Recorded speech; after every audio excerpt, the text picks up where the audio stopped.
Brian McAnallen, and I'm the Vice President of Government Affairs with the Las Vegas Metropolitan Chamber of Commerce. And we're here today to participate in this discussion that all of us hopefully will have over the next 4 hours. And it's about Southern Nevada. And for those of you standing in the back and those of you who are elected officials, I'd ask you to come up and please sit down at some of the round tables here. We're going to officially start this meeting due to open meeting law, and we'll get the clerks to do what they need to do and get things settled, and then we'll do some official introductions, kind of talk about the logistics of the day, and kick off the conversation. So Beverly, if you could take over.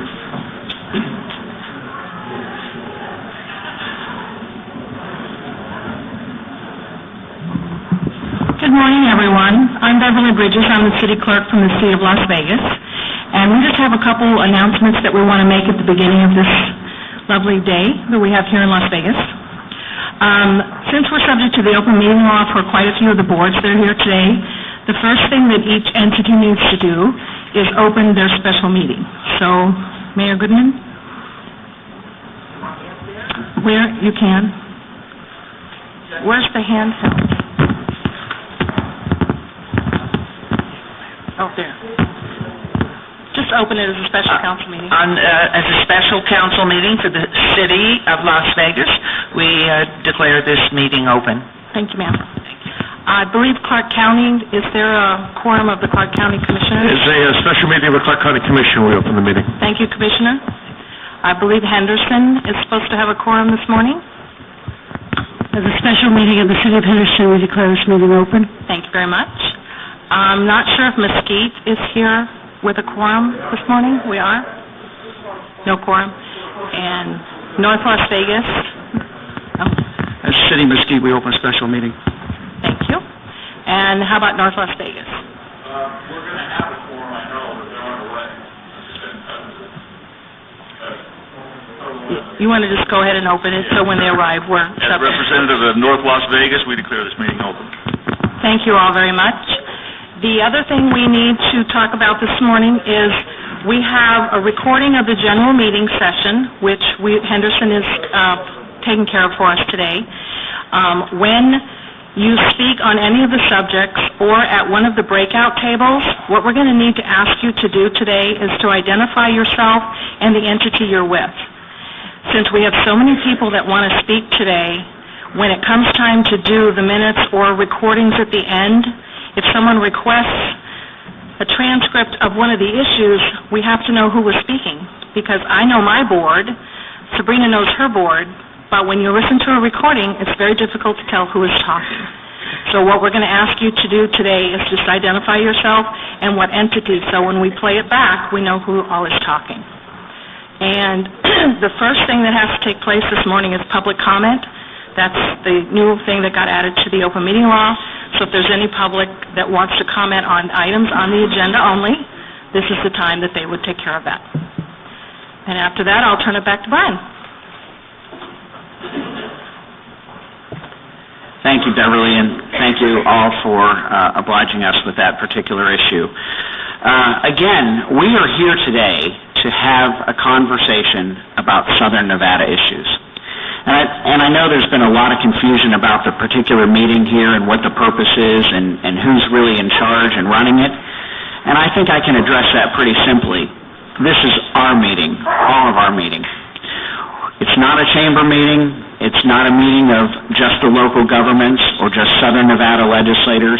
This is really all of us as community leaders in Southern Nevada kind of coming together and having a conversation, hoping to build a dialogue and a Southern Nevada priority agenda for the 2013 session and beyond.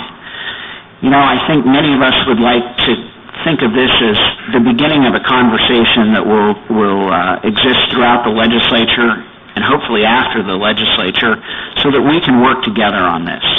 Not all of us will agree with all the priorities that may be agendized or discussed today, but I think we need to approach this with the idea that as Southern Nevadans, we're coming together and trying to come up with an idea of a list of items and issues that we can work on together collectively to improve our community and our home here in southern Nevada. And that's really what we want to have a conversation. And it's not so much a north versus south issue as much as it is a real conversation about what we want and what we need down here as a community. And that's what I think the Chamber would like to see today, and that's why we're a part of it. And I know all of the other entities out here. There's many businesses that are represented. There's many local governments that are here. There's many community leaders. And I think what we want to do today is to try to, for the first time, have that conversation collectively and begin that dialogue. And I applaud the efforts of the local governments for being here. And logistically, it's been a little bit of a challenge, and I appreciate their understanding and coming together. And I appreciate the legislators giving up their time before we go to Carson City, and all of you that have 9 million other things you could be doing today to give 3 or 4 hours of your time to hopefully have this conversation. So thank you for that. We're heading in the right direction. Now, just to give you a little bit of an understanding of the agenda, what we want to do today is we'll have Dr. Lang kind of present a little bit of from Brookings Mountain West, and they are certainly a partner in this dialogue. And we'd also like to thank UNLV for providing the facilities in the room today, that this has been a good neutral place for us to come together and have this conversation. Dr. Lang will give us an overview of some of the topic areas that we have in front of us: K through 12, higher ed, healthcare, infrastructure, governance, reform, and economic development. And we have some table leaders that are going to hopefully carry on the conversation during our breakout session. And then we'll also have those folks report back on the discussions of their table and their breakouts. And that will give us some ideas of some of the top issues that are in front of us. And then following that, we'll have a legislative leadership panel with Senate Majority Leader Mo Dennis, Speaker Marilyn Kirkpatrick, Senate Minority Leader Mike Roberson, and Assistant Minority Leader Crescent Hardy. And hopefully we'll then have a discussion about how these issues could be portrayed in the 2013 session. We'll do a wrap-up, next steps, and kind of talk about where we can go from here. And I appreciate your indulgence and your time today. I'm going to ask Dr. Lang to come up here and present next. And when Dr. Lang's finished, we have Tom Stanke, the President and CEO of Las Vegas Regional Economic Council, who will also talk to us about the regional economic development issues today. And I know many of you have, there's competing meetings going on today. We know you'll be in and out, but we appreciate the time that you can give us. Thank you. Dr. Lang? Thanks, Brian. Good morning. Waiting for my slides to load. I guess you're doing that centrally, correct? Yay, nay? I get a read on that? Is this it? Do we know where my PowerPoint is? Is it in ether at this moment? You're getting it? Okay. A couple of quick comments up front then. Sorry for the delay here as they secure my PowerPoint. You have a hard copy of the PowerPoint in front of you. I want to thank Assembly Leader Kirkpatrick. We had a breakfast last week, and Brian and I from the Chamber were her scribes. We took a lot of info down, and you can see that we've organized around these topic areas. These are the topic areas where, we got signals from the leadership in the Senate and Assembly that they wanted to place priority in. And what I'm going to do in my talk is give you just a perspective from me. As a person that just recently moved to the state, as a kind of auditor from outside, as a person who's a student of Western states. I've spent time, for example, in places like Arizona, and I've had a lot of engagement with the leadership in various Western states, Colorado. And from my view, where we could go forward, what's a constructive way at reform? And the interesting thing is, here 3 years now, a lot of what I see is actually is mostly in this category, I'd say, is mostly structural. In other words, there's a kind of mismatch, and you'll see this as I go through the slides as soon as they load it. Again, sorry for the delay. In that we are a big state. We're at 2.7+ million, by the way, we're the 5th fastest growing state, I might add, again. And yet, there's this kind of perspective that this is a small state. We're the size of a state like, for example, Kansas. And we're, not quite to Arizona or Colorado, but we're on a trajectory to where, we're the size of those states when they had been taking on urban issues and changing their governance structure to reflect a scale. This thing looks frozen.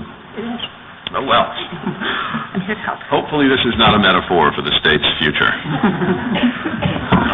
As I wheel this away. I don't have to tap dance anymore. I've actually got the slides. All right, so, thank you. I greatly appreciate that.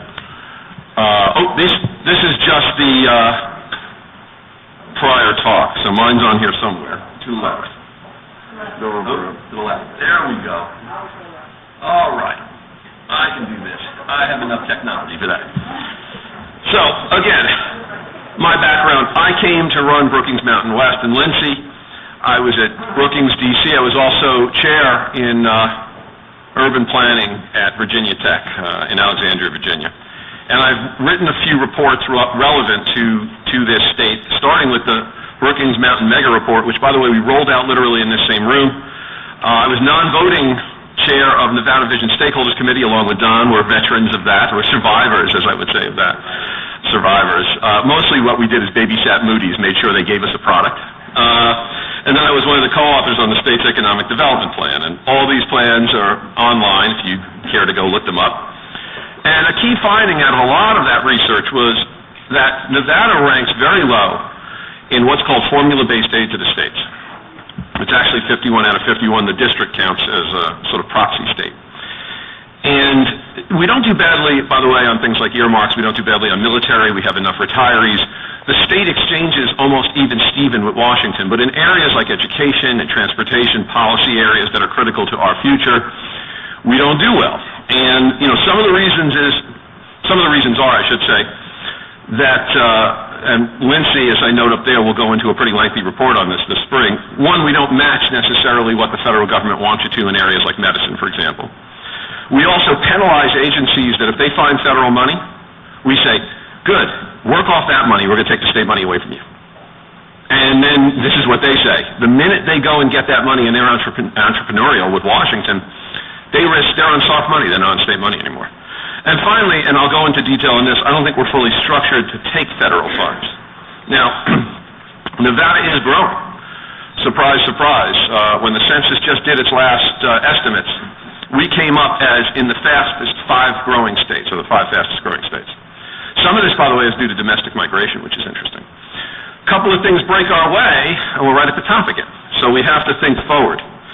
Now, my observation is this, that we have, as we've grown, mostly not taken on the sort of government reform necessary to accommodate a large metro. By contrast, I've noticed that whenever sort of Arizona, for example, was at a point where Arizona had a discussion, and they do these great town halls that are part of their whole political structure, part of their whole public discourse.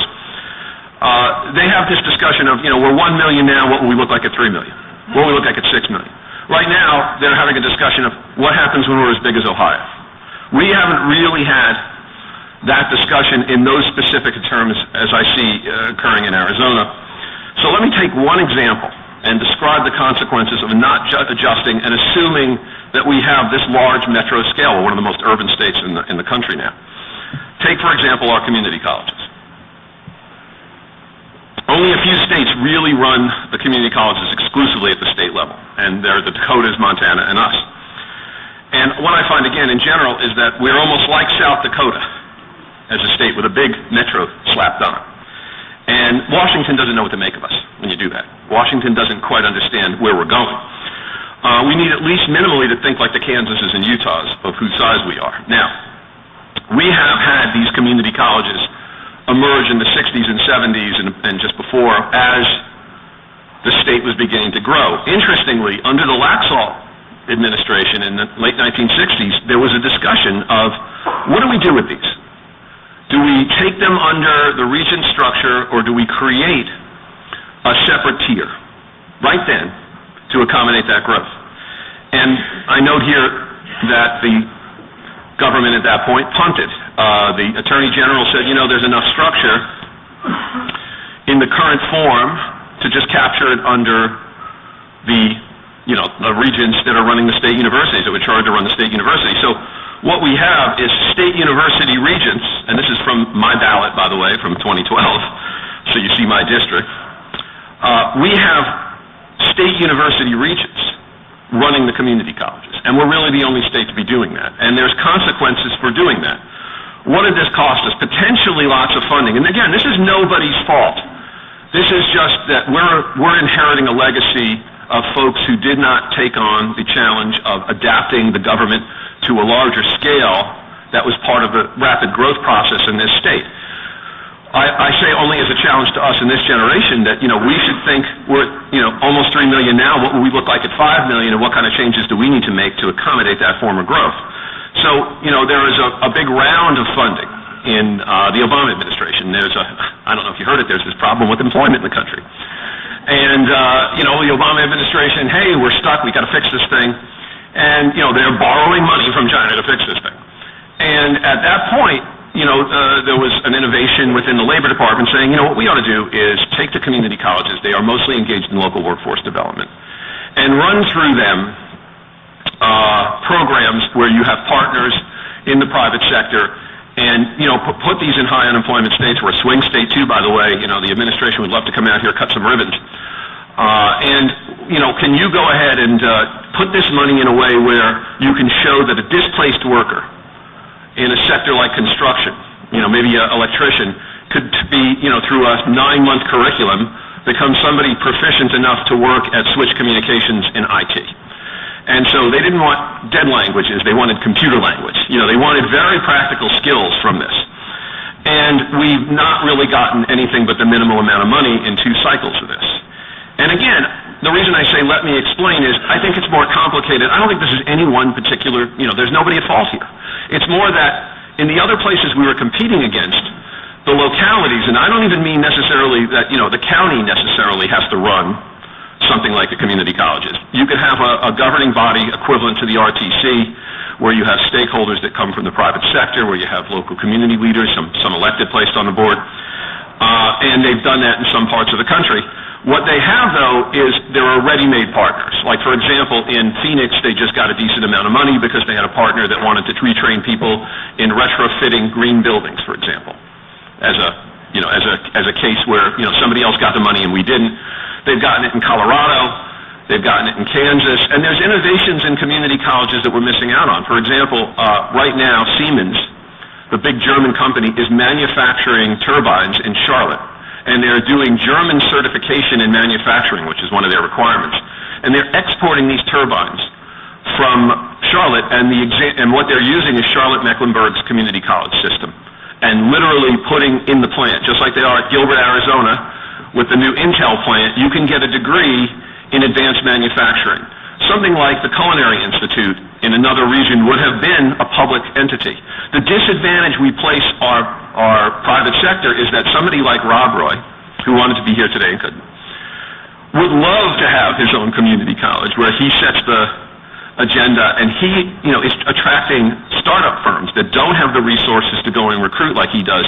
If he could say to them, I have a steady pipeline of workers who are trained specifically in the kind of technology that we need that's most relevant, that would be a great strategic advantage to him. It would improve employment. It would retrain people who were displaced from areas like construction that had relatively high skills as, say, electricians, as I mentioned, and repurpose them. And that's what Washington will give you the money for.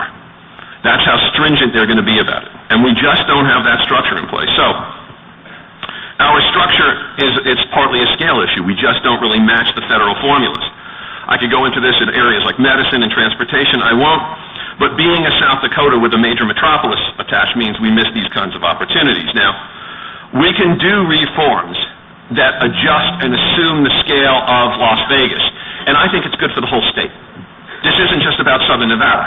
The good thing is, Flagstaff is helped by the fact that Phoenix is able to have a robust big city, big metro relationship with Washington. We benefit the same way if we make that adjustment. The whole state benefits, EWE benefits.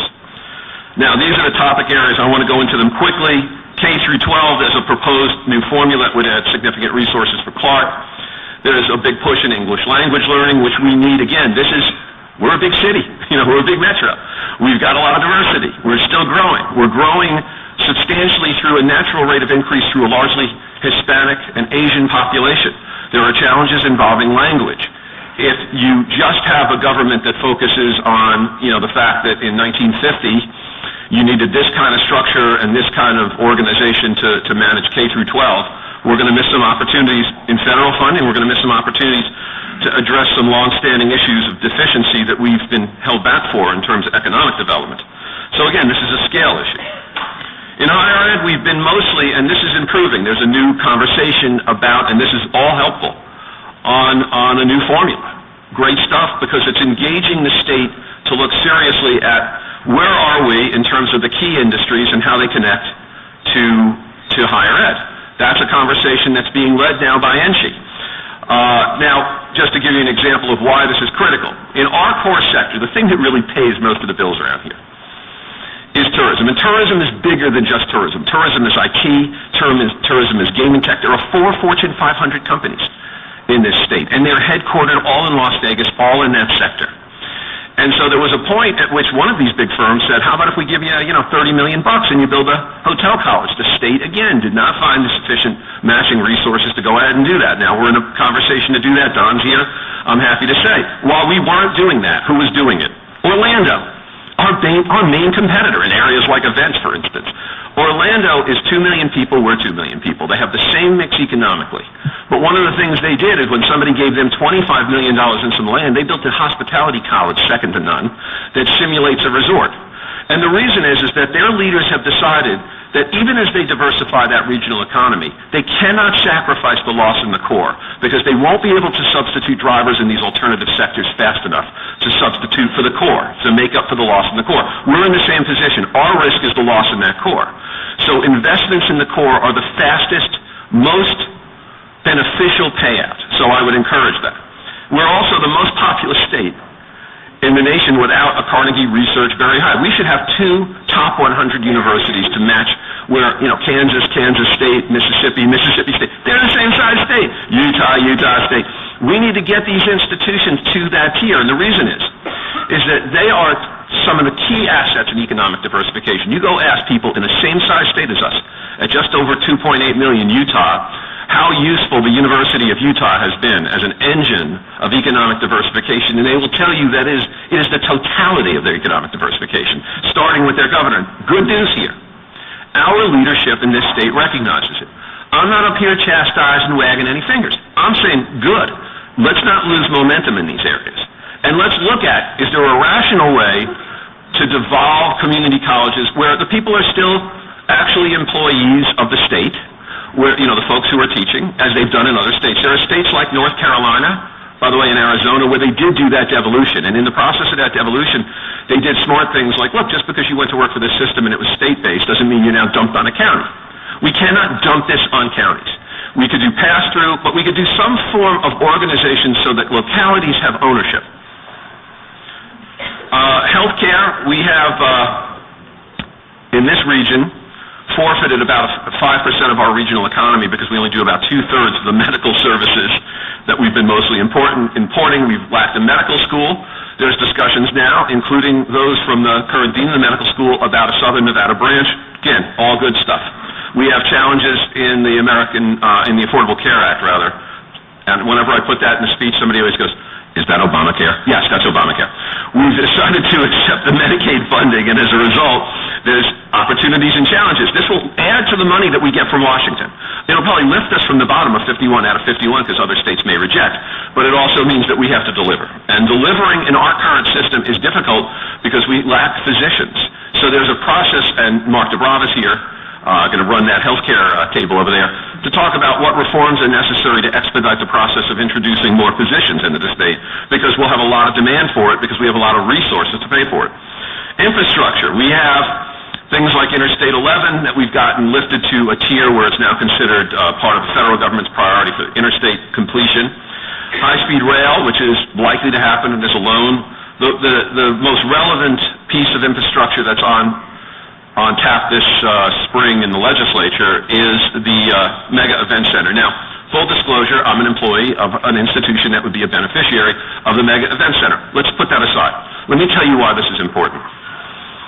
Brookings is interesting. It's on record as saying in a lot of places stadium were ill-conceived, paid for at the taxpayer's expense, and so on.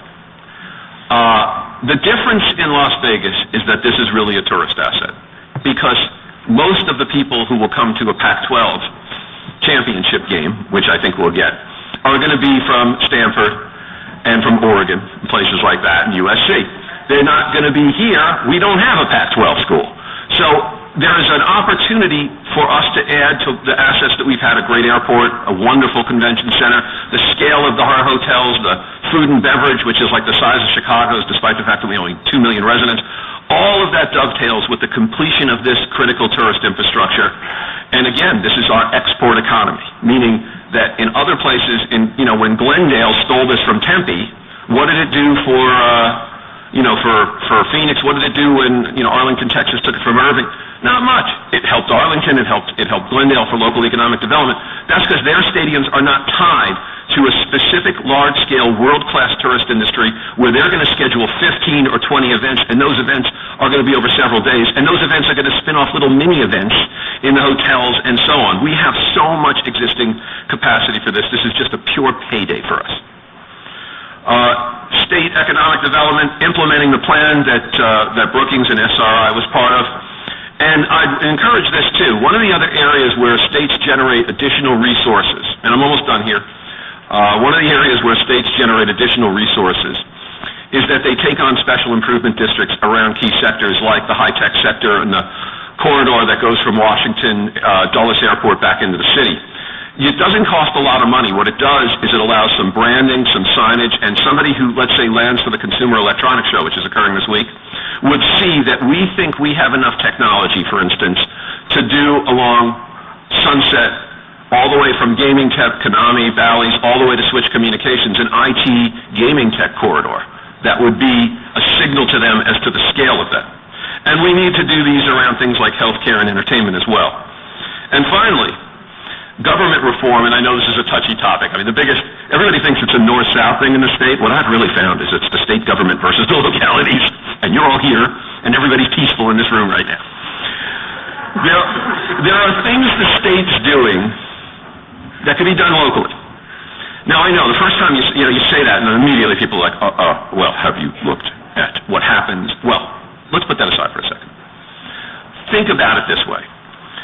There are successful regional authorities within this county, within this region, that have been kind of world-class players in a way, that have been so successful, like our water authority, that people come to study them.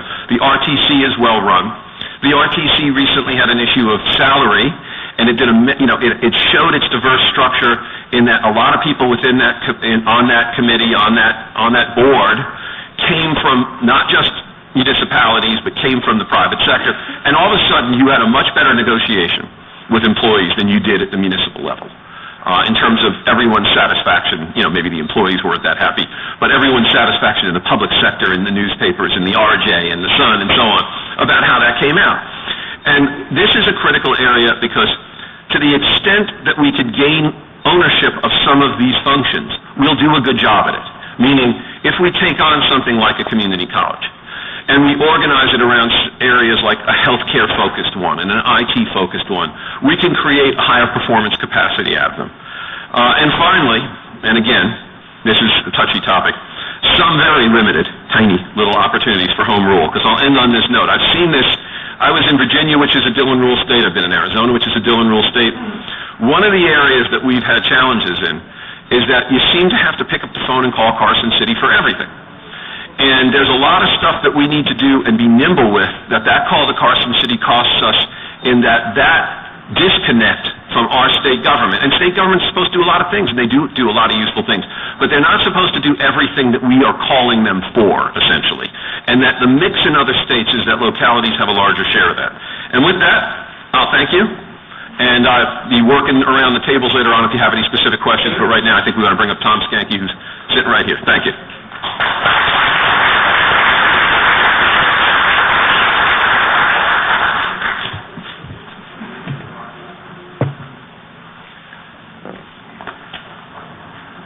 Thank you, Rob, and good morning. This is your lucky day today, for all of you that know me. I have lost my voice. I know it's a crying shame, isn't it? So I'm going to keep this very brief. First of all, I'd like to thank the Speaker and her legislative colleagues for putting an event like this together. In my 30 years of being in this state, I don't recall an event like this ever happening before, with such a spirit of cooperation of people actually coming together to try and not just solve problems, but look into the future. The takeaway that I took from Rob's presentation, which I thought was spot on, is we have two things we have to do in this legislative session, in my opinion.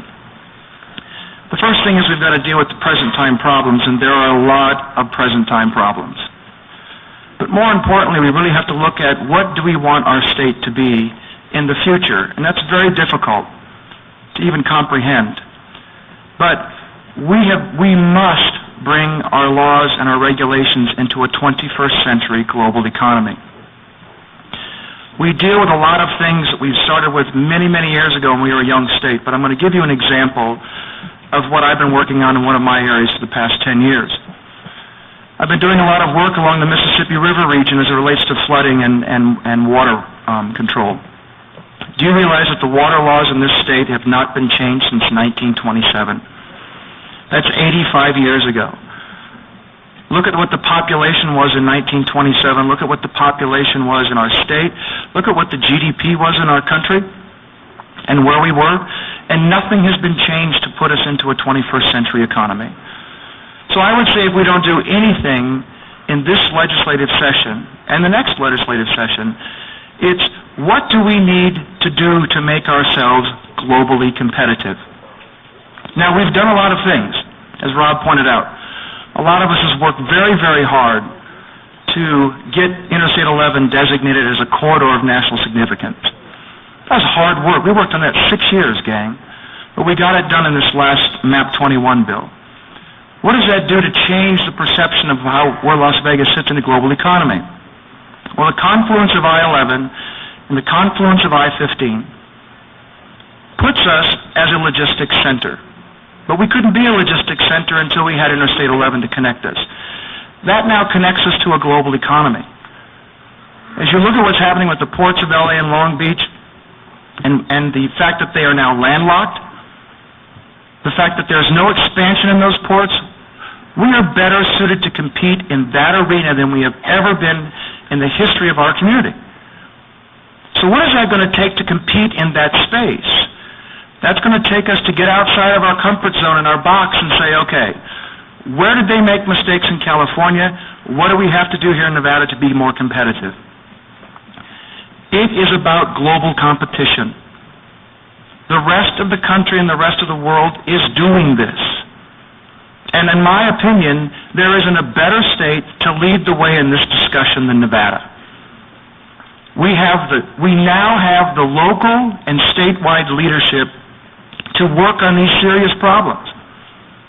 I met last night with a group of people that are in town from Austria for CES.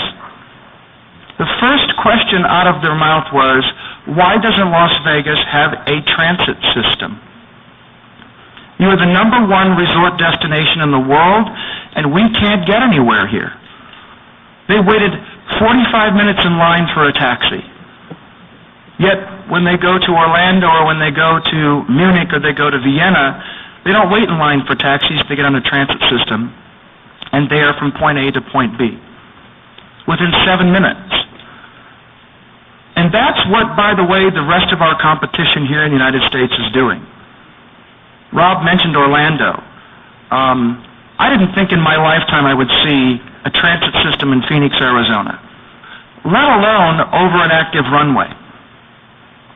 But they did it. They did it to be globally competitive. It changed the perception of what the world thinks of Phoenix. And I think that's what we have to do here. We have got to change the way the world thinks of Las Vegas and the Southern Nevada region. So what are those elements? It's transit. And as Jacob Snow and Tina Quigley know, I was the guy 10 years ago who said transit doesn't work in the West. Boy, was I proven wrong. We've got to have that component. We have got to invest in our infrastructure. My mantra has been for 25 years, and I'm not giving up on this, we have got to have high-speed rail connectivity between Southern Nevada and Southern California. That has to happen. It'll change the perception, the way the world thinks of our destination. We've got to. The second question from these Austrians last night was, yeah, but what about your water? Do you have enough water for people to come here and invest? And industries will not relocate. I've been on this job now 68 days, so I'm an expert. And for those of you who didn't know me, I'm an expert in a lot of areas but don't know a thing. But the reality is they asked a question about water. The question was, how do you expect industries to relocate to Southern Nevada if you've only got water for the next 10 years? And I actually didn't have an answer to that. So as we try to attract industries, not just companies, but as we try to attract industries, and what I mean by that is, like GM and GE to move 50,000 employees to this region. They will not make long-term investments of hundreds of billions of dollars in facilities if we don't have a long-term water resource. So what I've been working on for the past 68 days is kind of cultural shift in how we look at our community. I will tell you that I think probably one of the greatest things that came out of the last legislature, and I've not practiced in Carson City since 2001, was AB 449. I told Steve Hill last Friday in a meeting that it's probably one of the best things our state has ever done is create regional economic development authorities that requires all of us to report to the state so that there is a communication line of what everyone is working on in the state. There is a spirit of cooperation, and there is a phenomenal amount of intellectual energy that has come together to solve these problems. On every level, in every department, I've not seen this before. The creation of these regional economic development authorities was powerful and insightful and, quite frankly, forced us into a 21st century economy.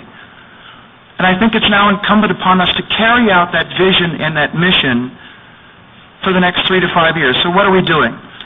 We are creating a community economic development strategy. We've had over almost 250 people participate in that process. And not one person has come to that room, and we have a meeting today. In fact, I have to kind of bounce back and forth between the two. But we have monthly meetings. We are coming to the close of the process. Not one person has come to any of those meetings to say, I can't, or I won't, or we can't. And for those of you that know Danny Thomas, and for those of you that know Monty Miller, the greatest accomplishment that I have seen in my career of 25 years is Danny Thomas and Monty Miller are going to lunch. Now, for those of you that don't know those two, they are diametrically opposed on just about every issue. But they've come together to work on one common theme, and that's education in our state. That's what's going on in our community today. So, I'm very excited about the position that I have taken. Senator Reid said to me, it's nice to see you get honest work after 25 years. That was nice. That was a nice compliment coming from Harry. But I'm very excited about our future. I'm looking forward to working with each and every one of you on every level. And to my new friends and colleagues that have been elected to the legislature, please, I beg you, let's go to Carson City as a unified state. I think what AB 449 did was a great start. But let's go to Carson City to solve statewide and regional problems in a great spirit of cooperation. Let's position our state, and specifically, I'm a little partial to Southern Nevada, but let's position our region to compete in a global economy so we can get out ahead of the competition. And by the way, our competition is not Los Angeles and Orlando and Chicago and New York. Our competition is the world. So let's go compete in that world economy. Thank you all. I'd like to again thank the speaker for allowing me to be here today to make a presentation. Good luck to all of you in Carson City, and I look forward to working with you.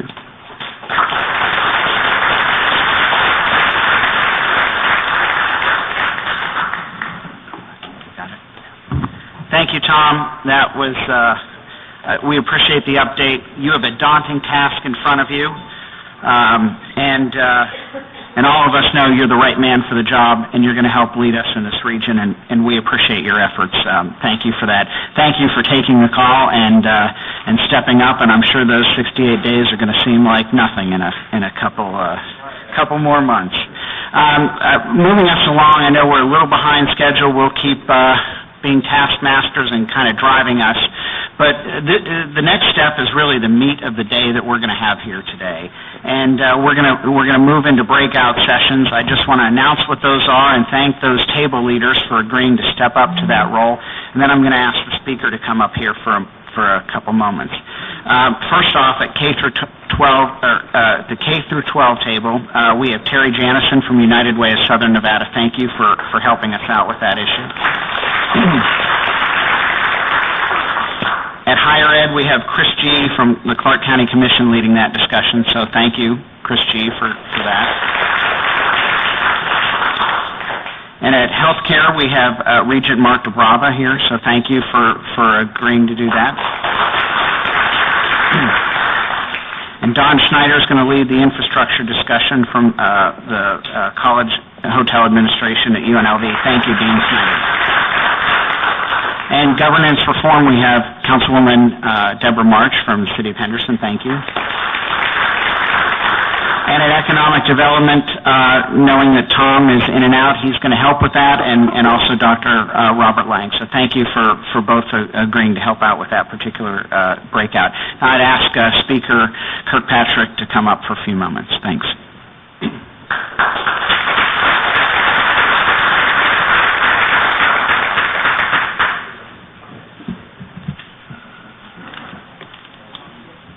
Good morning. I'm not long on speeches, so you are lucky, because I want to get to the real meat and potatoes of this conversation that we're having today. But I want to give people a little bit of background of why we're here today. Crescent Hart and I were talking last session and said, how come in Southern Nevada we're always fighting each other? What can we do to get some common things going and work together? And so at the end of the session, you really don't want to talk about anything for a very long time. You just need some time to regroup. But I've had the opportunity in the last 4 or 5 months to have a little group with the mayors across Southern Nevada and as well as the city managers and some county commissioners. And we've been meeting and having some discussion. And what's come out of that is we really all want the same thing, but we want our cities, we want our counties to be unique. But how can we help each other get there? So that's the crux of why we're here today, because I think we really don't ever sit down and talk to each other. But I will tell you that Senator Roberson and I are going to put the open meeting bill in to fix the drama we had to go through to have a conversation together. So we're going to work on that, so we will hope all of Southern Nevada will come together.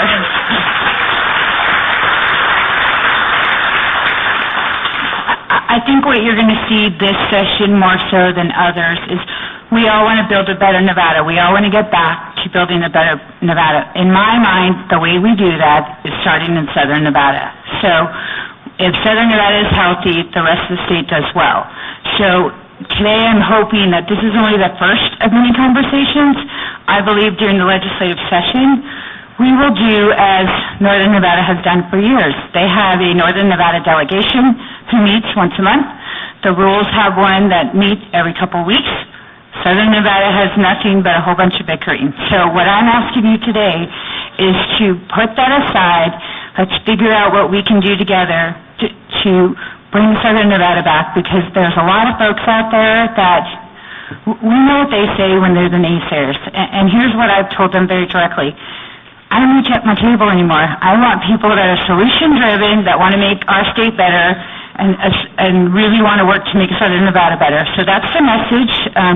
Senator Roberson and Mo Dennis and I have been on a lot of panels together. I think I've spent more time with them than my spouse, but try to rectify that this weekend.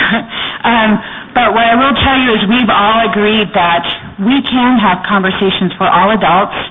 What I found interesting is a lot of you sit on boards together, the public quasi-boards, and you don't really talk to each other. You're rushed to get to this meeting or that meeting. So I'm hoping that after today we can take some of the things back. We can't solve the problems. We don't have all the bill drafts, but I personally know that Senator Roberson and Mo Dennis and myself have some extra ones that we can bring out at the end, but we got to work together. So we're not going to agree on anything, but please bring some commonalities that we can do. And I thank you all for doing this, and I look forward to having a huge Southern Nevada Day in the legislature and making a difference. So thank you.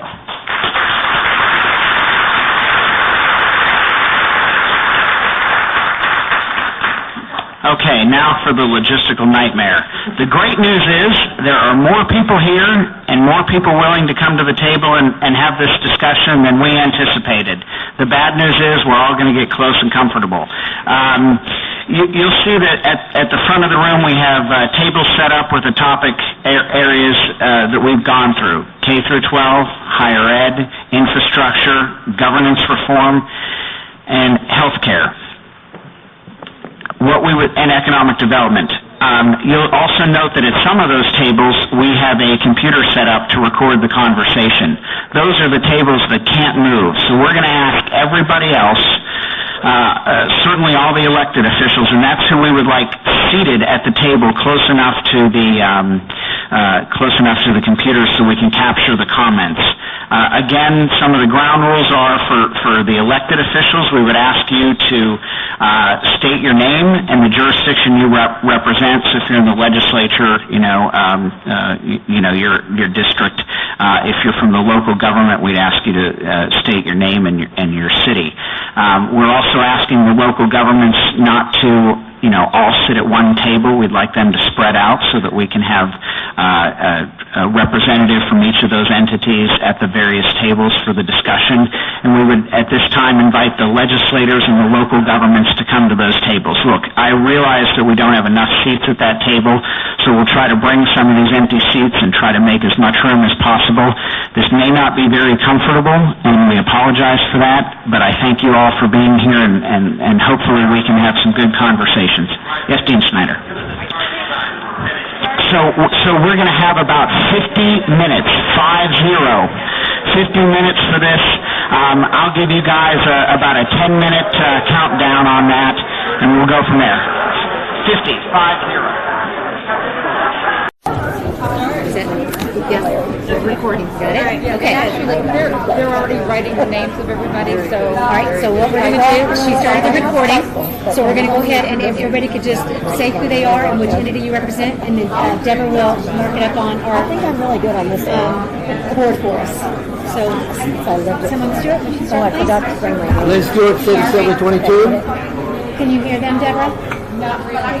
Okay. But everybody else is just going ahead and doing it. So And then you'll capture it? Yeah. Okay. I know. State Senator Joyce Woodhouse. State Senator District 8, Barbara Sagaski. Susan Greger, Clark County Commissioner. Wade Anderson, Assembly District 15. Lindy Schumacher. Should I do mine too? You know what? I think it was just the Alexa, but go ahead. No, just please say who's at the table. My name is Lindy Schumacher. I work for Mr. Krikorian at the Dream Fund as well as the Lindsay Foundation. And I'm Lee Burns. I'm Dean of the College of Urban Affairs at UNLV.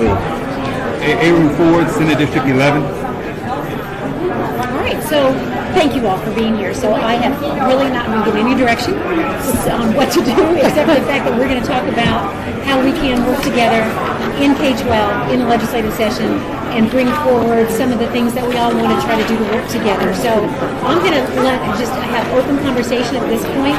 You all have probably been in a lot of conversations. I know some of you sat on the interim committee did you sit on interim education? Lynn and Barbara, did you? Elliot? I reviewed the recommendations, but I wasn't there. Okay, so Lynn... Just go through this list to start. That's true. I would like it to him at some point to talk about what they talked about in the interim, because I think that will help us as well. So, and that's one of the first topics that you all discussed, and that was a big topic too, correct? On the funding formula? Yes. The funding formula was a major topic, and I think it's going to be very advantageous now, especially for Clark County School District, with the new formula, which takes into account the special kind of students, the number of special kind of students that we have, like English language learners. So that will be a great help to getting additional funds for Clark County. Lynn Stewart, Assembly 22 again.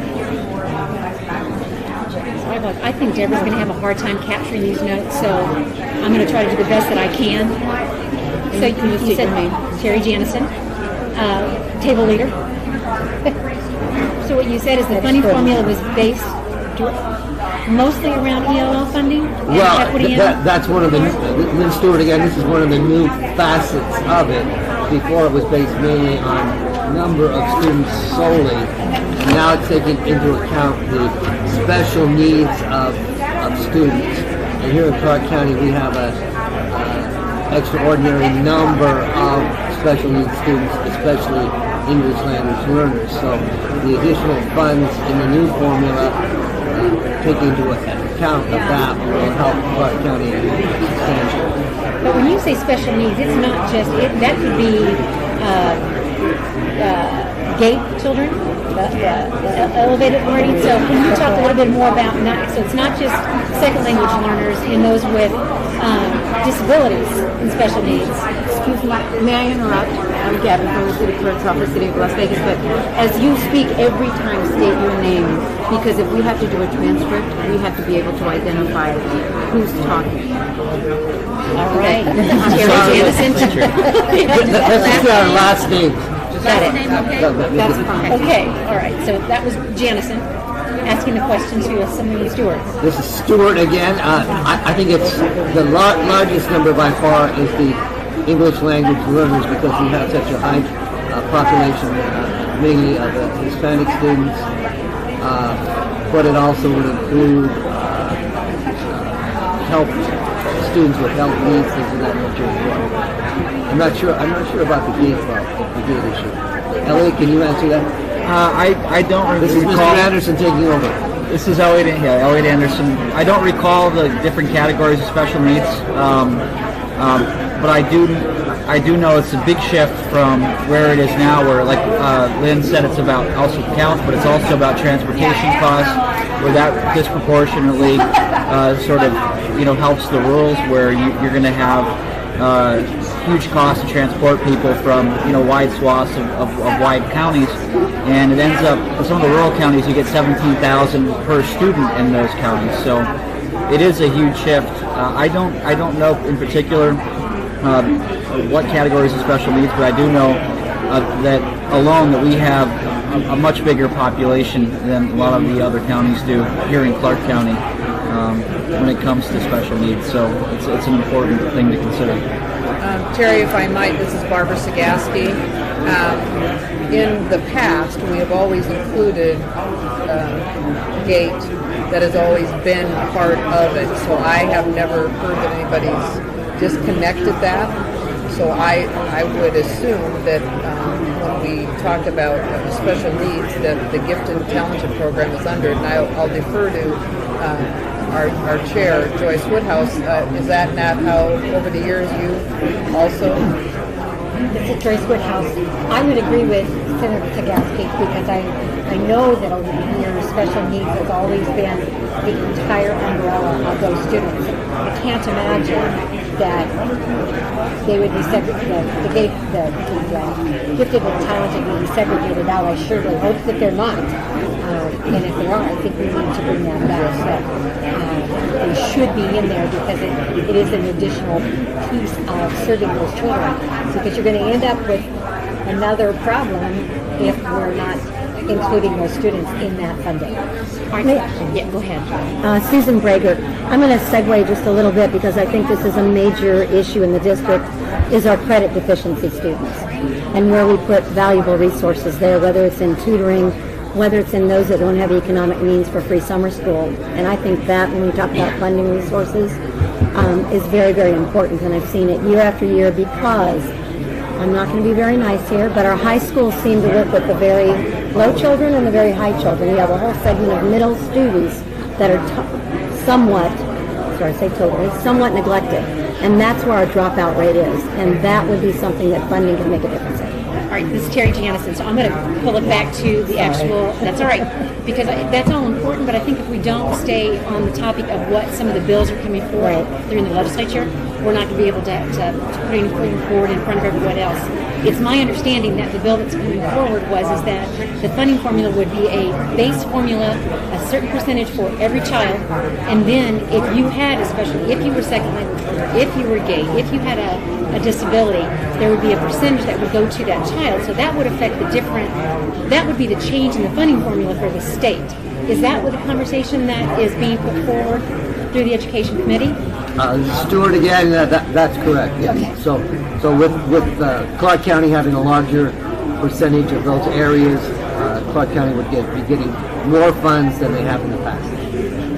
Janison, so for those of you who are in the legislature, that's an issue, a north-south issue. Are you finding is that something that we can,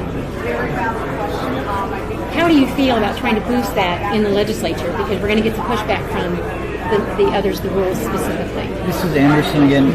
I have a feeling that there's not going to be a big Washoe-Clark divide on it because they have a lot of the same needs, not to the scale that we have, obviously. But I think the big split is going to be where we get contention is with the rules because it's taking it based off of what really, they get a huge impact because of transportation costs. That's a big part of where it is. So it's that shift that I think will cause the problems. I mean, Reno has similar problems being an urban center, and obviously they dominate Washoe County's delegation, because they also have some ELL population that's growing. They also have more special needs. So I think that's, and again, that's what I've heard. I've only heard of special needs. I don't think that people are trying to exclude anybody under that traditional category. So I wouldn't worry too much about that distinction, and we'll watch for that to make sure. So, Janison, are you all willing to step up to say that support changing that funding structure to support the children of Clark County? Because that's going to be an argument. Is that something that you all agree together to work on, or is that going to be a... Well, this is Barbara Sagaski. This has been hashed around since I've been in. This is my 17th year, so this is not new. and school board trustees and other people know that this is not the first time this has come up.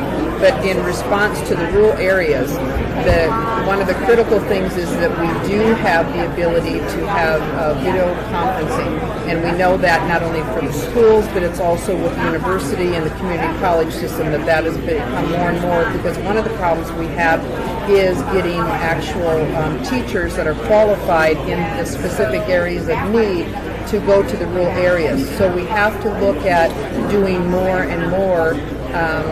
I mean, look at Alaska, for example. I mean, you've got people that don't see the day of light or couldn't be transported, and so that there is so much of the internet that is done. So I think we need to look at that and realistically see if the needs are met in the rural areas. I don't think anybody wants to disenfranchise the rural areas from saying, one student over another. I don't think that's the issue, and I don't think we should bring that up. I think what we need to do is make sure the rural areas concerns are met, and I think we can do that. We can look at that. There's a lot of logistics, but we've been looking at this, forever. So I think that is really very, very critical for us. So to say that, yes, I want money to come back and to always be, where it is created is a really nice thing to say for Clark County.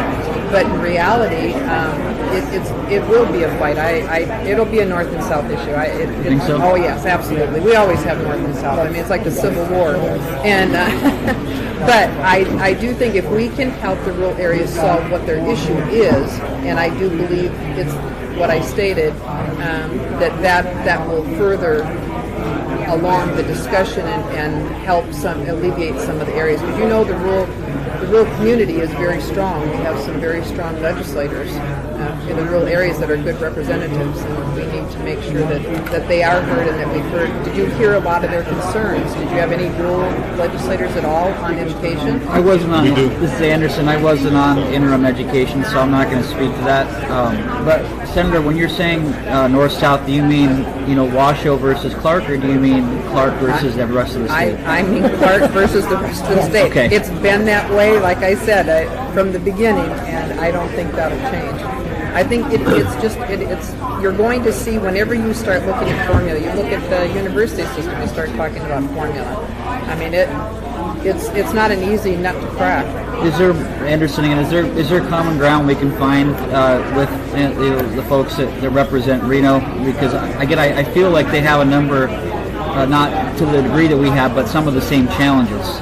This is Joyce Woodhouse. I'd add here, I've had some conversations with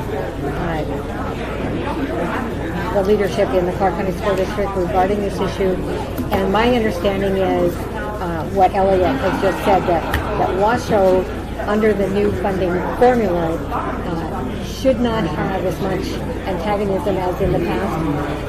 And the worry is, as Barbara has indicated, is with the rurals.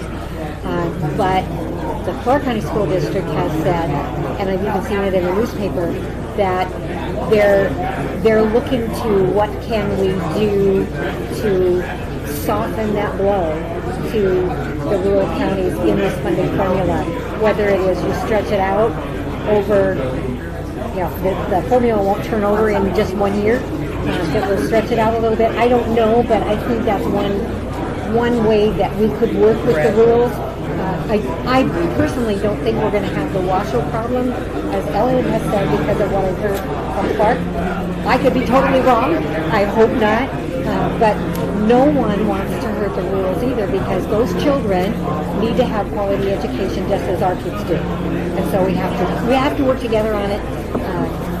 I don't want a north-south fight, but I think one of the things we need to commit is to always keep reaching out to them and bringing them along and making some concessions. I don't know. I haven't seen the formula, so I don't know how that works. But I think we can use it, work with them, and especially look at timing. And Susan Brager, just one quick question backwards on special needs. What does special needs really mean to our legislators? Because English language learners is a special need, but is it anyone with an IEP? Is it how are we going to broaden that, or what are we going to do? Yes. Well, I can tell you, Woodhouse, I can tell you what my philosophy is and what my understanding is from being in the district for 40 years. It is the ELL students, it is any student who has an IEP, which is basically special education at whatever level, from a child who needs to go to the resource room for just math, or others who have to go K-12. That has to go for a majority of work. And then the other part of that is our autistic children, there are ADD, ADHD children. All of those fit under the special needs category. And as we talked about earlier, it includes the gifted and talented students as well. It's a huge category. Thank you for that, Susan Brager.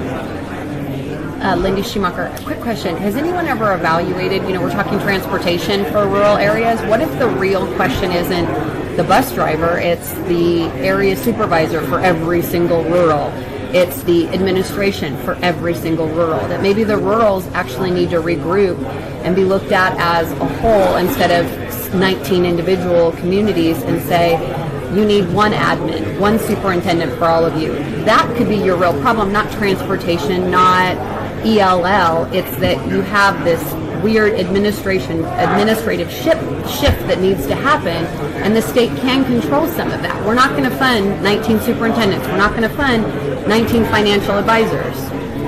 Well, this is Barbara Zagaski. I'm a business person. This seems common sensey to me, but I don't know. It is, but you're dealing with public education, which is a government entity, and they're used to dictating to themselves, and you're to be taken away. And I'm not defending or saying, I'm just saying over the years, that's their territory, their area. It's, they know their school district, they know it's it's the closeness to the parents, to whoever's there representing them.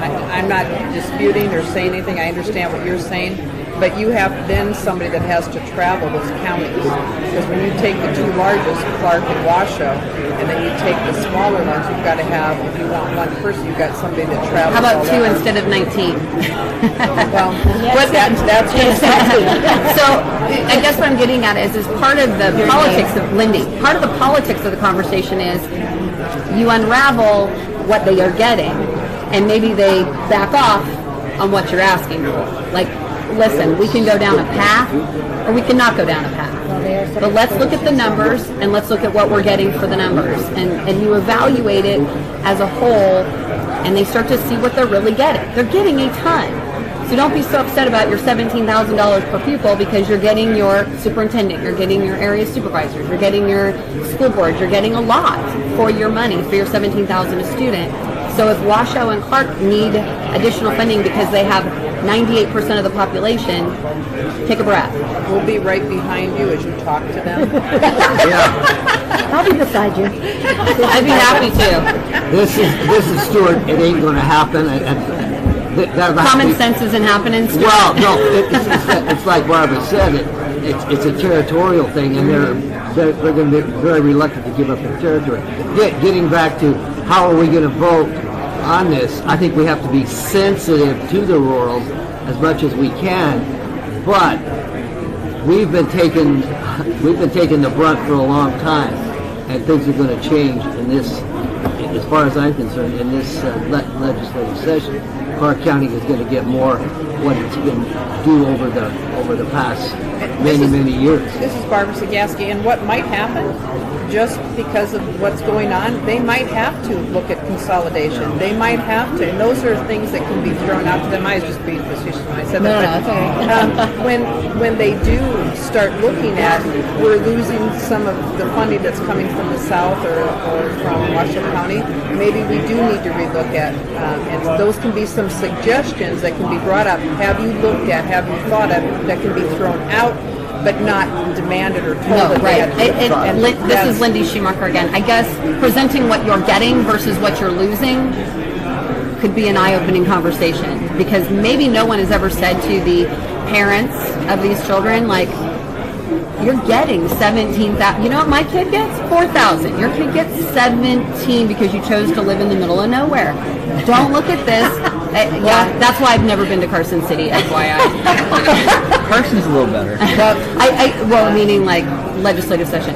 I guess presenting like they are actually the recipient of a per pupil that is crazy. It's an incredible amount of money. But I think you're mixing. I know. This part, but we need to get back. But sorry. you need to understand that there's only a few school districts that get that amount of money, and that's a mining community. So that's something you can't mix together. Thank you. Janison, just clarification, there's 17 school districts in the state, 2 don't receive state funding anymore. I found out yesterday, 2 are giving it for mining.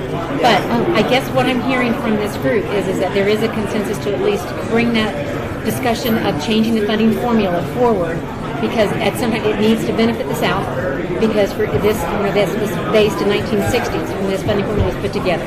So I'm hearing that there's at least consensus to bring it forward for a discussion to help ease, but working with the rules to ensure that they're not hurt in the process. Well, they will. This is Stuart again. They will be hurt too. There's no getting around it. They're going to be hurt, but we have to be sensitive to make the hurt as little as possible. And as with the higher ed funding, we have to maybe put it in over 2 or 3 years, something like that. But there's no getting around it. They're going to be hurt. All right, so let me ask you this.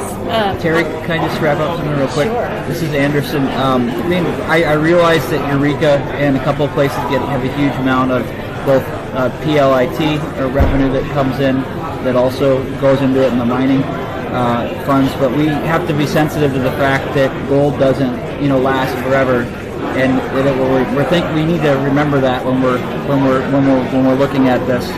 I think Senator Sagaski's idea of technology and video conferencing is a fantastic idea, because that really cuts down the biggest thing they get funding for, the transportation that they absolutely need. So if there's a way that, 'cause that's a one-time, and sometimes continuing investment, but I think that's a great option and a great way to make it work for the rurals and giving them still good education and still bringing more dollars back south. This is Sagaski again. Just to let you know that there are classes. Iowa was the one who did off everything. They had 99 counties. The state of Iowa went ahead and did the internet and then had the school program. And you could have kids that live in the rural areas in a classroom in Clark County if you wanted. And they're not there as a seat count, but they're there watching and they can interact with that Clark County school and be a part of it. So that teacher has 20 kids in Clark County, has 10 or 15 in the rural areas, or 5 or 6, whatever it is. And then there is a program that does actually work, and they can be a part of a classroom. So, all right, so Janison, this leads me into my next topic, because I understand one of the other topics that we brought to you all is to change the rule that in those types of classrooms, right now there has to be a licensed teacher in the classroom. What they're looking for, specific for CCSD, is whoever the teacher is at the other end of the virtual is the licensed, but the person that's sitting in the classroom with the children to make sure that everything stays doesn't have to be licensed. It can be an aide, can be a support person. So that's another request that's going to come forward, because that would actually end up saving money as well. So let me throw that out for discussion, if I may. This is Barbara Sagaski. I'll start on it. I have concerns about that, because if there are kids in that room that need a qualified assistance from the person that's there, that they can't get it to somebody that's on the internet, that's a big concern for me. And I am, that's our number one issue, is having qualified teachers that teach the subjects in the room. We have too many substitutes that are in a classroom that are not qualified to be teaching a subject, and every child that goes through 1 year, 1 semester without somebody that's teaching them loses. All right, so Janison, but by having a licensed teacher on the other end, shouldn't that alleviate that concern? Because you've got a licensed teacher. Not for me, no. Can I interject? There are a couple of things. This is Bernie. Lee Bernie from UNLV. I spent 8 years in education as a school board member also, but one of the things that you could do, and I think you ought to differentiate between elementary and secondary in this thing. You know, you're looking at K-12, but you could easily do this, or much easily do it at the high school levels, especially where, you know, if it's calculus or something else, you just can't afford to have calculus in a rural area, right? But you could do that through the internet, and having not necessarily there is some evidence that says that you don't need in certain areas a licensed teacher. You may need a licensed certified aide, and there are programs where you can do that. We did that in North Carolina, and one of the things that you find out is it's not necessarily the number of teachers, it's the number of adults in a classroom that come in there. And my wife is a teacher, so it's not, this is not a heresy thing, it's a question of what's the best thing to do and how do you reduce this. So in some areas, for example, I'd much rather have a teacher and an aide in an elementary classroom than have 2 teachers. Or, you know, you could change the formula and you could provide more aides in classrooms, and kind of, you know, with then more adults. For example, autistic children. When we were in North Carolina, my wife was teaching autistic children in her classroom, but she had an aide for every autistic child in her classroom. But I think we're talking about the virtual now. Yeah, but what I'm saying is in virtual, and especially in high schools, I think if you don't need a teacher at the other end of the class. You know, I think you have to make a distinction between high school and elementary school kinds of things, and I think that's an important kind of thing. In fact, and one of the things I think you ought to be thinking about is how you can do the community colleges with the high school, right, in those programs and courses. And that's the thing. North Carolina has moved to tying high schools with community colleges, and kids are going to go through high school and community college at the same time. And having that We do have some. Susan Breaker, we have the Southern Nevada Community College. We have only about 300 students, or 300 to 600 that go through that. and they come out, some of them with associate's degrees, Right. most with 20 to 40 credits because you only can do it your junior and senior year. Right. Well, it's a program that the district needs to enhance. Right, and what I'm saying is that that's a way to deal with the rural areas also, though, especially in high school, is to say, you've got these community colleges, you've got high schools, and you should be looking at the relationship between the community colleges and high schools. And that could help the higher ed formula. This is Barbara Sagasti again. I guess I should explain why I feel this need. And I understand the rural area, and I think you can put something in. But the problem is once you start watering down, and once you allow substitutes in again that aren't qualified, we're doing the same thing. And that's what I'm concerned. I'm very, very concerned about having qualified teachers, qualified individuals, if you want, in a room to help. If you have a substitute or a teacher, whatever you said, a person, an aide, who doesn't understand math, and you've got kids that are there that need help, I mean, that I'm not getting my bang for my buck as a business person or as a taxpayer. So, I need somebody that has some qualifications that can be some assistance. I don't just want a babysitter, and I don't want just a body.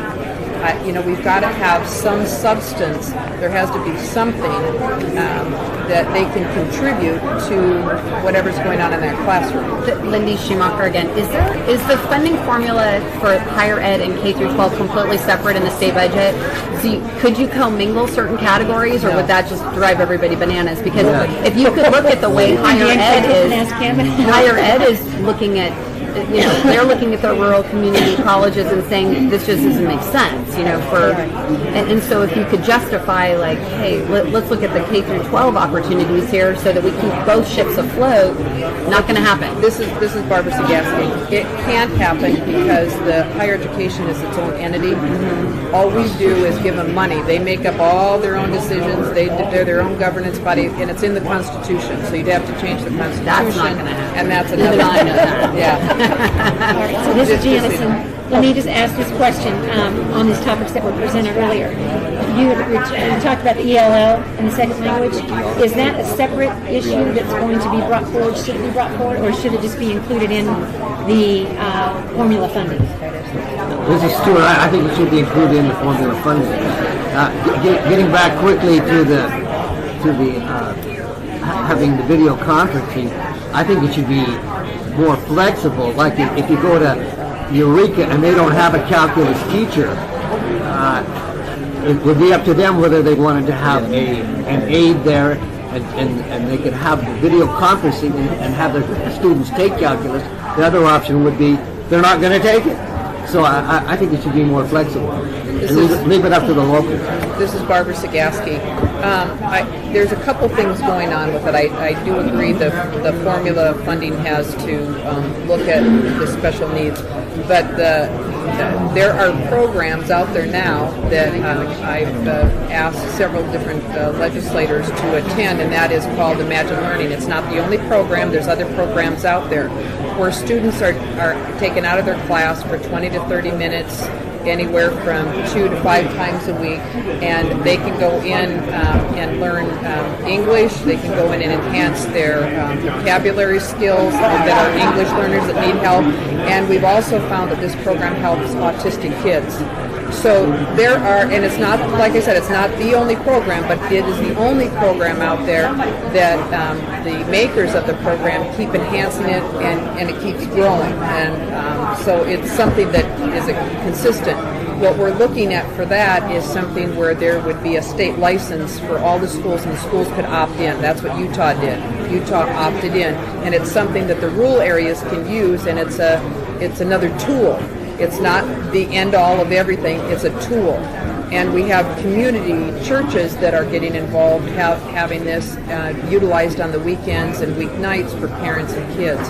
So there's a lot that's going on within the community that needs to be brought out, and I think that'll be brought out in the legislature. I was asking a question. The schools can opt into what kind of program? There's online, well, we have programs at the school district. It's called Imagine Learning. Okay. And Imagine Learning, and you can look online, and it talks about, we have 100 schools in Clark County that have it. I think there's just a few up north, And it's something, if we have a state license, then they can opt in to the program, and it provides the kids with 20 to 30 minutes, depending on what age you are, in an area anywhere from 2 to 5 days.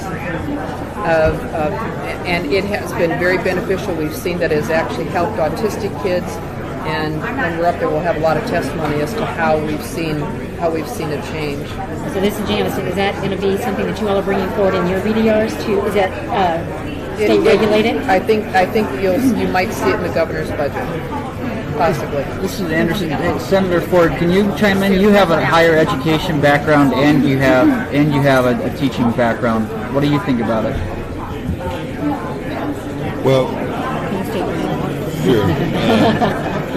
Aaron Ford, the first thing that I'll chime in on is the distance education-based issue relative to whether we'll have to have someone in the classroom who's qualified to do whatever we're contemplating. Now, it seems to me that it depends on what the role is of the person who's in the classroom on the opposite side of the distance education scenario.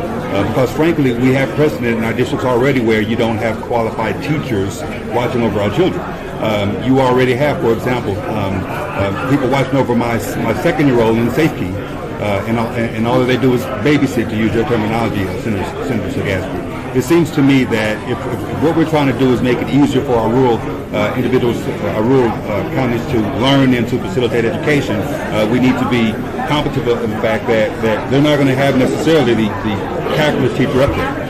And so to require them to have someone otherwise qualified to sit into a classroom where you do have... I don't interrupt the conversations that are happening because this is exactly what we want, but I do want to give you guys about a 10-minute warning, so if you could work on wrapping up your conversations, that would be great. Thank you.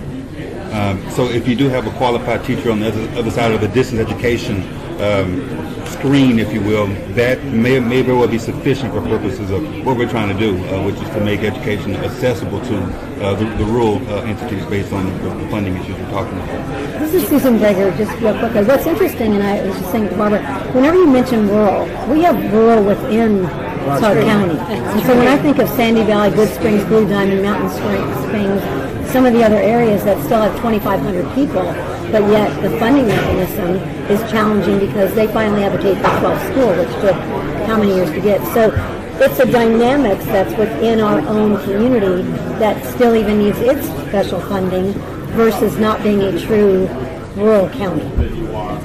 Thanks for bringing that up. This is Joyce Woodhouse. I wanted to add to some comments on Terry's question to us regarding the use of video conferencing. And especially for rural, and I think also the rural schools within Clark County, we need to continue to look forward and utilize online classes and video conferencing for the students. But I have, and I understand what some have said about someone, I guess I've been a teacher for too long. I really have a problem with that person who is out in Schurz, Nevada, and even if it's a first grade or an 8th grade class, if you have someone there who is not qualified, the students are trying to, and that person who's there is trying to utilize the expertise from whatever school, teaching a lesson on whatever it is. If that person does not understand and can help that child when that child falls through the cracks, we've just made our problem worse. And I think one of the things we also need, we don't have time today, but in looking at this new funding formula, one of the things we need to look at is what are the resources that we need for our schools under that, because we have students, and Susan brought it up earlier, we have so many students who are falling through the cracks and are not graduating. They start to fall through the cracks at 3rd grade. We have to put in place those additional resources, whether it is through using technology or special programs like Imagine Learning or others, so that we are addressing the needs of those children when they start to fail, so that when they get to 3rd grade, 5th grade, 8th grade, they're going on and they're going to continue to be successful because we caught them at the moment they fail. We don't catch them at the 10th grade that they fail, because then they're not going to graduate, and we want these kids to graduate. So I think an allocation of new resources has to look at what do our kids need. and what kind of program is going to be put in place to make that happen. To me, the certified teacher is the most highly qualified teacher is one of the answers to that question. Mrs. Janice, I just need to clarify though, because the question was, you're still going to have a certified teacher at the other end. So it's not that that child is left without one, but right now the way the law reads is that it has to be a certified teacher in that classroom, which increases the amount of money it costs to do the virtual learning. So it's convoluted, but you'd still have a licensed teacher. I'm sorry. I'm just asking. This is Lieber, and I have to apologize. I'll plead ignorance. In the formula, is there going to be a cap for each category? Because that really penalizes. In other words, if you say that 10% of the population is going to be gifted, and if you have 12, we're not funding for 12%. We're only funding for 10%. Is there a cap in the formula for all these special needs? This is Barbara Sagaski. I don't think any of that's been set. I don't think any of the things have been decided. But what I was going to say to the conversation was, if you can show me that you have somebody that's classified as a substitute that does not have a license but has a degree, if you have a CPA that is teaching in math, I'm all for it. That's fine. They don't have to be a certified teacher, but they're a certified public accountant that can help somebody with math. Hopefully the CPA knows math. But, those types of things I think we could leave open. But again, I don't want to water down what's in there. But if we have, our other problem is nobody's willing to address the substitute and sub issue that we have in the district. That's one that, until you address that, we're still in the same hole. So you can, until we resolve that, it's really hard to put the terminology in. And I think it would be something that if you're in a rural area, there's got to be some language that can have a variable where we could have somebody in there that just babysits if that's what we have to have. I think that's the wrong attitude to take. But the other thing is, what about CSN? What about the community colleges, as everybody has noted, that we bring teachers into the classroom, people that are teaching, because not all of them are certified teachers. Aren't they certified public accountant can teach a class? You have somebody that can go in that's a certified mechanic that can go in and teach classes for mechanic. I mean, that's the type of thing that I'm thinking of, that I'm looking for in a substitute teacher. Boy, if you're qualified in this and you want to come in and teach, I'm okay with that, you not being a certified. And I think that's what Teach Up for America kind of pulls that type of a person in, and some of those other entities. So those are all possibilities. From Lindy Schumacher, I'm going to go from the business perspective right now. We need to be educated in this, because you know my answer would be to that? So long as you're not double dipping, so long as that person's not being paid by higher ed and K through 12, that it's something that's reasonable for the state. Because what you're basically doing is saying, all right, we know this human being exists somewhere and we're already paying them, but then you're going to pay them again. And that's the part if they're on from salary, or if they get it by hour, the class. I think that there's something to be said about, change the state constitution, it's not going to happen. But educate the business community on what it is that you're really aiming to do, and we'll help you get there. This sounds like kind of nutty to me. I mean, we know the people are there. We're running a junior college down the road. But as a business person, and quite frankly, indirectly representing the largest taxpayer in Nevada, I don't want to pay them twice. If they're on a salary in Nevada, then I think they should actually be utilized by Nevada. And I do get the separate budgets. I know I'm talking crazy because I'm not in politics, but you educate me and you educate the business community, people will back you up. Susan Brager. Thank you for listening to me. I'm a businesswoman for many years, but what I'd like to, and been on the school board and sit on the commission, we have gone to a business community, I cannot tell you how many times. They walk alongside us to a point, and then they all scatter. I'm sorry to say that. Bad business. Just real quickly. Did you have a card? It seems to me that we may be saying the same thing without having defined what the role is of the individual in the classroom on the distance education issue. If the role of the person in the classroom is to help, is to be able to tutor in the instance that a person doesn't understand what's being taught from the distance education perspective, then it makes sense that person is qualified in some regard, whether it's a CPA or whether it's a certified teacher. If the role is simply to make certain that we don't have high schoolers screwing around, but because it's a distance education class, then babysitting is all we need. And I'm not using that term in a pejorative sense. I'm using it in the sense that we're still talking about, people who are 18 years and under who need some supervision. And so for that reason, we may need someone in the classroom. But it goes back to the primary issue we're talking about, which is how we're going to provide the free and appropriate public education that most assuredly will be provided to every student in our state because it's part of our responsibility. How are we going to provide that to those areas that are less susceptible to being reached? The rules, whether it's a rural Clark County or rural up in eastern Nevada. This is Stuart again. That's why I think we need to remove this mandate that they have to be a certified teacher, leave it up to the individual school. The principals have pressure upon them that they need to perform. They need to get kids graduated. They need to pass the proficiency test. They're not going to put people in there they're not going to set up a deal where it's going to be detrimental to those kids. They want the kids to learn because they're under pressure to have them learn. We're doing it right now. I'm going to conclude my crazy remarks today. This is Lindy. I'm very proud that we're having these conversations. I am so excited about this. And from someone who's from the South, obviously, lived here my whole life, I feel like it's about time, and you're undertaking something that's amazing. And I mean, I'm proud that the conversations are happening. So whether it goes in the favor of the North or the South or whomever, at least the conversations are occurring. So congratulations on that note. We're paying attention. We're not pretending we don't know, but... So Janice, anybody else want to give a last comment before we wrap up? And give me Godspeed on trying to... What is this? You can do it. We'll throw spitballs if you don't do it perfectly. We'll have our tomatoes in the first. I'll ask you this, as I'm going to try to capture as much as I can. Please, when I'm finished, or if I've missed something before I move on to another topic, if I've missed something in that topic, I've got 10 minutes. So don't hesitate to raise your hand, so I don't want to miss something. No, 2 minutes before we start. No, we get 10 minutes per table to report back out. Oh, sorry. No. Yeah, I can't do 2 minutes in what you all just talked about.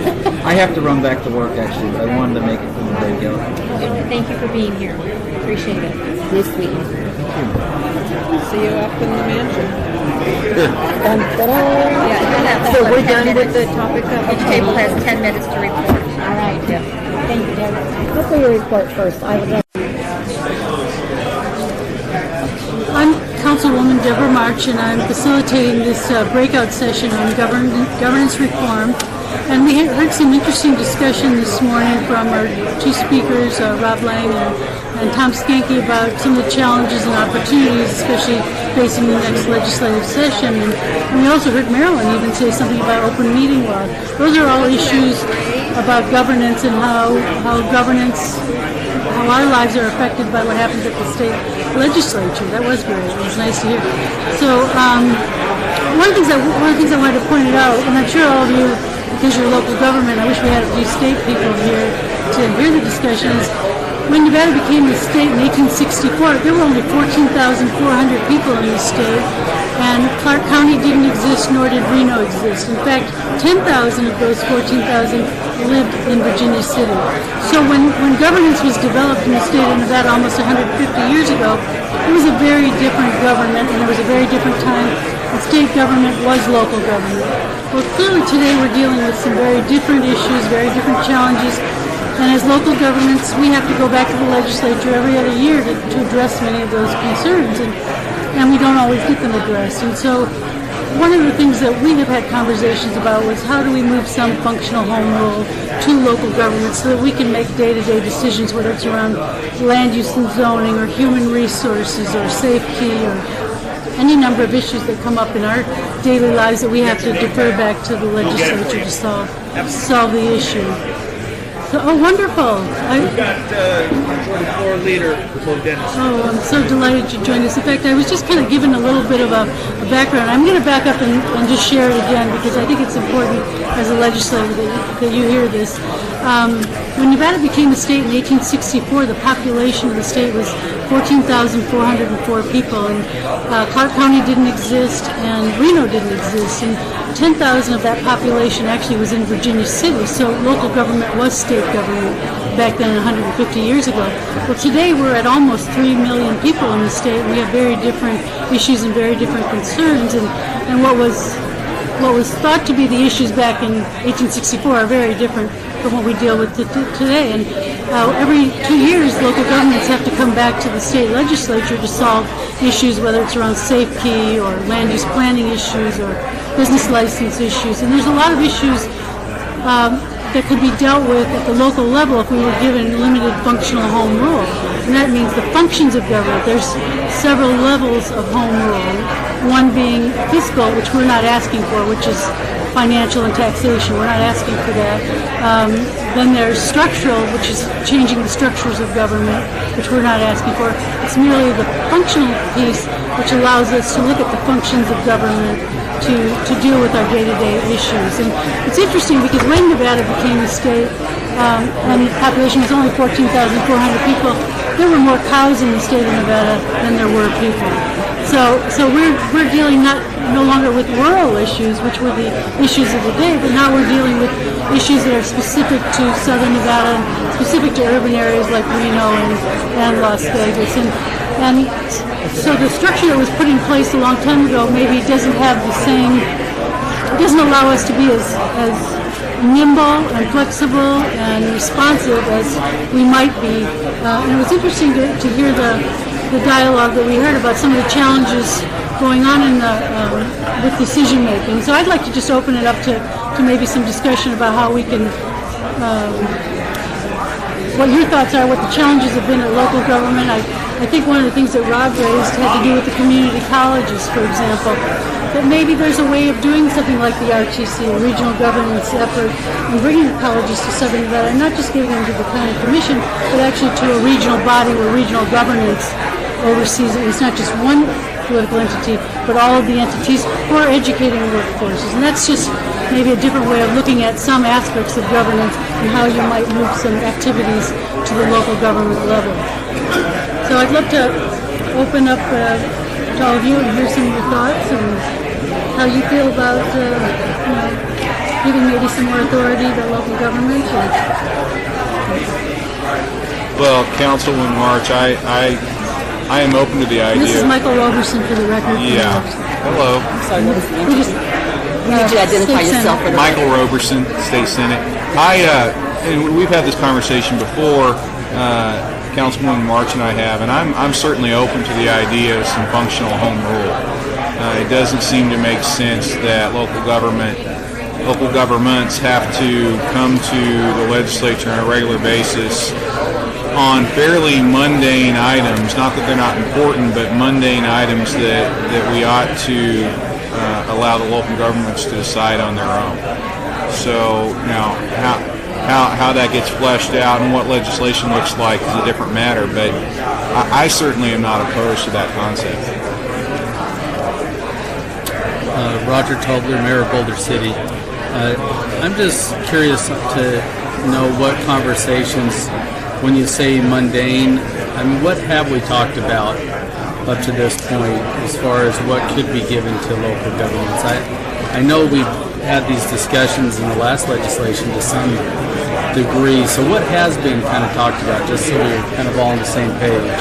You know, I actually have since 2001, all the different pieces of legislation that have gone forward, and there's quite a number that had to be looked at by the legislature that affect local government. So I could certainly pass these around, but we could go through even membership in the county fair and rec board, to be on boards. That approval actually has to come from the legislature to create citizens advisory committees or bodies. Kind of a shopping list or a want list of some of the mundane things, or because I think we all agree that the financial and the structural probably isn't where we want to go, but has that ever been given to different municipalities so we kind of know where we're all heading?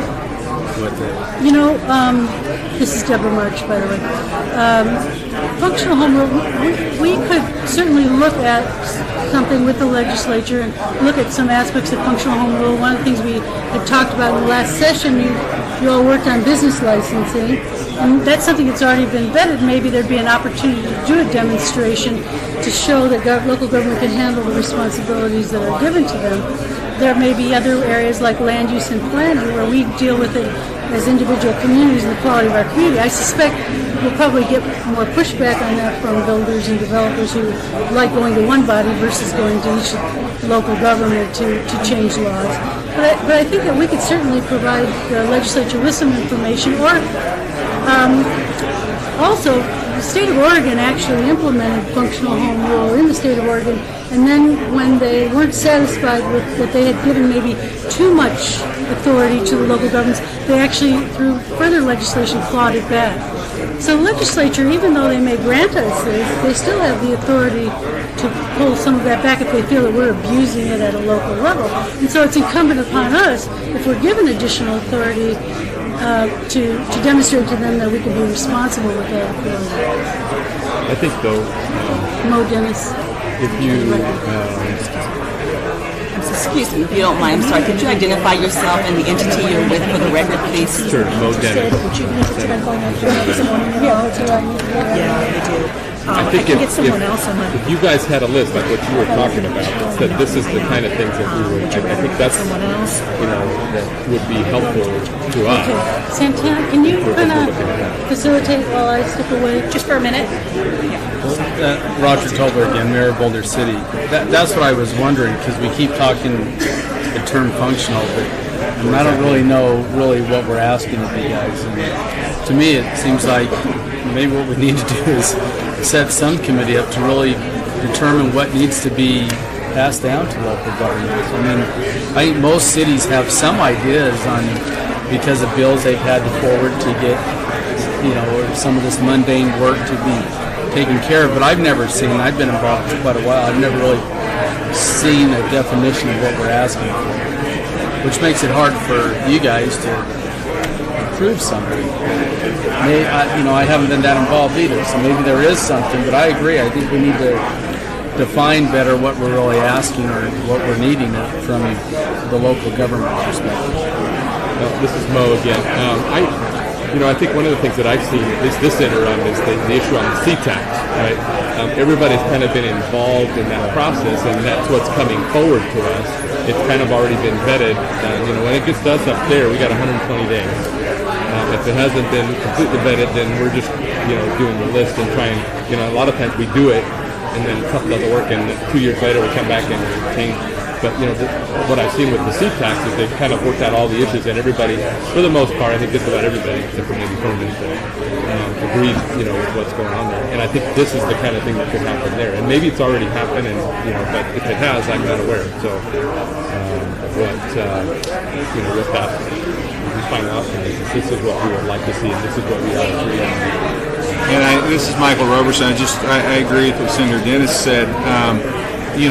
Councilwoman March has approached me with this issue. She's about the only one that's personally approached me on these issues. But the more I hear about it, it clearly is an issue for local governments.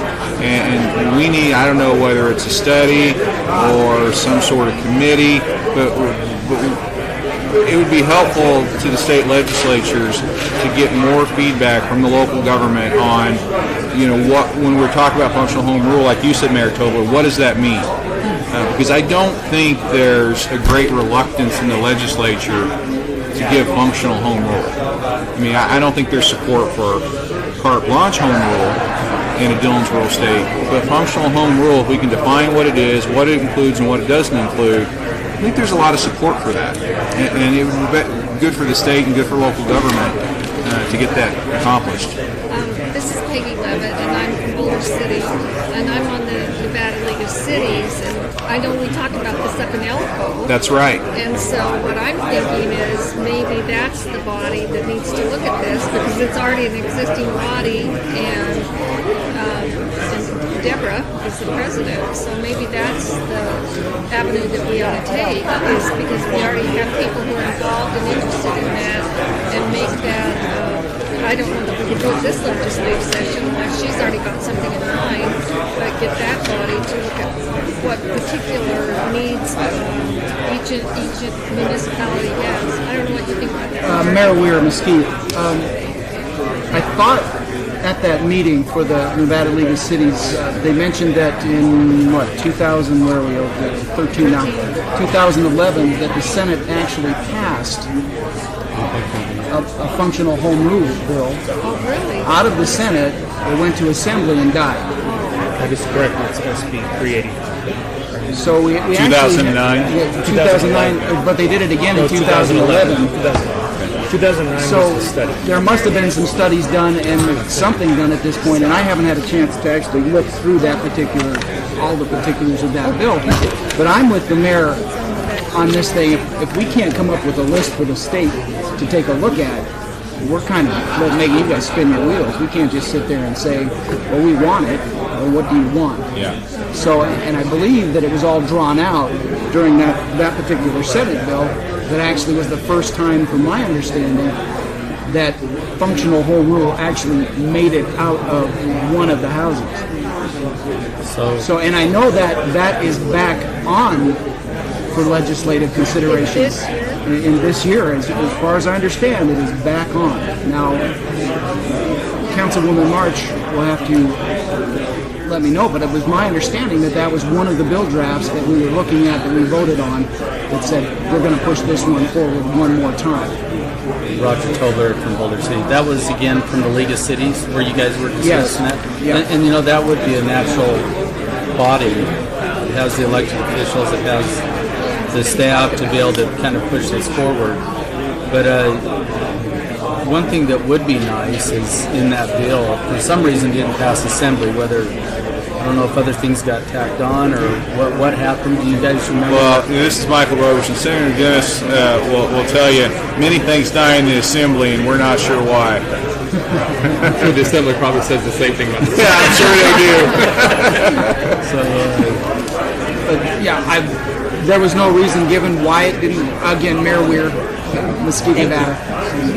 There was no reason given why. Could have been just a timing thing, could have been a lot of things. But I know that it passed through the Senate, and we were hoping to push that forward again in 2011, maybe get it through both. I mean, there's something on the table. The studies have been done. Yeah. The Senate agreed to it in 2011. Yeah, that was I'm sure that was a political thing. I won't say either way. You know, there's a lot of different things that, you know, this is Mo again, but tie into that. So sometimes we have to have the right, you know, right circumstances. The right timing. You know, yes, exactly, and the right people involved and everything. Sure. Things to Sure. But I think that might be the most logical approach to this right now, is go with what's already been done. Let's take a look at it again. We'll get the cities together, get the mayors together, and make sure we understand what's actually in this particular piece of legislation. Because I was not a mayor at the time. Mayor Weir, again, Mesquite, Nevada. So I'm playing a little bit of catch-up here. But it was my understanding that particular piece of legislation passed in the Senate and quietly met its end in the Assembly for some reason or another. I don't know. This is Senator Dennis. Well, at least we have Senator Parks, who's the chairman of the Government Affairs, with us, who's joined us now. And, you know, I'm sure discussions with him, with what's been done in the past, I think would help facilitate at least see what, you know, at least on the Senate side we can do. You know, I don't know if you have any thoughts on functional home rule. My background is 27 years of local government experience. When I first went to the legislature, I approached both the League of Cities and the Association of Counties and suggested to them an avenue to pursue for, to improve home rule as well as to address a lot of other issues. As you all know, we have individual city charters. And I believe it was the state of Iowa went through a city charter study, and they came up with a single Pike city charter, that city charter gave much greater expanded powers to all local governments through a charter reform. Because as it is now, there's 3 different ways to create an incorporated city. And I know that back here in the 80s, we had a citizen effort to create the city of Mesa Vista, which would have included the Whitney unincorporated town area. And after that, one of the things we did was we changed statutes, making it more difficult for anyone to create an interested group of citizens to create an incorporated city. And I think that the fallout from that was the difficulty that law firms faced was in part because of the legislative changes that took place back in the 80s as a result of the proposed city of Mesa Vista. Excuse me, for the record, could you please identify yourself and the entity you're with? Yes. David Parks, Senate District 7. Thank you. Councilwoman March, this is Mayor Weir, Mesquite, Nevada. Could you explain the Senate bill in 2011? We did have something come out of the Senate for home rule. Is that correct? Well, it was the Advisory Committee for Intergovernmental Relations, and the committee actually was studying aspects of home rule, the pros and cons of home rule, but also looking at aspects like economic development, health care. We worked with we actually had the governor's staff on the committee, so we had people from Health and Human Services, Economic Development and Transportation, as well as the budget director. And then we had legislators as well as, we were asking to have legislators added to the committee. And then we also had local government, county and cities, large and small, so there was representation from around the state. So we were beginning to discuss and study issues around government relations and some of the issues that maybe perhaps we could be dealing with at the local level that could transition. And we were actually asking for permanency, or at least the ability to continue with the process of studying, knowing that if we weren't successful, we could always sunset that committee.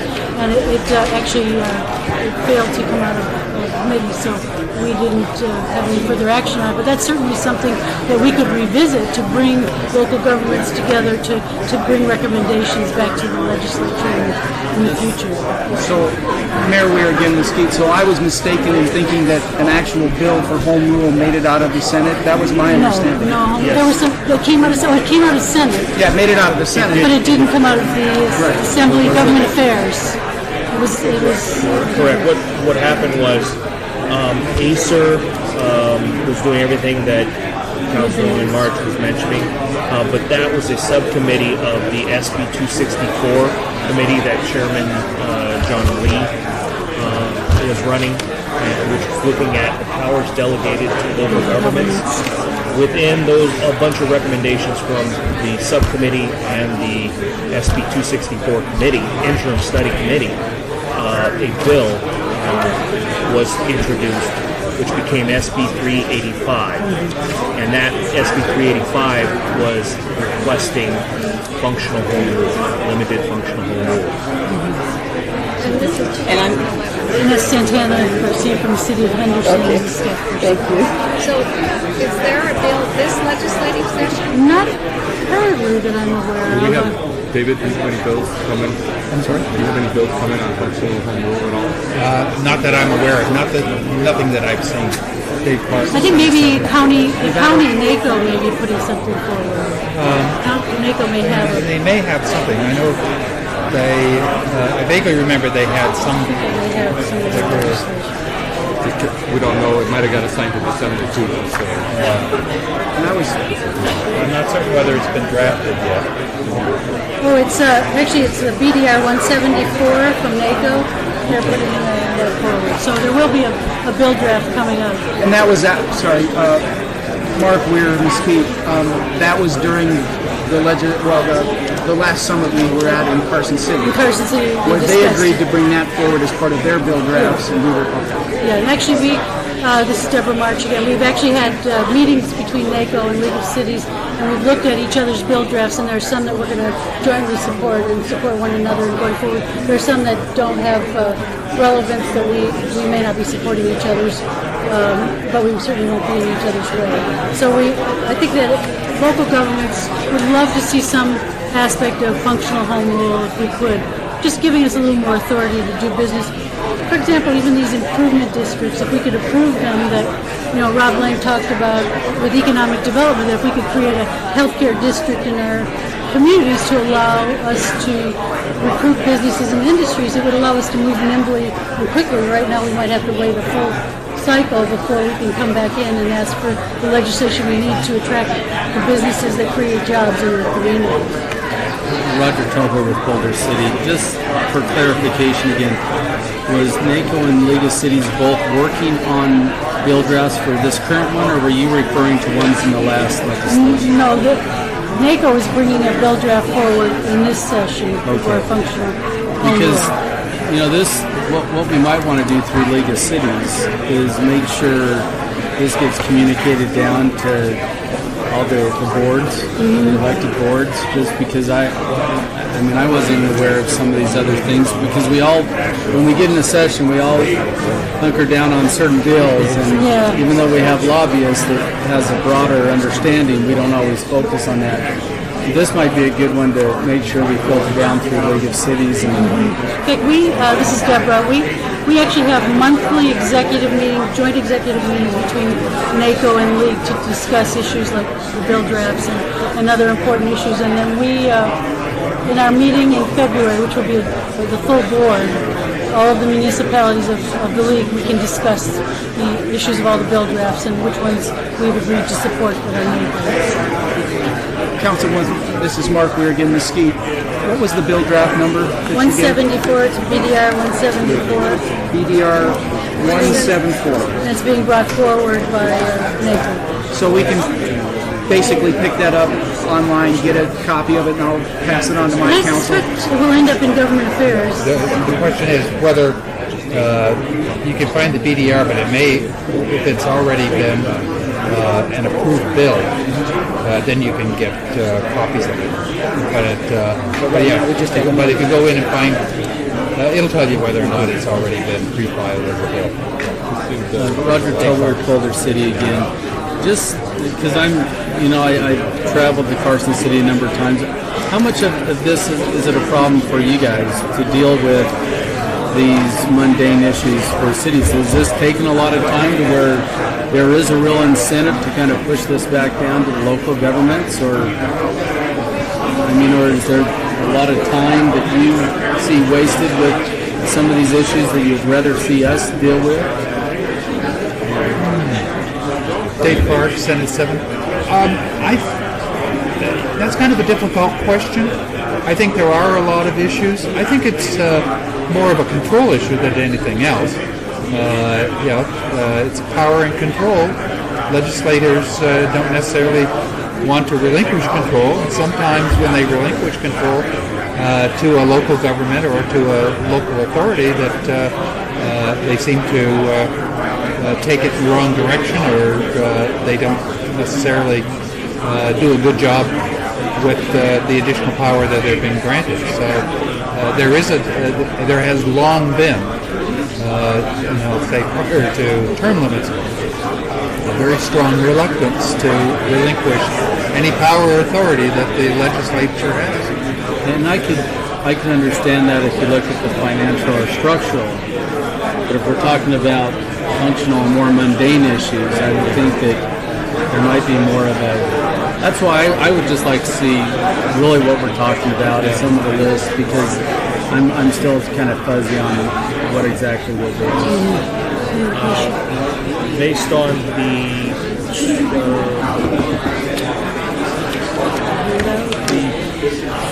report to the 2011 legislature, in 2009 was the SB 264 committee to study the powers delegated to local governments. The report that came out from the LCB was Bulletin 1109. It was reported to the 2011 legislature.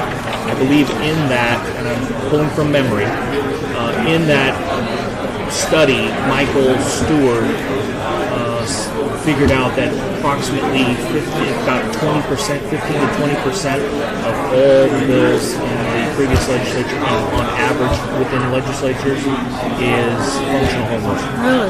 Local issues. Local issues. I think those 15 to are what you want to 20%? target first and see. Something like that. I am pulling that from memory. Okay. We can research it too. And if we were to reinstate the Easter Committee and allow us to come forward with some recommendations, that might be an effective way to begin transitioning and do demonstrations, perhaps, like something that we've already done some work, for example, in the area of business license with you all, and that's been vetted a number of times. That might be a good way to roll it out and let us show you that we can manage the additional authority, and if we blow it, we can claw it back. That there's opportunity to claw back. And I think the purpose of the ACER was, because government has become complex in its duties, the ability for the legislature to understand what local governments need once every 2 years for only 120 days, when you have many, many other things to deal with, especially a more and more complex budget. The ACER would become an interim, sort of a permanent interim committee that could meet with legislators, combined with local government elected officials and staffs, to, during the interim, really truly educate legislators on what the needs are, the changing aspects of government, so that when you do roll into a legislative session, you don't have to have that learning period during session. You've already done that during the interim. That was the original purpose. Santana Garcia. That was one of the main purposes of the ACER, which is the Advisory Committee on Intergovernmental Relations. So it was meant to be local governments in relations to the state government. And Santana, would you identify yourself? I'm sorry, Santana Garcia, staff of the City of Henderson. Thank you. Advisory Committee on Intergovernmental Relations. It was modeled off of, I believe, the National League of Cities, or it's a federal body. So it was modeled off of that. Is it still meeting? No. We did the bill. Sunset at the end of the last session. One of the recommendations from ACER was to make this ACER committee permanent, which would be meeting during the interim. And to add 2 legislators, I believe. And we would have a couple of legislators. Sounds like a good idea. Well, it would certainly be something worth revisiting. The Senator Jess, and that's what I was alluding to earlier, that we did a similar thing with the CTAX this time, and legislators were involved so that it's not just you guys doing it and then coming to us, because obviously what happened last session, folks on the Assembly side weren't part of the dialogue, so there's probably some issues there, and that's why. So if we have some kind of meeting on it. From the standpoint, I'm not president of the League of Cities during this next session, and it's my hope not only to have myself, but to have the mayors come up on a regular basis. The League has its council of mayors, and to bring our folks up to have conversations with you about the challenges that we're dealing with at a local government level, so that we're doing better about dialoguing with one another on a regular basis. Back to this Peggy Levitt? bill draft that you're talking about. Oh, just introduce yourself. I'm sorry. This is Peggy Levitt from Boulder City. So what is contained in this bill draft with respect to functional home rule? 174, it's basically the county's bringing a bill draft forward. So are you familiar with it enough to know what is in it? I can point out to you, it's so we know what it says revised provisions governing powers of local government. Local government in Nevada has limited autonomy. Nevada is considered a Dillon's Rule state, and therefore local government may only exercise powers as expressly granted by the legislature. And let's see, this bill would, this BDR, if enacted, would provide local governments with functional home rule and provide the flexibility they need to respond to the changing conditions. This bill would in no way lessen the oversight of local governments by the state legislature, nor would it invalidate or lessen a single one of the multitude of statutes that governs the operating of Nevada's counties, cities, and towns, and define powers delegated to them. So that's the BDR that NACO is bringing forward. So it's not, it doesn't sound very specific. No, you probably don't want to be very specific. You want to have more. The reason I asked that is because we were talking earlier about a list of things that we wanted functional rule, to address. But this sounds like it's... Well, it deals with the functions of government, where structure deals with how the government is structured and the bodies. The fiscal deals with the financial aspects. And actually, personnel is really 288. And then functional is just the functions of government. So it's a myriad of things, from everything in your charter to could be everything in your city ordinance that might deal with land use, all the way down to police department's activities in terms of ticketing, and so it's the functions and activities of local government. Santana? Santana Garcia, of the city of Henderson. One of the main reasons why the language was so broad was because if you ask, well, what is it you really want, we can't truly answer that question, which is the nature of every session we are dealing with functional rule. So as an issue crops up, something that you may never have anticipated, and there's no way for you to. Conversations are happening because this is exactly what we want, but I do want to give you guys about a 10-minute warning, so if you could work on wrapping up your conversations, that would be great. So as issues come up that you have no ability to anticipate, and you couldn't truly have any language written to prepare for it, because they are very specific. Last we session, said for that example, is safe key was a big issue, and that might never be into the and that is the nature of us going to the legislature, having to ask for the permission.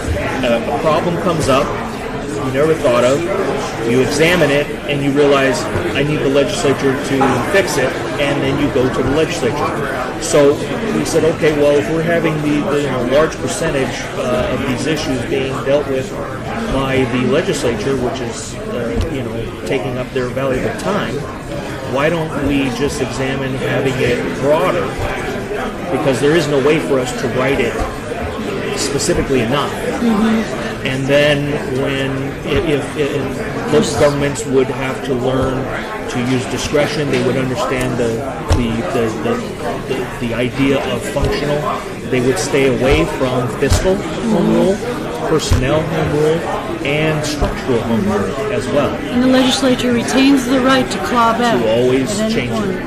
If we abuse it, you retain the right And to then claw on the flip side, what would end up happening is, rather than local governments not having the ability to meet the needs of the citizens in their jurisdiction quickly, even though they meet twice a month, they wouldn't necessarily be able to, respond to citizen needs. They'd have to wait every 2 years. Mm-hmm. So it'd be on the flip side, what would end up happening is if there was any sort of abuse or misunderstanding or blurring of a line, the legislature could, every 2 years, call that back. And this Deborah March, local governments have a public posting and public hearings on all these items. So if we were to make a change to an ordinance, there's a public process that the citizens are involved with and engaged with. So nothing would be done in covert activity. It would all be in a public community process. And certainly that's something that the legislature could also monitor if they thought that we might be doing something that they had concerns about. They could certainly show up and provide feedback as well. Roger Tobler from Boulder City. I understand the purpose of general, but we also heard that there's reluctance to give up control. When you talked about general, I mean, you guys are the ones that are is that going to be an issue if you do a general approach? Is functional not a big deal to you, where you'd be willing to give that up in general terms, or is that something? Because I mean, from your comments, that was your concern, that you've given too much at times and they've gone too far, or they've crossed the line, or whatever else. That's what the bill's asking for. So I'm just curious as to where is that really possible to do a general approach? And I don't know. That would certainly be an appetite that would have to be explored. Not that I'm putting you on the spot right now. I'm just Senator Dennis. I think part of it is that we don't know what that means. When you give general, because keep in mind, you just said it. It takes 2 years. So if we have to claw something back, we got to wait 2 years to claw it back. I mean, that's a long time. And so we want to have comfort that if we're going to do something, we got to kind of understand what that is. We hate to get a year into it and find out that we gave something that we probably shouldn't have. And so that's where the hesitancy is. That we're going to do something that's hard to fix for another 2 years.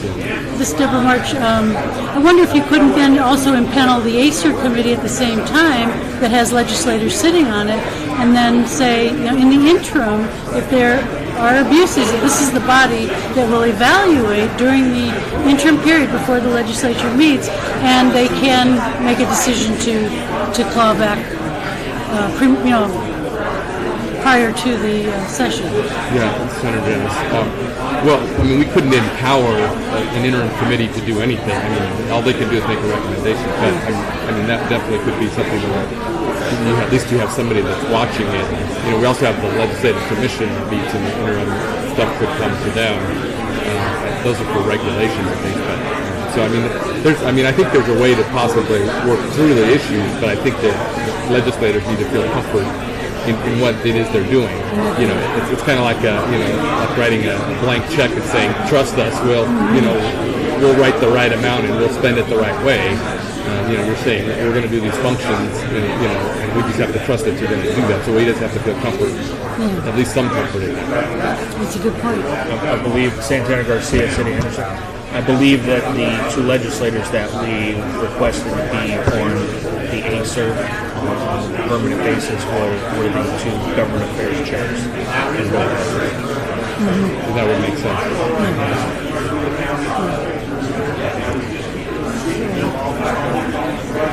How do you guys feel about the meeting law? I think you heard earlier, and I mentioned to you before, this is Michael Roberson. We need to fix this so that local government officials can discuss issues. It seems ridiculous to me. I was at the Henderson Legislative Breakfast not long ago, and it was an informal breakfast with the mayor and different legislators and staff, but the city council members could only one of them would be present in the meeting at a time. One member would come in for 10 minutes and leave, and another one would come in, and that's just not conducive to... Senator Dennis, but they could have posted it as a meeting, and then everybody could have been there. Sure. Which is kind of another, but I know that in the past, when I was on the library board, whenever we did stuff, we had to always post it as a meeting, even if it was just a dinner or a reception. We were hiring a new director, and we were doing a reception, we had to post it as a public meeting.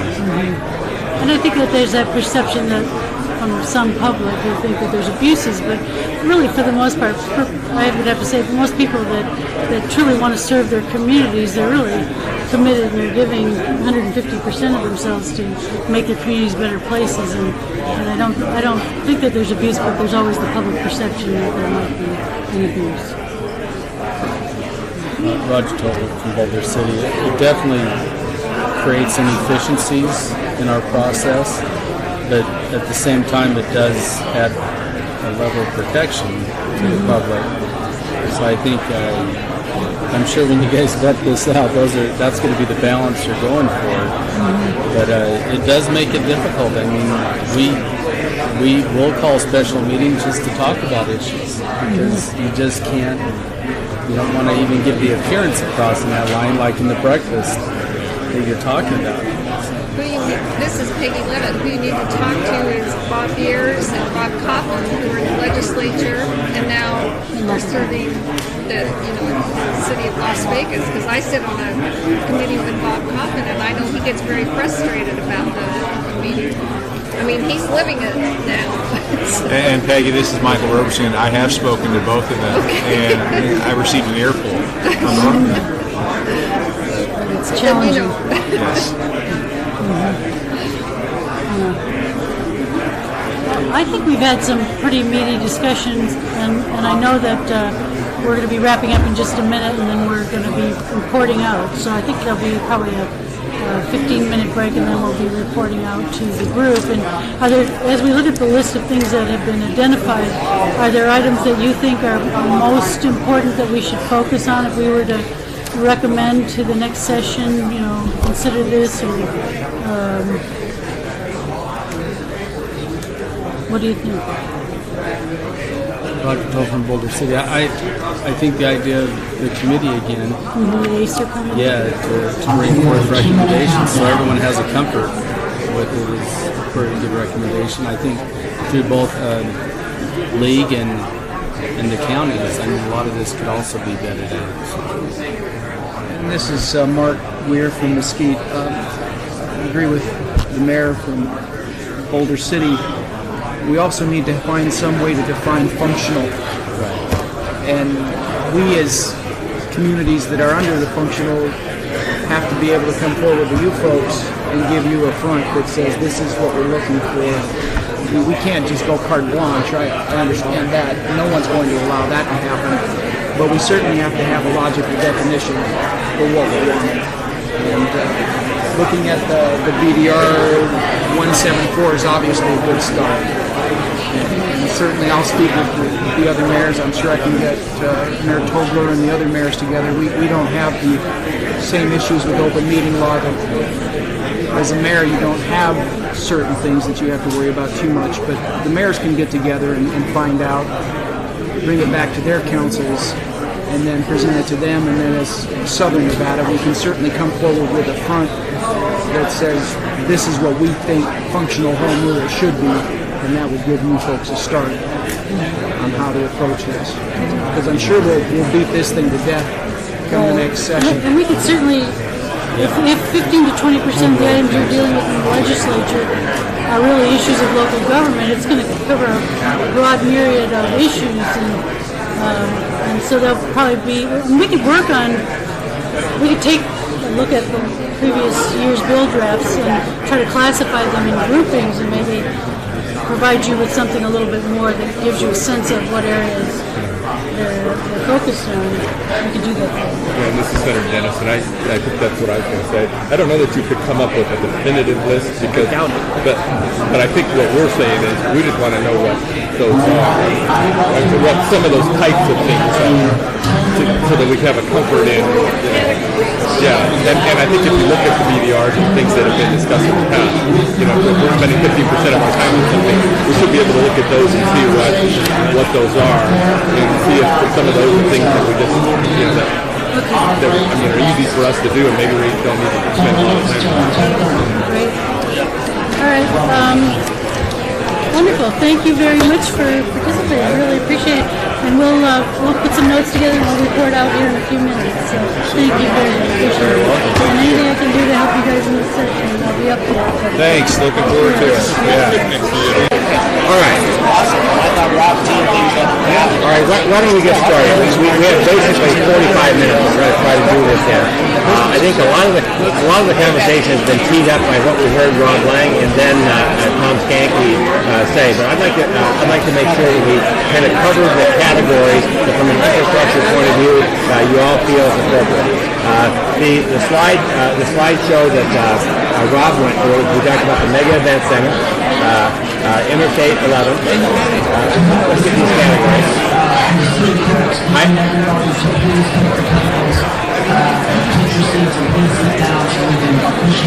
Sit down!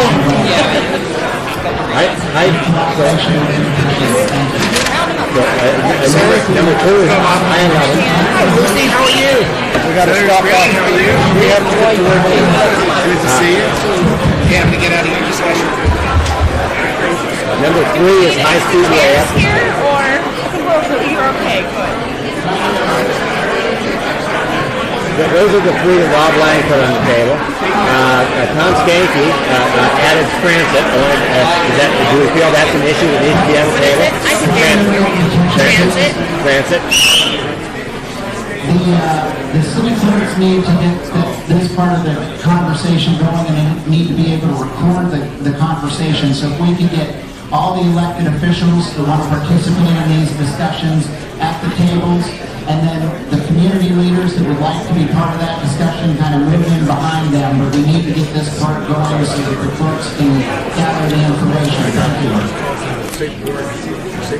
Water was another. Okay, and then water was the next one. Thank you.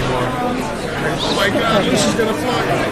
Okay, when we think of infrastructure, is there anything else that we think that needs to be captured here as categories? Absolutely. Don,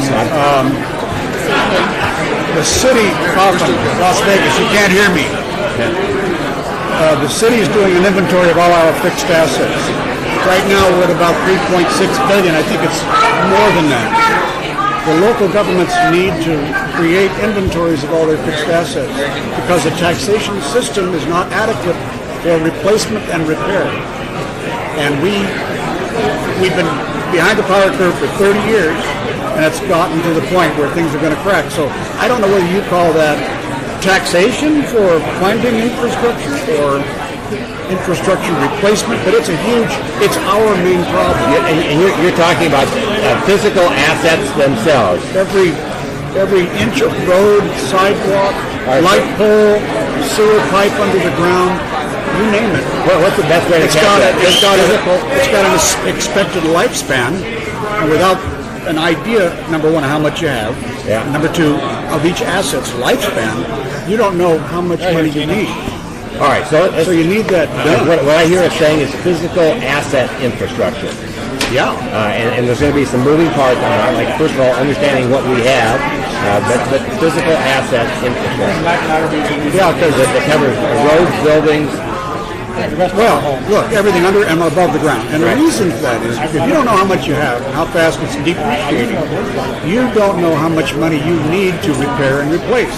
You can guess, but the point is we're going to need taxes to fix these. We can't ask for taxes until we actually have a number we can say, hey, this is really what we need. We can demonstrate need.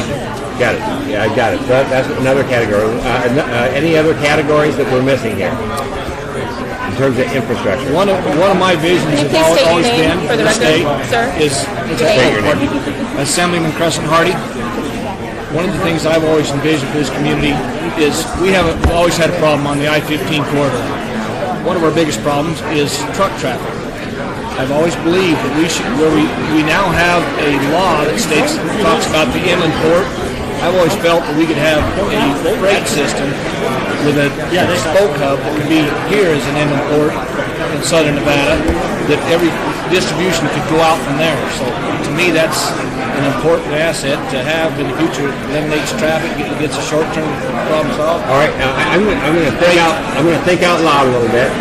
Perhaps what we do is take I-11 and say I-11, I-15 infrastructure issues. Okay. All right. So we'll broaden that, because I think that's a good point. I mean, we're talking about the highway system, and those two corridors are really important, and they come together in terms of making sure that we, from a logistics point of view, have the opportunity to be an inland port. In comparisons to other places in the state, or in the nation, our rail system is underutilized compared to other places. We could run far much more freight traffic on that. Okay. All right. What else? Any other, Lizzie? Assemblywoman Lucy Flores, District 28. I think one of the major issues that not a lot of states are a few states are starting to talk about, that's going to become a major funding issue is going to be the gas tax. And as we start to hit fuel efficiencies, not just in the production of our vehicles, but then also as we start to move forward with mass transit, and we just become more efficient with the use of gasoline, we've already seen a reduction in the amount of money that's coming in from gas, that specifically supports funding transportation projects, and that's only going to continue to decline, and yet we have not changed the way that we collect tax to even fund any of these infrastructure projects, especially transportation projects. So I think one of the major obstacles that the entire country is going to face, but Nevada specifically, is going to be the gas tax, and we need to start talking about what we're going to do to repeal it, revamp it, something, so that we have a different type of funding source for our transportation projects. All right, what I hear us saying is that in addition to kind of the different types of infrastructure, which is characterized here, there's an overriding issue. It comes up in what you talk about. Our city, but it's infrastructure funding. So it's both getting money, but it's also looking at the changes in what the money is coming from right now and being able to anticipate and manage the issues of funding to make sure that what we need to do has a way of being accomplished from a funding point of view. Well, you have the same issue underwater. Sorry. Assemblyman Paul Anderson, District 13. You have the same issue with water. You pay people to conserve, and then that lowers the revenues for the water district, and they have to raise those revenues. Good. So I think that's a good overriding issue that becomes an infrastructure issue. It's different than the physical infrastructure things that we're talking about, but it's an umbrella type of issue. So I would say that we put another category called infrastructure funding issues. And you might want to think about it, just not to interfere, cough in Las Vegas. These are regional things. These are regional problems, as opposed to each city has its own problem, each county has its own problem. But now water and road funding, that's a regional. All right. So you got maybe you want to divide infrastructure into regional and local. Each one has its own already existing regional structure. At least water and roads do. From a funding point of view? Yeah, you had RTC on that, and all right. So what I'm going to do is once we get the categories, then we're going to flip through each page and capture some bullets, and we'll capture that in that regard. But I want to make sure that we capture all the basic infrastructure issues. Anything else that we're missing? We're clearly talking about physical infrastructure. I mean, there are other types of infrastructure. When I think of infrastructure that are part of it, but I think if we stay more focused on the physical assets, it may help us a little bit. But I mean, there's social infrastructure, there's philanthropic infrastructure, but we're really talking here about a physical infrastructure, and that focus is probably big enough for us today. Does everybody agree with that? Any other basic categories that we're missing here? All right, let's go back to the beginning then.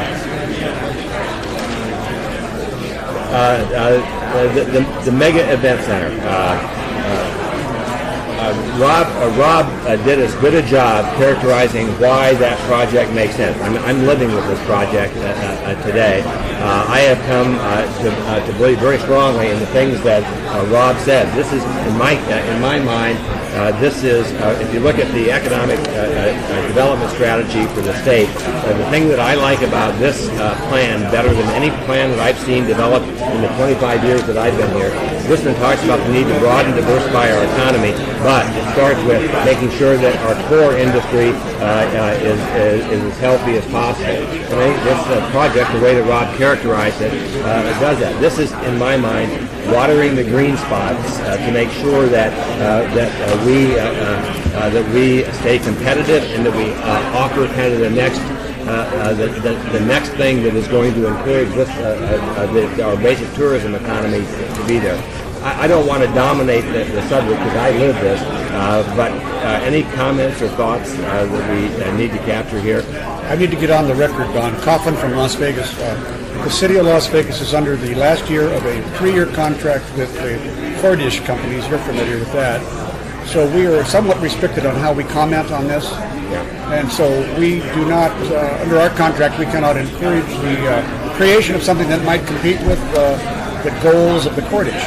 But I do not think the Cordish agreement is looking at a large event center, but rather the 22,000, that size place. So I feel free to be able to say that I think the 60,000, sort of 50, 60, whatever, 60. the large size is okay to say a good idea, very essential. That's kind of To your point about Cordish Company and the city's relationship, I met with the city manager, her development team, and the Cordish representative just last week. And the thing that came out of that was clearly what you said. These are two separate facilities. An arena is a 20,000-ish seat facility. The Mega Event Center is designed to accommodate something that we cannot accommodate in our city today. These 25,000 to 60,000 seats. So they're certainly not competitive, and they're probably complementary in terms of what the community needs. Now, there are a lot of different projects being discussed in the arena range. There aren't a lot of different projects being talked about in this range. This has really emerged in the conversations that have taken place as kind of the missing link. There are a whole host of events that happen around the country. We have some here that we need to protect, like the National Finals Rodeo and things like that, in terms of mega events themselves. But this is designed to compete against the cowboy stadiums of the world. They now host 32 events per year, mega events that are multiple day events that both create activity in the center but then create other activity throughout the community, create tremendous economic energy.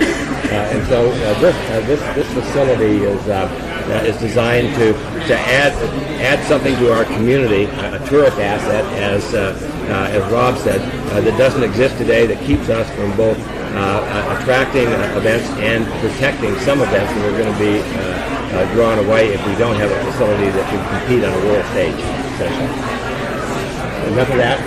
Anybody else want to have? Well, to some live in Paul Anderson, just for the record. So this is the Mega Event Center is the on-campus UNLV Majestic Realty kind of partnership. Right. Okay.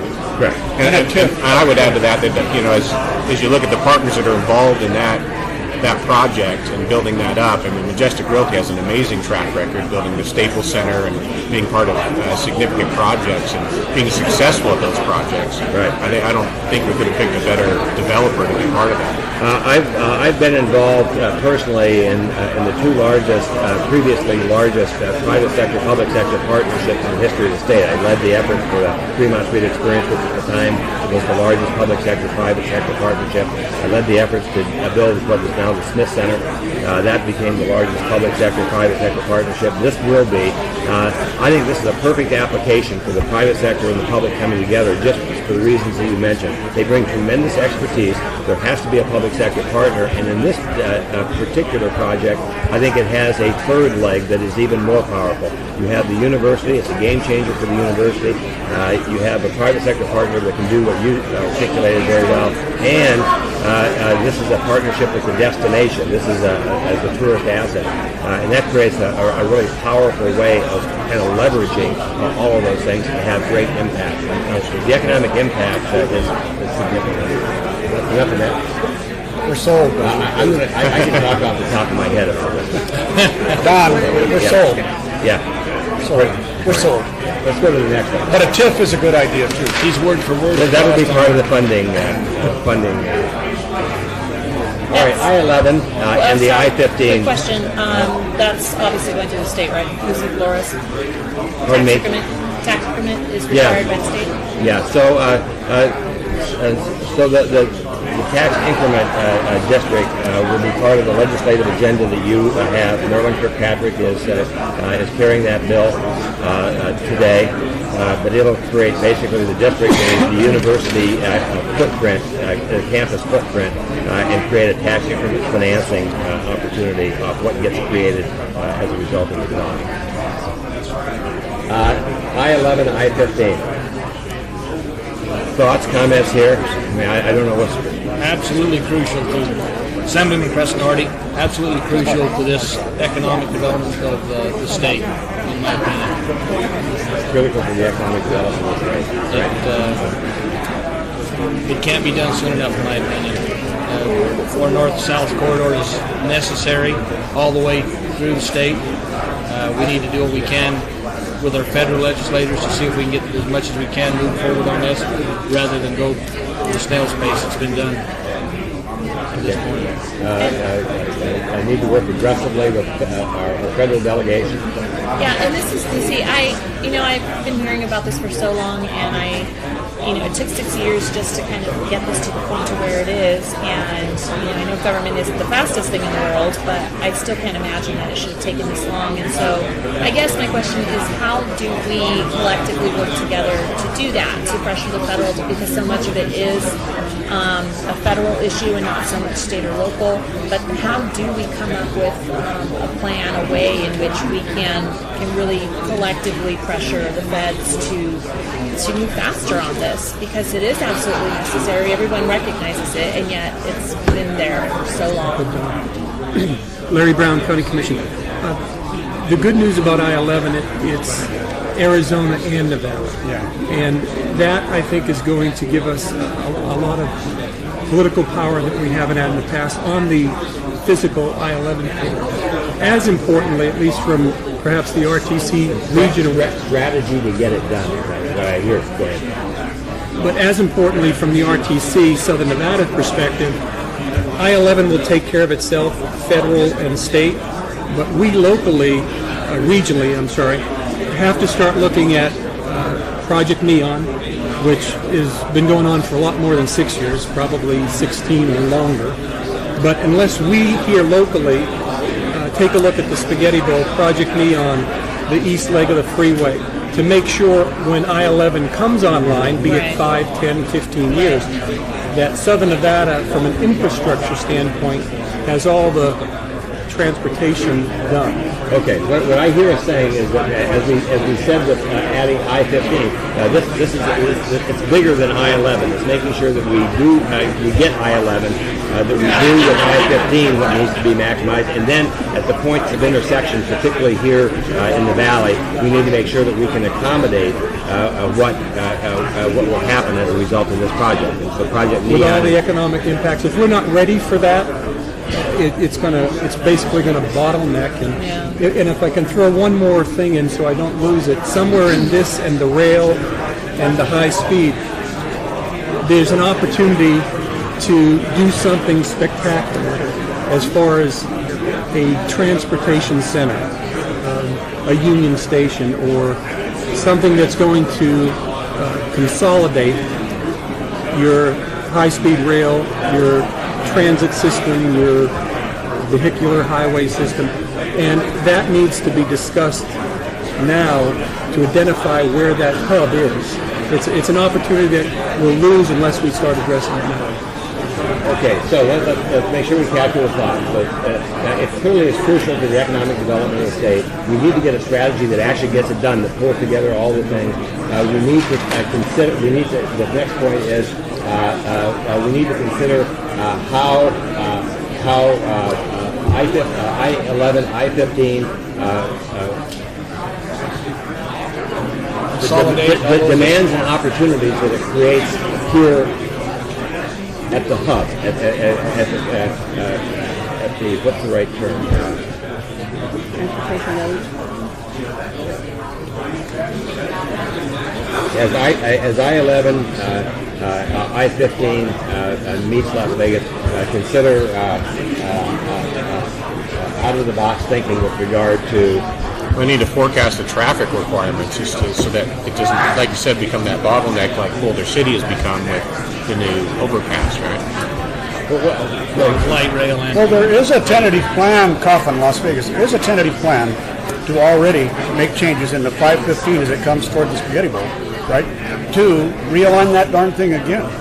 And so we already have a feel for what we need to do. Right. We're going to need to widen. We're going to need to create a couple of transition roads. It's we already know something. We don't know how to pay for it. So it's the I-11, I-15, and the integration into Las Vegas transportation corridor. And if I could comment on Assemblywoman, she's right on as far as this whole funding. Yeah. We have the east leg of the freeway. There's a plan. We have a Project Neon. There's a plan. But there's a multi-billion-dollar shortfall that we can't wait 20 years to solve, or we lose out on the I-11 impact. I think so. Funding has to somehow get tied in. Okay, and we're going to come to funding, but that's a good example of it. All right, integration. Integration. I think that's captured. All right, anything else on this? Assemblyman Paul Anderson. So you brought it up, Commissioner Brown, that maybe there's a bigger idea that should be discussed in that, and I don't know if that meant attaching a rail system along with those, the I-11 corridors, or something that we're looking at a larger picture. I wonder if we're getting right-of-ways, Project Neon and the 515, and then we need to talk about, I think that's another topic in there, but if we package all these together to where we're at least looking at that and saying, along the 215, and we said, okay, look, we want light rail to go down the middle of the 215, that might have been a pretty good solution for us, at least built it out and had the right-of-way so for I'm that. going to say integration with other modes of transportation, and that captures your freight train along I-15, but also captures internal transit issues. All right, so that's it. I would say integration, including other modes of I would like transportation. the Senator Spearman District, Senate District. I'd like to add to that something that's probably ancillary to this conversation, and that is how will all of this impact our historic neighborhoods and some of the other cultural neighborhoods that have to be protected. When we start talking about right-of-ways, there's some things that are in place right now that if we start messing with it, we won't have public support for it. So, okay, I'm going to say integration with other modes of transportation, transit, and community. Okay. And what she's taking you back to is money, like everybody said. You got it.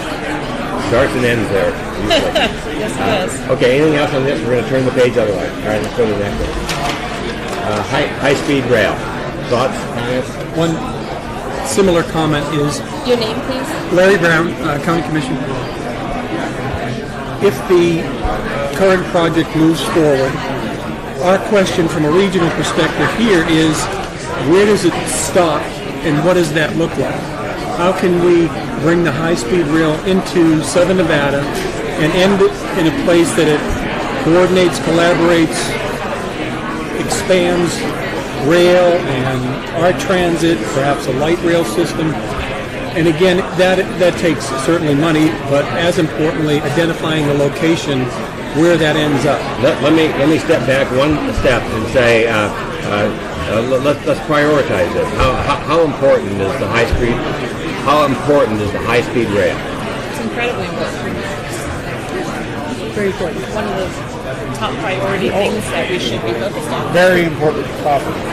And Don, it's an interesting question that I think Tom mentioned. Is it's critically, Larry Brown, it's critically important, but we can't solve it today. But unless we start addressing it, we lose the opportunity. So when we say how important is it, I think it is.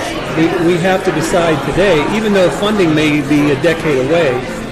So there's we have, especially the state has immediate needs, but we can't let these 5 to 10 year opportunities pass us today. So you're really saying that it's critically important. There's a few hurdles right now that maybe say we can't spend as much time on this right now as we need to, but it clearly needs to be a part of our strategic vision for where we need to be down the road. So it's critically important. It's critically important in terms of long-term strategy development. Yeah, Lucy again. I think this really goes back to the statement that was made about needing to establish these right-of-ways, taking into consideration what's already there, protecting communities, but then also having that Union Station, if you will, of Las Vegas, and being able to say, okay, we've thought into the future enough, we've thought about this enough to say, we have set aside, or we're working on setting aside this particular area for this particular development that is then going to support our high-speed rail, and will also support, the light rail that's going to eventually connect the strip to the airport and everything else that we've all been wanting for all these years, but that at least there's a demonstration of not just a commitment to the projects, but a commitment to planning for it. And it also ties into, I suppose, the planning for being able to actually absorb I-11, although that would obviously be different because that's the freeway. Let me capture this up. It's critically important, the long-term strategy. It is important that we start planning now to accommodate the opportunity, and that part of the long-term opportunity is to make sure that we know where and what essentially the terminus facility needs to be, where it needs to be, and what it needs to be. Does that capture the essence? Anything else on this? Yes. It's the mode of technology.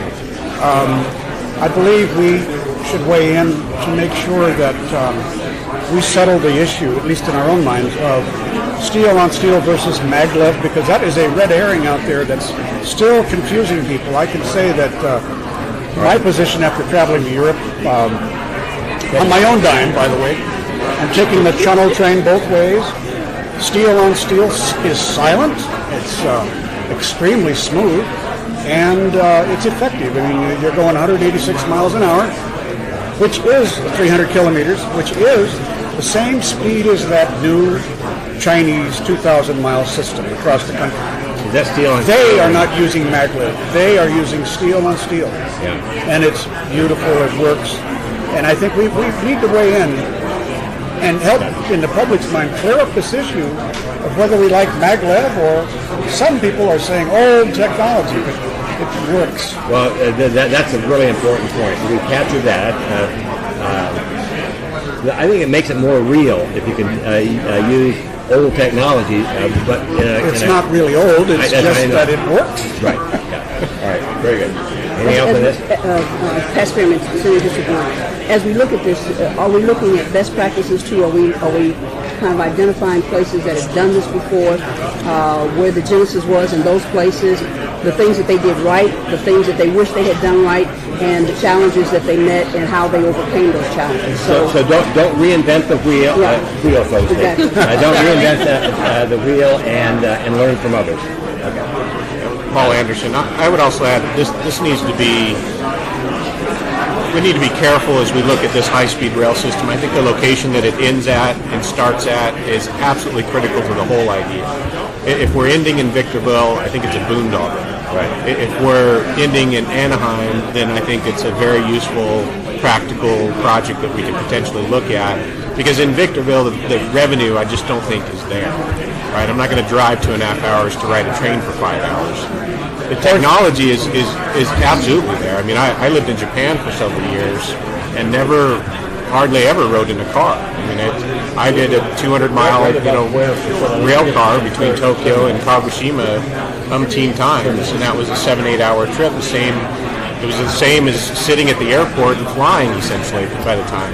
And it was a high-speed rail system. Right, so this stuff's been around. I just asked you to put terminals out there. So we talked about, let's make sure that we do a thoughtful job of knowing where it starts and where it ends, and then let's make sure that on our end we have the right type of facility. We just have to be careful of the fiscal issues. We don't need a money pit. Right? Well, by the way, the third option is to hook up to the California system as it comes along, which won't be at Victorville, but rather around Lancaster, Palmdale. So I'm going to say integration is another point. Yeah, integration with other systems. Which is probably, Lucy again, this is probably a good point that was made earlier in terms of I-11 and working with the Arizona delegation and tapping into the bi-state political leverage, if you will, with California, because I don't know how much has actually been done with California to move the high-speed rail project forward. Right, and I think that's the integration. I think that's a really good point. So, all right, anything else on high-speed rail? Let's go to the next one. All right, transit, and here we're really talking about within Southern Nevada, what needs to be done. Comments? So, are we speaking what transit? What exactly are we talking about? Because it's such a broad. It is how local traffic I'm not sure I'm an expert on it, so I'm going to just think out loud. But it's how we connect our communities in terms of transit systems. So, for example, go ahead. So one thing, Lucy for the record, of course, one thing that completely pops to mind when you said that is pedestrian traffic and bike traffic and just transit in terms of people moving point A to B, and how the Southern Nevada regional area is not at all connected for pedestrians or for bicycles. And that, I think, has been a very, very huge problem, not just with our pedestrian deaths, but also in terms of being able to connect the city, whether it's by car or by foot traffic. And there's been a little bit of planning here and there, but I don't think there's been a regional effort to really develop a plan for the entire area. Yeah, and those are really good points. It's true, it's not regional, it is local. Very good. And a commuter is another category of transit. The RTC is doing in terms of the hubs out in the suburbs is the parking ride. Thank you. As part of it. Part of the conversation that I've heard that I'm not an expert on, but with the monorail, the next generation of monorail that is maybe more carefully thought out, that connects maybe some of the tourist assets. I heard just yesterday in the context of CES being here. Well, we heard a little bit of from Tom. Getting around is difficult, and so a monorail that connects some of our convention assets, those tourist assets, would make that a more rational transit system. Connecting to the airport maybe doesn't create the natural linkage. A logical, the next generation of monorails maybe. And I'm sorry, this is Lucy. I just want to make sure that we don't lose this. I know we're talking about economic development and the state, and that's very important, don't get me wrong, but I think that we very quickly jump to that and we lose sight of the fact that it's a community and that people live here, and yes, people need to get from the airport to the strip, but then people also need to get from their homes to the strip or their homes to the airport or just within the community. And also, in addition to that, people come to Las Vegas and they want to visit. So many people don't know that we have world-class rock climbing at Red Rock, and we have all of these amazing natural resources, and then people figure, well, how the heck do I get there once they even realize that it's there, you know? And there's just, our natural resources are so beautiful and wonderful, and there's really not a good way to take advantage of that for people who want to find a running trail or things like that. So I just think it's important to keep that in the conversation. I think the Southern Nevada Regional Planning Coalition, SNRPC, is handling this issue, very issue of walkability, regional walkability, and bikeability right now under its aegis. So it's working. And DOT has an entire department as well that Paul Anderson, for the record, that they focus on. They just recently had a summit a couple weeks ago that was all about different modes of transportation. Yeah. Bicycles, walking, and any development they do, how they're going to incorporate those other modes of transportation. One comment, Don, if I may. Larry Brown. And back to the Assemblywoman's comments as far as integration. Remember, the RTC, our primary function, certainly we like to move the tourists up and down the strip, very lucrative, but our primary focus is Southern Nevada. And if you've noticed the last few years with our park and rides in the Northwest, the expanded carpool lanes, the Sahara Express, Boulder City Express, we have a major plan for the Maryland Parkway, which is one of our busiest routes. And our challenge there, to no surprise, is funding, and just as far as our plate is full, so incrementally we're getting that. And the last point is it just ties back into, if MDOT comes in with I-15, Project Neon, expanded park and ride, we then have the infrastructure to bring the RTC on to get people out of their cars, to carpool, to get better pedestrian and bicycle safety, more park and rides, because they work. The pilot program shows that they work, these express routes, but we just have to get there. and I put, as you were talking, I had her put integrated approach, because that's really what you're talking about. I mean, we need to step back from this and make sure that what we do has an integrated vision with regard to how we bring these things together. So that, Don, one other thing on monorail, because you can't overlook it.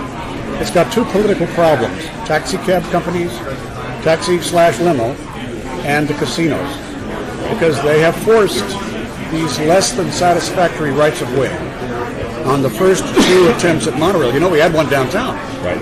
That is gone. All the pylons were ripped up. And this one is failing because it doesn't have access to the casinos. Yeah. Enough of it. Yeah, the next generation needs to be well thought out. And the taxi cab companies have been a stumbling block for 40 years. 40 on monorail. If I may, John, Councilman, all these things we're talking about, you brought it up at the Mega Center, we have to have private sector partnerships. We have to have their buy-in. Yeah. We, as a public agency and public agencies, Larry Brown, we can't do it like we used to do.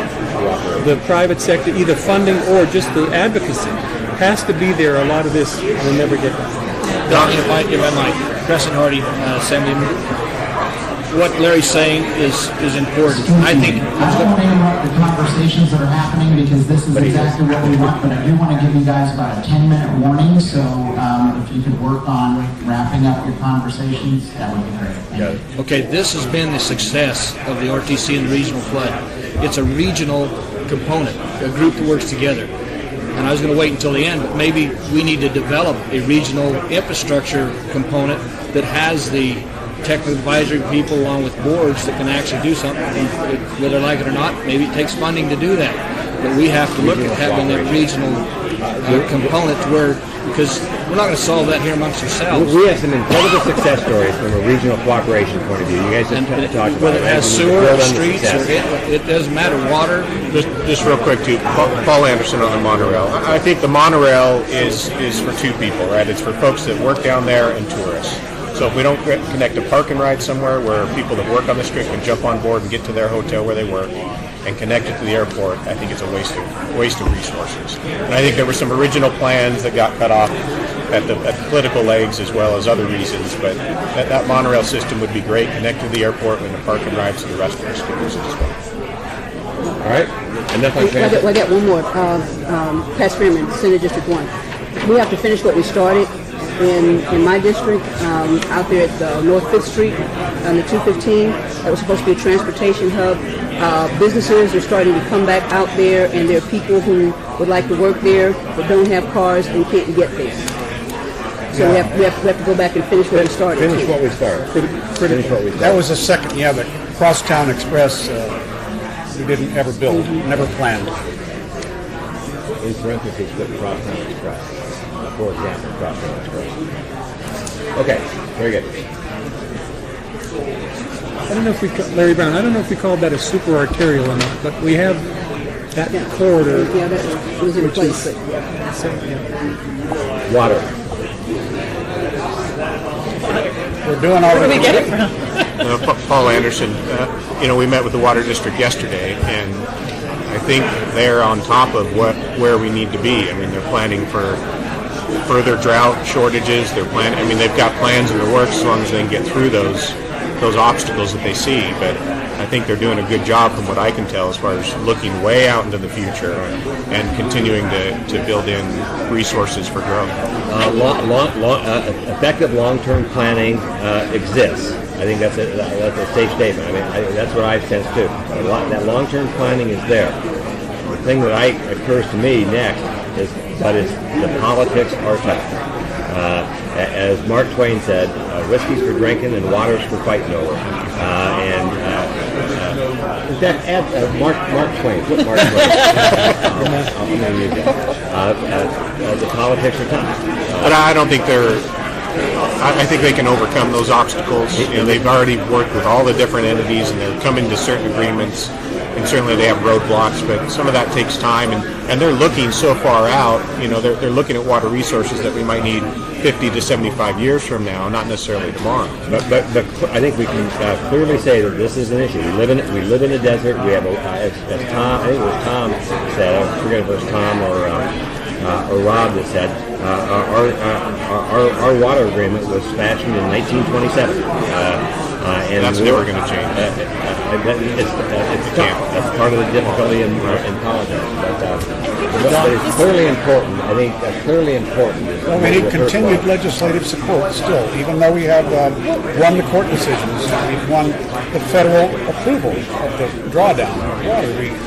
We still need the continued legislative support because ultimately there will have to be higher water rates and perhaps taxes to pay if we need the pipe. Can I please say something? Okay, but I think what is missing from this conversation is that, like you see, Flores, is for a very long time we have not taken water into consideration at all, and we do not listen to the water department, and they say we are in trouble, or they say we kind of assume it's never going to be a problem. Right, and we have planned out for so many years, and if we continue at this rate of growth, we're going to run out of water this year, and we just don't listen to that. Denial doesn't work. Right, and I think that to a certain extent, we have to plan smarter, and yes, it's wonderful to have all of these projects and growth and housing and all these things that are happening in our community, but at the same time, we ourselves as leaders and people who approve these things have to always keep in the back of our mind that we have to always have a conversation with the water department, and we have to grow in a smart way. It needs to be a strategic dialogue about water. Right, and we need to grow within our water means. And conservation, I think, needs to be part of it. We cannot grow the way we've been. Let's add to that, Paul Anderson.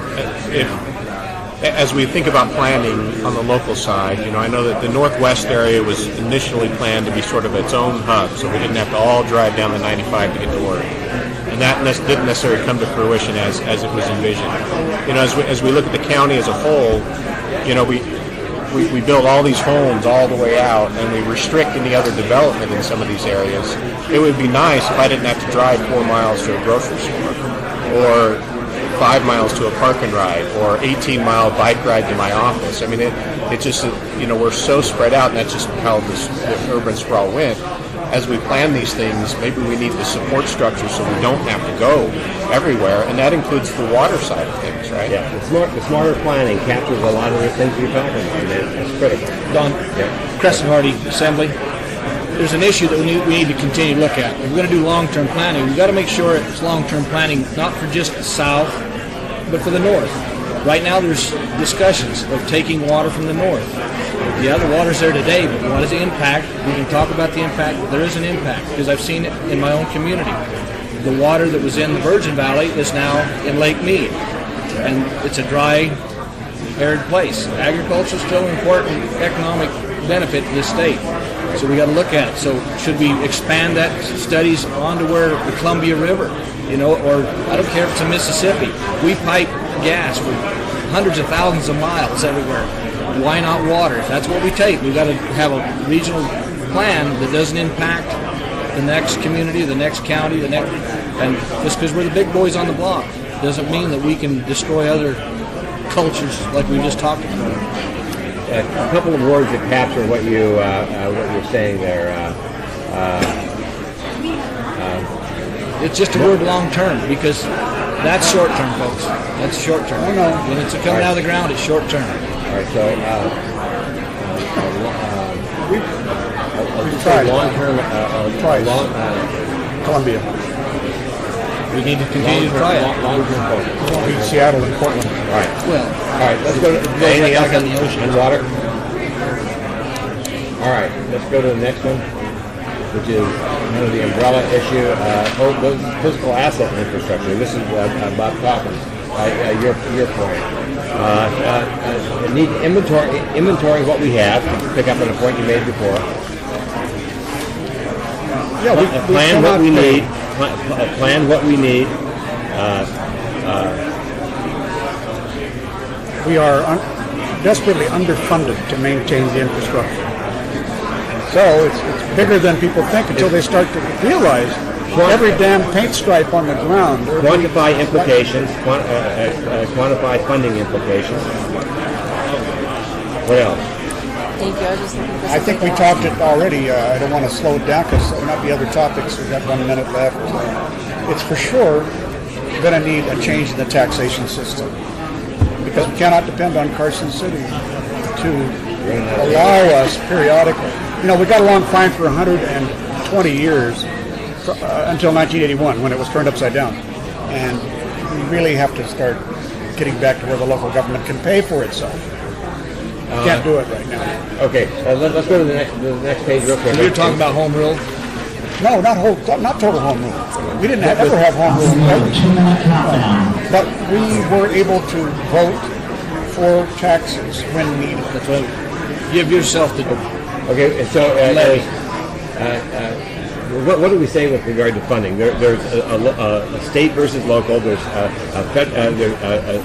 our fair share of federal funding. So let's say state funding, local funding, federal funding. Is it and next point is developing a proper strategy, a proper mix and strategy. And it kind of overlays on top of that. Well, are you talking about communities' authority to levy? Is what he's basically communities' authority to levy tax is what he's looking at. Yeah, to pay the bill. But we have to measure what the bill is first. Without having to go through state. You know, you can't just go to the legislature or the public and say we need a tax increase without really being able to justify it. And the way you do that is you do that physical inventory, a true inventory, like a major corporation would have with its depreciation schedule. And you say, you know, organized. It's not being done. Paul Anderson. The next one is, do we have the proper means in place to manage? Paul Anderson for the record. I think Lucy brought up an important point that, you know, we have a fuel tax in place that's supposed to fund highway improvements. We need to, as the federal government imposes rules on our vehicles and they get better mileage, that's all a great thing.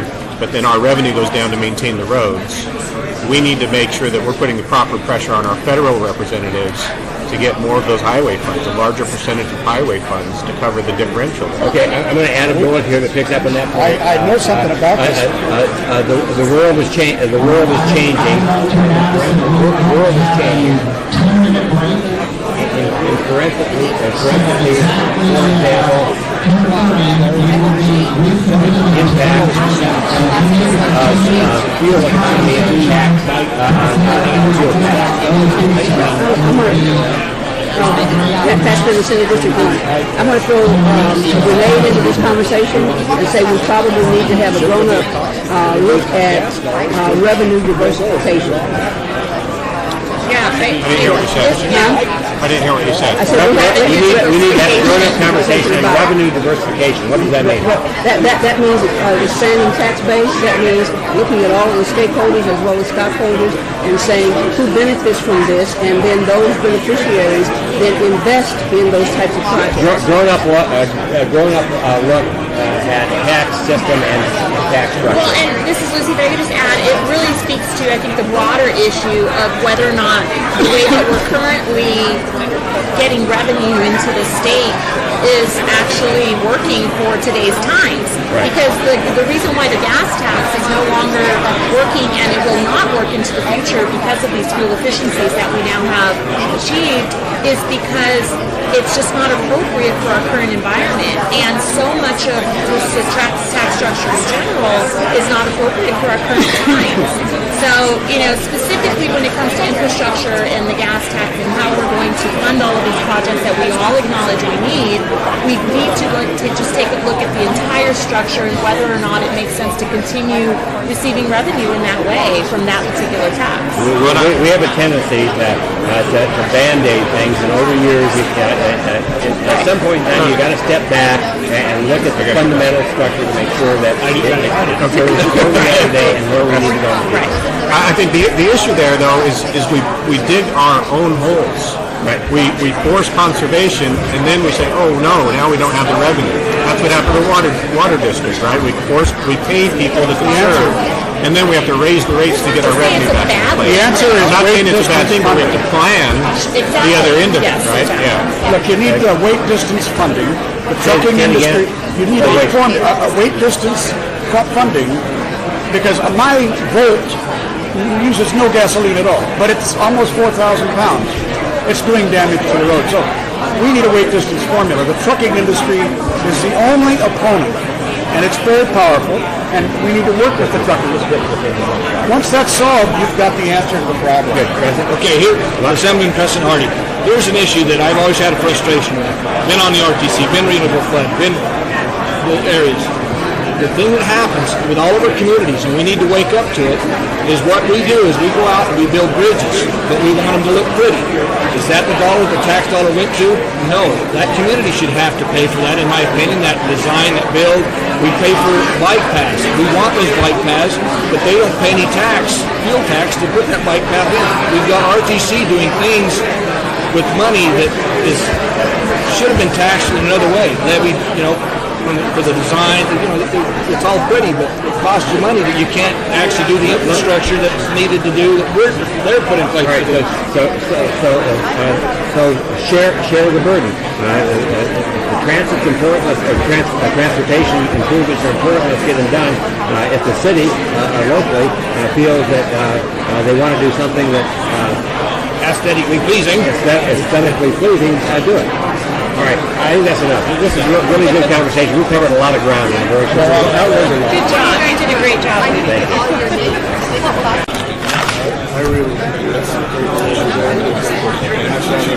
We're going to call the higher ed roundtable together. We have Alan Littman from Mesquite, Commissioner Steve Sisolak from Clark County, Dan Claich, Chancellor, John Mars from Henderson, Greg Brown, Faculty Alliance, Assemblywoman. No, he's Assistant Provost. Oh, your sister? My neighbor? Congratulations. Okay, Assistant Provost, Greg Brown. I'm over to the dark side. I'm not going to say anything on record. Assemblywoman Heidi Swank, another neighbor and wonderful, and my former state senator, Dick Sagerbloom, is at the table, and there'll probably be others that'll be coming back and forth. I guess our charge today is to discuss the issue of higher education, probably funding. Also the community college suggestion that Rob Lang brought up. And I think, it's going. So I think to some extent, I served out very interim part of the interim funding committee. But I went back and found some notes from the old days as well. Perhaps we start with the community college concept or suggestion that Rob came up with to see if there is some potential way to look at that structure. If I remember correctly, Marvin Sedway back in the 70s actually had looked at a separate county community college structure. Steve, am I not correct? I think I remember something. We looked at it again. I don't know if Dan remembers when I was on the board 5 years ago. I think the fears from local governments, including myself as a teacher as well as local government, was don't dump something else on us with number one, no funding, and then no. Wait, and Gino has just joined us from Mesquite as well, so we'll just put that on the record. So let's talk conceptually about could community colleges survive, and should there be a different model separate from the regions in more of a regionalized setting? And I just want to open that up for discussion. Commissioner Sisolak? Yeah, I will just add briefly here, and Dan is more of an expert in some of the regions on this. I know we talked about this when I was on the Board of Regents, and the community college mission is clearly different than the universities or state colleges. People don't go there necessarily to get degrees. They go there to take 1 or 2 courses, to retrain, retool, to go back in. And I think it is a good idea to separate or bifurcate the governance in so much as the community college of Southern Nevada, as it's called now, mission is different than Truckee or Western Nevada. There might be more different fields, whether it's farming, ranching, whatever. Here it's more culinary. And the missions get all thrown together. So there was a discussion a few years back when I was on the Board of Regents about a separate structure. The problem was, at that point, the same as the problem is for all of higher education funding, is you can't give it to the counties and those jurisdictions without giving a funding source to pay for that. And however you can work that out, I think that there needs to be a closer nexus between the communities or the counties and the community colleges. Did the discussion look at the K-16 model? We've had a K-16 committee here for as long as I think I've lived in town, pretty much, but we've never really formalized anything. And truly, it should, in my opinion, being a public school, middle school teacher, there should be a connectivity from kindergarten or preschool, really, through at least the community college because of the flow of student awareness. You could look at student scheduling. You could have that, like we do the community college. High schools could be a far more broader component. And then you look at your career or your technology issues that come into play.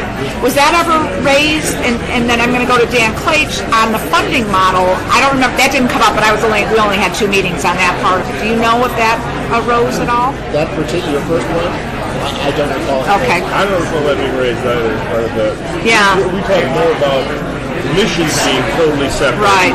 And that they would probably, I think everyone would agree, would probably be a better fit in the local locale, in the local jurisdiction. The whole issue became funding again. Right. Funding's always the matter.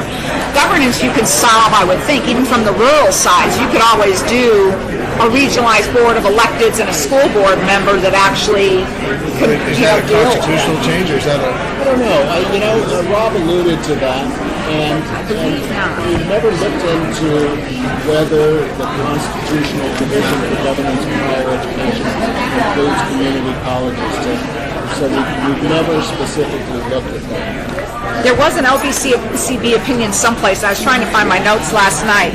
I think the community college structure was added legislatively, but there's some threads in the Constitution. So that might be one recommendation, is to look at how easily a potential regionalized board could come into play. Number one. Number two, what do you do with your capital dollars? Because they're currently commingled, and funding-wise, and it's been a long time since I looked at this, the 2% piece that is in the Constitution for higher ed capital funds, isn't there a 2% threshold? Or no? Okay, so maybe that was Ann O'Connell and I worked on that. We didn't. 0% threshold. Yeah, Ann O'Connell and I worked on that. You're right, though, it didn't pass. But looking at the capital, how could you structurally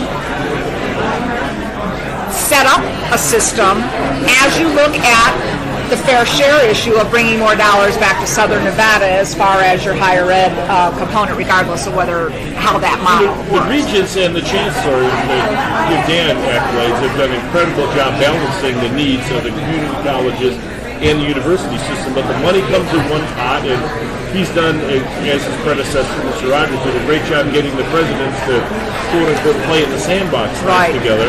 But it's tough when you ask them to be advocates for their institution. For example, College of Southern Nevada was underfunded worse than anybody. Yeah, 10,000 versus 4,000 per long student. time. And there's so much uncertainty in the funding that goes to the community colleges in particular and the universities that they can't make plans when they don't know what their funding source and funding streams are going to be. And I think that the community colleges are the jewel that have just been untapped because they directly train. You get a lot of kids, mine included, come to UNLV, they get a degree and they get out of the workforce. But you get folks go in the community colleges, and I'm including the College of Southern Nevada, they're going to change the name, that are going to take 1 or 2 or 3 classes to be retrained so that you get the woman who's divorced, who's now trying to raise her kids, and needs to go get trained in some skill that she can support her family. And we just have not adequately funded that. But different communities have different needs from their community colleges. And that's right. And what about the concept of clustering by economic type? I mean, community colleges, they do automotive at the one, there's certain specialties at the Cheyenne campus, and then you have the communication component. But we haven't really matched, regardless of what the structure is, the training dollars to what the new economy needs to be in Southern Nevada. Or do you think so? John, you're in business. I think there's a bigger issue. Okay. Henderson, if you don't know, is the mecca of private colleges in Southern Nevada. We've got 5 or 6. We have a college that the pharmaceutical school was started 10 years ago in 2 rooms. Now just bought another 8 acres from us to build onto the facility. They've got 600 or so students there that are paying $40,000 or $50,000 a year to go to school. And we've got probably 6 of these schools right now in Henderson. So you have a niche issue they kind of carved out that are things. thriving. The kids are willing to spend that much money to go to niche schools. Right. And so on the state level, you know, I always hear the complaint of the students don't want to pay that much to go to school, but yet in our community they are paying that much to go to school. How do we look at that and say, okay, how do we make, is it all the state's responsibility is my question? Or do students who want a higher education have a responsibility to start maybe paying for that education a little bit? Very valid question. I think Commissioner Sisolak's right, though, about the average age was about 35, if I remember back, of community college attendees. You have a little mix of everything, but a lot of it is a retooling or a retraining component that comes into play. What in the rural jurisdiction? In the rural jurisdiction, I work a lot with the community because I teach there periodically. It's just the opposite. The average student, I think, is about 19 years of age coming in right out of high school or shortly after high school. And there's very little for them to take. And of course, Mesquite is a small community with one high school. But still, the offerings are so limited that a lot of our students are having to commute down to Las Vegas or to Moapa even to take a course. So it's a bit of a burden, and our funding is extremely low. Do you have any idea what the enrollment might be in the community colleges? It's around 33,000 in Southern Nevada's community college. CSN? Yeah. CSN is 20,000. 20,000. Okay. What would that's total number of students, not FTE. Do you know what the FTE is? The current FTE is, I believe, about 15 to 20. Yeah, I mean it's the biggest. It's the biggest institution. Does that answer your question, Gino? Versus what you have in the rural areas, but you just still need to have that service area, and that's why maybe conceptually. Two things. So Rob Lang mentioned about the workforce investment dollars that we don't capture. We've got like 3 or 4 boards that get a lot of money coming in from the feds that don't ever really come into a system. They kind of duplicate a lot or get shifted out. And that might be a place where we ought to take a look at what workforce investment dollars are going to nonprofit boards or whatever that really their mission is not for the public good in the long run. It's about how do I spend that money because we got it for a grant. And so that might be another component to look at, and then you begin to target your industries such as they were talking about by economic clusters.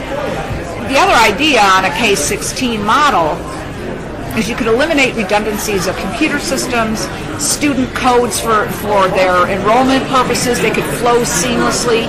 Dual credit courses, which is when I was briefly at the college, we tried to work on. I know Commissioner Sisolak supported that, but Florida had the best model of kids that could jointly be taking classes that they get out of high school, or they've already got credits towards their certificate, their AA. They've expanded it immensely. High schools and at the right, but there had been a resistance previously, but that's not ever talked about. Kids can actually get their, I know kids that got their AA as they got their high school diploma at the same time, and that should be promoted because then that's to the world of work. And then how do you bring the chamber in to say that has value?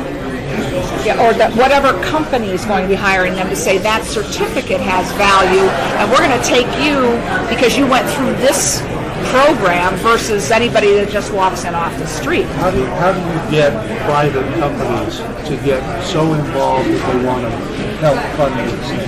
For example, you've got a corridor from on 215. You've got more technology from IGT all the way down to... We have 360s out there, all of that, yeah. You've got companies that are investing millions of dollars in technology right now. And where are they going to get those young people to write that code, to work in those? They're not going to the community colleges to do that because they're not a partner with them. Exactly, and I think personally, because we've not invested as public sector, how do you expect private sector to invest if you haven't said we're stepping up to the plate as well? And that's where your public-private partnerships can come into play. Like you mentioned Rob Roy from Switch. Wouldn't that be perfect to say we will fund a center, or we'll put together a program. You come in and tell us what you need taught there, or even bring in some of your folks, and that's where we feed the students to, and that's then those private sector dollars along with public sector. Then they've got, it's kind of the model that they did with Nevada Partners, very truthfully. The hotel industry hires from UNLV and from the training center, so they don't have to retrain a maid on how to make a bed, let alone how to serve coffee properly. I mean, so maybe that's a concept model, and looking at your corridors, because you're right, John, that whole section out there is pretty much technology, and we don't really have a technology zone. Downtown Las Vegas is talking a little bit about that, but you're going to need technologies to interconnect all your rurals to the urban centers as well. So it's government to government in addition to that. Can we authorize a countywide initiative to raise taxes for community colleges under the current system? Does all the money have to go into your pot? No, we're not at the cap. We're under the cap. Then you could. But I mean, under state law, can we give that, designate that for Southern Nevada? What you could do and need to do. It would have to be the counties. It have to be to the counties. Like Clark County could raise that. We've got room 23, 24 cents. We want some to go to UMC, some of us. Yeah, we could potentially raise and money be directed at one or the third. I'm just saying, but the university system could agree that was specifically went to Southern Nevada? Because when you said all your money goes into one pot. If we bifurcated, I don't think that would ever happen, Jake. Yeah. I think it would always be dedicated, and part of the way we're trying to focus the coordinator discussion, which doesn't touch on Chris's point here, Commissioner is to be sure that money generated at an institution for an institution stays at that institution. And it's not supplanted. Doesn't A get supplanted, and doesn't B get taken to another institution. well, it's like his point about grants. You finally get a grant, and then we penalize you by taking the other money away, and so that's a longer term. Do you want to speak a little bit about the funding formula? Can I go back to this one? Sure. Maybe you'll know better what the regions would have to say about this. This may be a career-limiting comment. I actually think there's a really healthy discussion. We're one of the few, you call them community colleges, and yet you have no nexus to the community, either in terms of funding or governance. And most people would react negatively to that. I think the thing that I've always been worried about a few things. Number one, I've been worried if the community colleges got cut loose from the system, that the two universities would squash them because they're bigger and sexier and they've got skyboxes and things like that. So I do worry about that a lot. The second thing, and I know this is something that the two of you have worried about because we've talked about it, but I want to see money stay in the classroom and not create just another level of administration. So we've got to be careful about that. And then the third thing is I think we've got to balance when something statewide throughout the system works and something local works. For example, and this has to do with you've seen offerings dramatically decrease in Mesquite. And we've heard a lot about it. But the new funding formula will create challenges for rural Nevada. And I'm not saying that the whole solution, but I think part of the solution has to be a statewide system of e-learning, so that somebody in Pahrump can take advantage of a professor from UNR, and somebody in Ely can listen to Greg's class.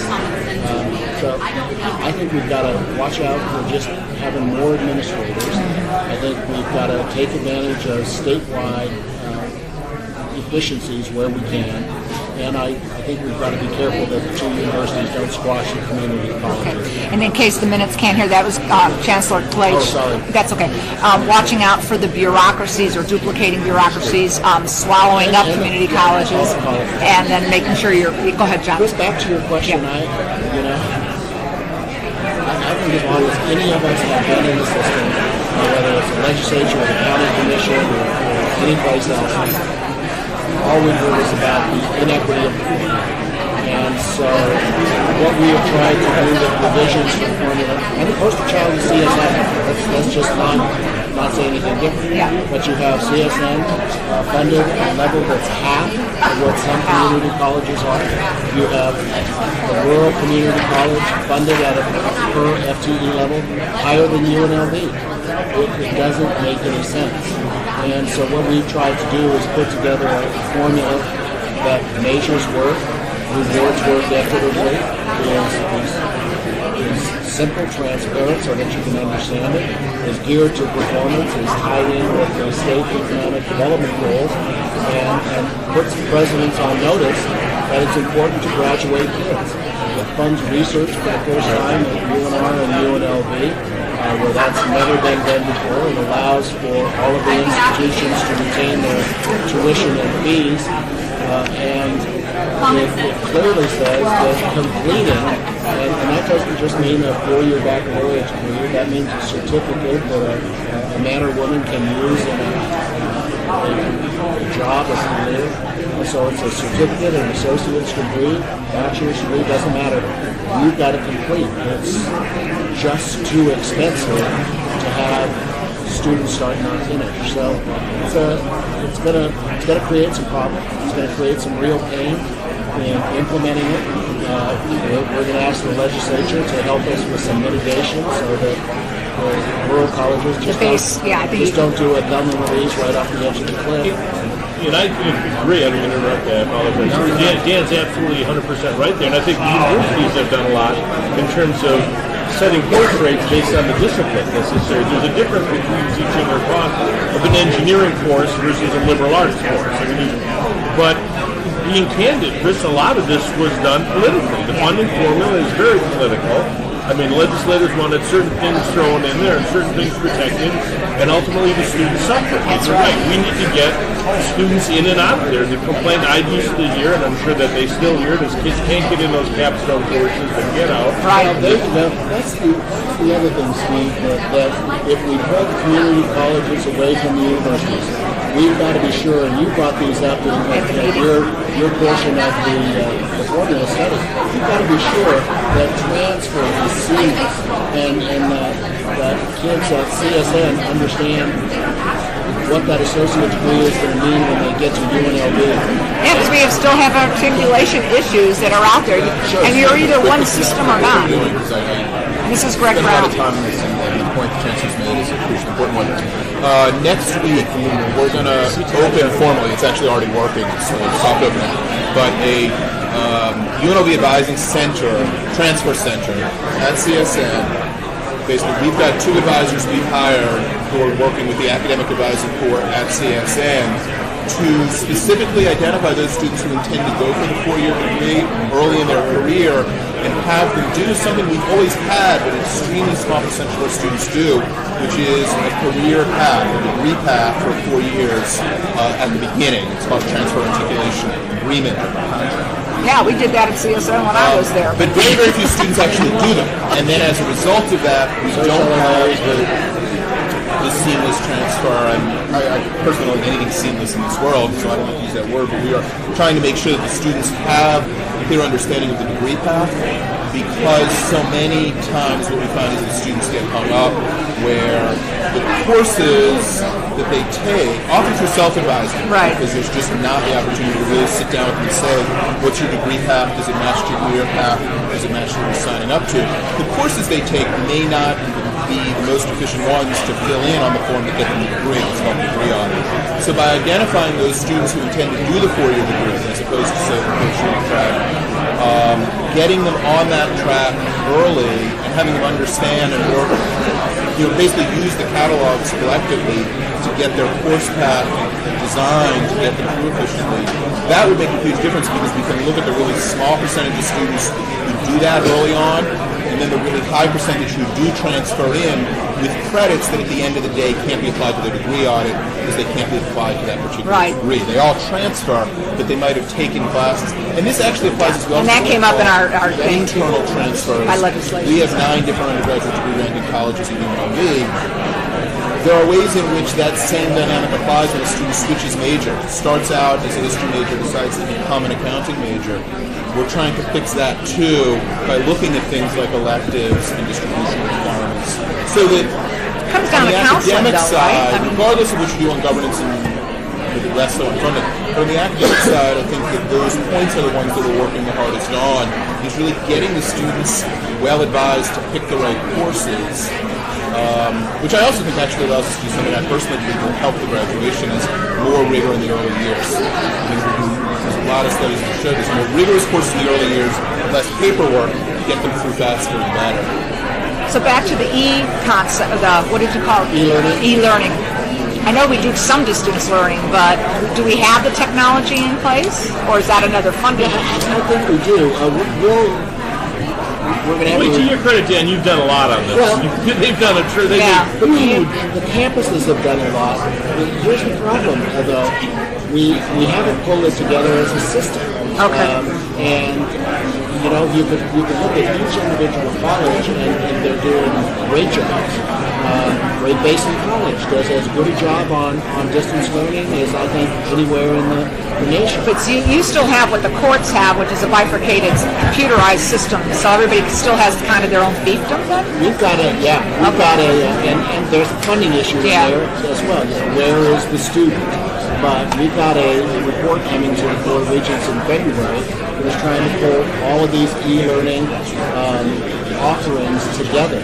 And I think make it available no matter across county lines. I think it's impossible.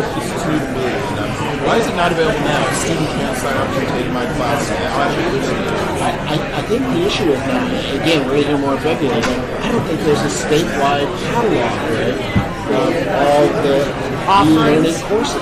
So that student in Ely might not know about your course. And quite frankly, it's a big point with me, because if I'm in Ely and want to take a political science or a history of political science course, I'm going to take it from Greg. I think I can get a better course from him than trying to recruit a human being to be sitting in Ely. So we save all the way around. But I just don't think we've coordinated. See, and I think it should be required. I really do. I think I don't think it should be an option. I think each student should be required to take X number of e-courses. My daughters both take it. One loves them, one doesn't like them so much. But in the real world, they're going to have to do computer interaction with learning. They're better at it. Don't make old folks like me do that, but I would not do it. So why not get them educated to that at the beginning in terms of how to do that? Maryland, for example, requires 10% of credits have to be from out of the classroom. However it's done, I think there should be a percentage that's done. The other thing I want to throw in real quickly, I think where we miss, and again, I give the system credit to an extent, we have certain pockets of excellence in higher education that are really incredible in the state. The Hotel College at UNLV, for example, is always in the top 2 or 3. Top 2. And I think we're missing one, and I've met with, and maybe because in my commission district I've got so much renewable energy. I've met with the E&N folks and the Duke folks and the First Solar folks and all these renewable folks. They need education programs at the college, community colleges. They need researchers at UNLV and engineers. These technologies, renewables, are in their infancy. Right. And what better pocket do we have to get into at all levels, the universities and the community colleges, for research and for training, than green energy? Green energy. And I mean, you're talking major companies like a Duke and an E&N and First Solar. These are, New York Stock Exchange traded companies that know they have to invest in this workforce. So let them invest in a program at CSN or UNLV or UNR as opposed to. So I hope my bottom line was clear. I think it's a great discussion to have. I think it's a very complicated discussion. It is. It's not. And you sit on one side of this, and there's governance, there's money, there's all these issues. But let's talk about it. Here's one thing, back to what Senator asked about on the funding model, and it's one thing that we looked at years ago that maybe legislatively should be looked at. When the property tax cap was put on in '81, the original agreement was that education would not be part of that 364. So therefore, you didn't force local governments to bump up against it. And we had both Democrat and Republican support, just no one wanted to have the courage to advance that legislation. It's a simple legislative change, not a constitutional change, where the idea was to take education, and healthcare at one point had been discussed out of the cap, and then we could fund our program needs, and you still had then funding if you wanted to do a K-16 model or you wanted to do a medical center or whatever, then you could raise that dollar amount separately from the cap. So I would just throw that out as potentially something for you two legislators to look at. And I want to say it was back in the 90s. Again, I think it was Ann O'Connell and I had looked at it. So that might give you a place to look at So it. you're talking about the money coming through the local jurisdictions under the cap, but transferring to the... How do you deal with the governance then? Because that's an issue. That would be the issue. That's very key.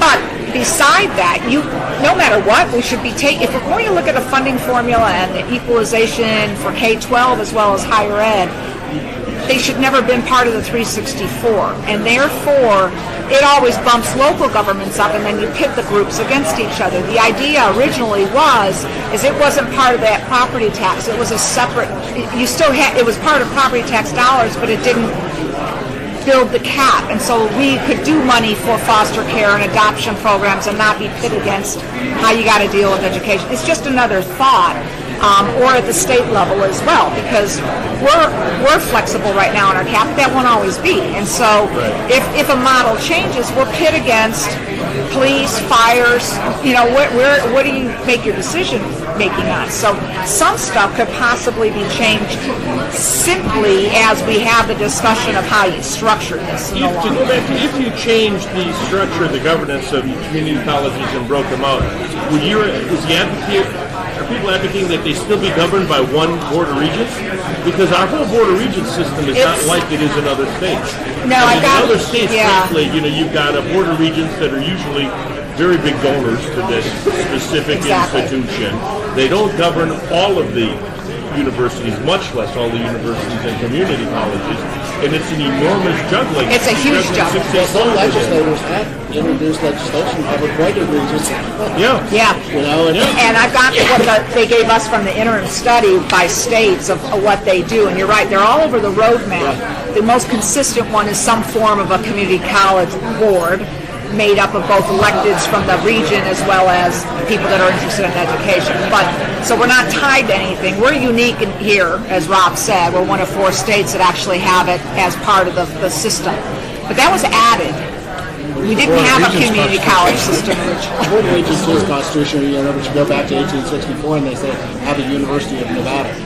Okay. That's it. Yeah, that's all it said. And then all it said. And then Sedway worked to get the community college system started. I'm saying we could have a separate board of regents for the UNLV legislatively, or we'd have to have a constitutional amendment. No, I don't think you need a constitutional. I don't know. That would be a question for referendum. I don't know. Could you have a UNLV board of regents, or do you have to have a constitutional amendment? I think you have to have a constitutional amendment for that one. For that one you would. I think that's King versus Board of Regents, where some governor have tried to appoint an advisory board of regents. So I think for the universities, it's definitely one. And then the question is, for the state college and community colleges, is that within the higher ed system or not? And I think never been tested. Should have the same board, because the fighting that he'd have to deal with if he had 2 separate board of regents. Different chairs. I understand. That would be immense to have to go to Carson City and deal with, 2 different boards and regents. And there may be a legislative council bureau that's looked at, because in the brief studies, somebody looked at that question. I just couldn't find my paperwork last night on what it might be. We'd take a look at that. Gino, you had a question. Yeah, no, I was going to mention, you talk about this electronic education process. We've got the most fabulous model in the world is the University of Phoenix. If you go into their background and how they've grown and what they started from, it's the most successful online education program probably in history. I have a son that is an administrator in the Phoenix campus, and the numbers that he gives me, I mean, they're wildly successful. Obviously, they've got campuses all over the country now, and what a perfect model to spin off on. I agree. I mean, I don't think there's any reason not to look at best of breed. Absolutely. But we have barriers here, no matter. It's not just education. I mean, I had a meeting yesterday. We're still trying to get business licenses through the state portal, for heaven's sakes. We haven't figured out we have figured it out, but you have resistances there, and it's how you make sure And through conversation is going to be the way to do it. So I think what Marilyn and Senator Roberson are asking us to possibly come back with is identify some points and come up with a Southern Nevada strategy. I'm not thrilled with everything you've done in your recommendation for the funding formula, but it begins to get us there. But at least if we're together as Southern Nevada saying we support X, Y, and Z, then that makes it an agenda regardless if you're a Democrat or Republican, what jurisdiction you come from, and we can advance some things. It's like what they're going to talk about on K-12, what's going to go on in healthcare. Healthcare should really combine back into what we're talking about as well on this, in that if we're going to have a medical center, which is what Denver did for their economic development, how did they had a medical corridor. We're talking about the tax increment financing for the University of Southern Nevada for the stadium. But maybe there's a tax increment financing for a School of Medicine. There may be, and we have to not be afraid to talk about that because we can get something off the ground rather than letting funding be the perceived barrier, where in some cases we may have tools to make that change. But I really appreciate you bringing that up because, the Nevada way is let's do something, but never give it any money. Exactly. Never have a funding source. And let's just hope and pray that it will happen. And it never does. No. And then we wonder why it doesn't. 31 cents per dollar for a health district comes into Southern Nevada. The average on the United States is $3 per person. So the state doesn't even do that, let alone turn around on the other side of it. So because this is exactly what we want, but I do want to give you guys about a 10-minute warning. So if you could work on wrapping up your conversations. I would like to throw on the table, particularly since we've got two legislators here, is that it might be consistent with the directions of the Speaker and Senator Roberson to recommend an interim study on the governance of community colleges in the state. I can just agree to just do one and figure out who wants to participate and start working on it in the meantime rather than even worrying about that. You've got to get the right stakeholders at the table. Exactly. And if you get the right stakeholders at the table, then we can figure out what we can do and what we can't do. Yeah, I think it's a good place to start. The other thing I wanted to bring up that John Barton brought up previously in Henderson, they do have a lot of private. At Rosemont, which is the University of Southern Nevada, my nephew went there. You're talking a huge difference in tuition at these schools than you are. And debt, essentially, because it's all borrowed money. And these students are coming out with, if you can get the loan to get in there, it really limits access to some of the private institutions. Perfect point. You've got to be so. And where's our price point? If that is a niche, then why aren't we, as the public university or system, offering those classes if there's actually jobs? Well, I think one of the reasons that they are so successful is they are so flexible in terms of their time frame offerings. They're offering them at night. They're offering them on the weekends. They're really doing everything they can to get that person that's in the workforce move through a classroom and move them forward. And that works. And we talked about one thing you really want to look at carefully are things like licensure rates. We can't compare it for some of the disciplines that they teach in, but we could compare it for, say, nursing. And some of these entities have licensure rates that don't come anywhere near what you see out of that. When they go to apply for board. Yeah, they do not become nurses, in other words. They may get the credits, they may pass out of that institution, but they don't actually qualify to become. And we're studying this as one of our following grade because licensure rates is one of the things to look at. So that one of the ways you can be flexible and bring in people and have lower costs is if at the end of the day you view yourself as successful only when you collect the tuition and enroll the student. That's a huge difference between the mission, I think, that we are having in our application. And if you want to look at those as models, I think you want to look at things like the ultimate success of those students. Because I don't actually think we can find it's exactly where we want it to be. And what that means is that you can't be as flexible. And the legislature has started pushing us in that direction. Last, I was reading a draft of the report that we'll file with you all on the 2nd of February. But the legislature required a report that shows who attended, who graduated in 4 years, 6 years, 8 years, who stayed in Nevada, who left Nevada, what is their salary, and mean, it's an astonishing amount of information. That's the kind of data that helps you make good decisions. And it's really amazing the amount of good data that will be bringing forward. Where's the system at on getting a seamless, similar, same student ID that follows that student no matter where they go within the system? Well, that's what the governor assigned to the P16. Okay. State longitudinal data system. And again, we have a federal grant for $4 million, but all that will do is act as a hub where I can take the K-12 data, bring it to the hub, then we match it up and move it along. But if you want to talk about a Florida-type SLDS, there's real money involved. So how do we do it? Oh, boy. We should be tracking people from because then if your Hispanic population's dropping out, what's happening then? Why is that happening? What support system do they not have? When is it happening? And when is it happening? We had some people from Southern Cal and Center for Urban Excellence and looking at a lot of our students, and we found out that the dropout rate for Hispanic students, who just brought it up, was at about the 75% completion rate. And it was like, what? Why?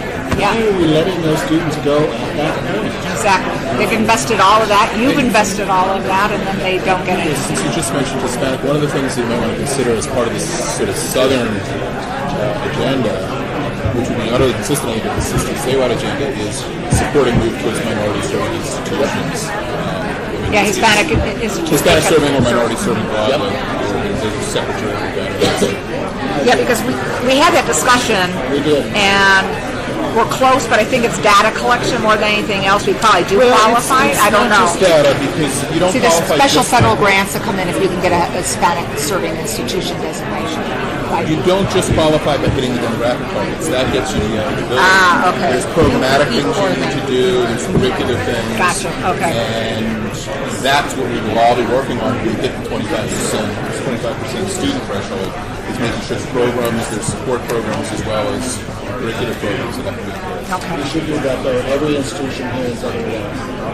And I think CSM is the closest.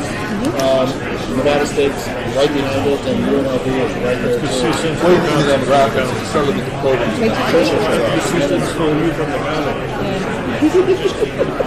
And one point that Greg Brown had made was, as we look at the private sector institutions, make sure that you're comparing data of actual receipt of licensure or professional. There are ways to measure quality. Okay, all right. There's ways to measure quality, in case they. I don't know what they're doing with all that. Okay, so. But I think it's also important if you can quantify some of these metrics that we're talking about here and assimilate that information and distribute it to the community, then they're going to buy in more to the funding and so forth and so on. The community, the constituents need to see a success rate, however that's measured, in order for them to be willing to consistently fund some of these programs. That's where I think that there's a breakdown. That's where you get your private sector. That's where we get one that would help philanthropically raising money. Because it would help with people regarding taxes. To answer your question, is why aren't some of these programs offered? We could not adequately staff them. We couldn't adequately staff them with a small adjustment, right? Pharmacology, right? This example, I was late supposed to get my blood drawn, but one of my students, undergraduate, he wants to go get pharmacology degree. He's going to go to Roseman next year. Why does he want to get the program? That would be an investment of probably 12 to 15 faculty over a long period of time, plus equipment costs, and that can't be borne just by passing on the students. Okay. Where are we at with WICHE? Is there any funding issues or anything that needs to be looked at on that part of it? Actually, I think the biggest issue that I've heard over the last 3 or 4 years with WICHE will be, I've got to say, your comment about not being totally thrilled with the formula doesn't separate you from the crowd. I think I've managed to tick everybody off. But the biggest issue I heard is not WICHE, but WUE. And the discounted tuition that we in Nevada offer neighboring citizens of neighboring states. That's been a real problem, and the disparity between UNR and UNLV and how they treat it has been a real issue. We'll eliminate that now, because if somebody wants to give a student a discounted tuition, fine. But it's coming out of your budget. We're paying for it. So I think we're in good shape on witchy and rural issues. And then back to the medical, one thing they said that we have a shortage, I think, of, is it general practitioner physicians in town or something along those lines? Is that what Rob was talking about? Large deficit. Okay, and so how we used to do, I think Witchy has like 4 spots, but do we have a program like they had when I was in college where if I taught in an inner city school for a certain period of time, they knocked down a percentage of mine? We were talking about doing it for nurses and doctors, but I don't know if we ever did. That, again, could be a private sector component, or if you do the medical district component where you might be able to find some additional dollars to offset those costs to help keep those folks here or get them into the program. We never did that. Okay. You had that one session. I thought, yeah. Speaker Buckley had that one session. Joe Dini probably had it one session. We didn't get it done. Okay. Well, let me throw out my baby. I want to have annual sessions so we can, legislature can work on these issues every year as opposed to have to wait 2 years. Absolutely. Woohoo! Support it. I'll fly up and testify. So I'll make a note, depending on how they have us do this, of a potential interim committee or an agreement that we identify stakeholders to participate and begin working on it, and then if they want to do an interim, fine, but I mean, there's no sense in not talking sooner rather than later then, if that's the case. Okay. Okie doke. This is the healthcare table. Welcome everyone to the healthcare table. Again, my name is Mark DeBraga. I'm a physician here in town. I'm also one of the regents for the university system. I just want to facilitate the discussion. By all means, we can take this discussion wherever we want. I kind of thought about it last night. I was wondering if maybe we should come up with some items from the patient's perspective, and we're all patients, and there's several providers here that deal with patients, and then maybe we could talk about the healthcare infrastructure, whether it be education or insurances and stuff like that. So if that's okay with everyone, we can just go around the table. This is going to be tough, isn't it? We just, as we go around the table, we could talk about ideas regarding patients from their perspective, what the legislature should maybe discuss this session. Andy Eisen, Assembly 21, and I'm a pediatrician and a medical educator, so it's coming from a number of different perspectives. And I think certainly the primary issue that we need to concern ourselves with, and I think you're right, Mark, is the patient perspective. And I think the responsibility that we have is to ensure access to services. And I think there's an additional issue there that we do a better job of in the state, which is quality of services. We don't do a great job about advertising that quality of service, because there is great quality service here. But I think the access issue is a big one, and it's getting different. I'm a little hesitant to say it's getting bigger. Because one of the issues that I know is a big part of discussions now with the Medicaid expansion and the Affordable Care Act in general is how are we going to take care of all these patients? And I think one of the things that's important to recognize is these are not people who will appear out of the ether. They're already here, and we're already providing care. We're just doing it in the least effective and most expensive ways we can. So I think a lot of it is a matter of redirecting the healthcare resources. I don't mean that in terms of doctors, dollars. I mean that in terms of doctors and nurses and PAs and others. Redirecting that so that we're putting more emphasis on primary and preventive services and access to those, and not relying as much on reactive services like emergency departments. So maybe on our big board we can talk about preventive and right. And I think preventative and primary services, in contrast to the responsive kind of services. In the access realm. Right, and the access to those services. And I think that one of the things that does is allows us to look at our healthcare personnel resources in a different way. Because when you talk about really sick patients or really acutely ill patients, that's when you have to lean on physicians to do that, just because of what we're trained to do. But when you talk about primary services, you have a lot more opportunities for other providers. That's a great place where we talk about about access to APNs and PAs, advanced practitioners of nursing and physician assistants, and others, to be able to extend that service more. And so I think that we can address some of that. Now, there is an overall shortage of providers. I don't think that's an argument, but I think we can do a better job of utilizing the folks that we have. In terms of the overall shortage, which one of the things that was referred to in the opening presentation, with which I will take issue, because I think it missed the target a little bit.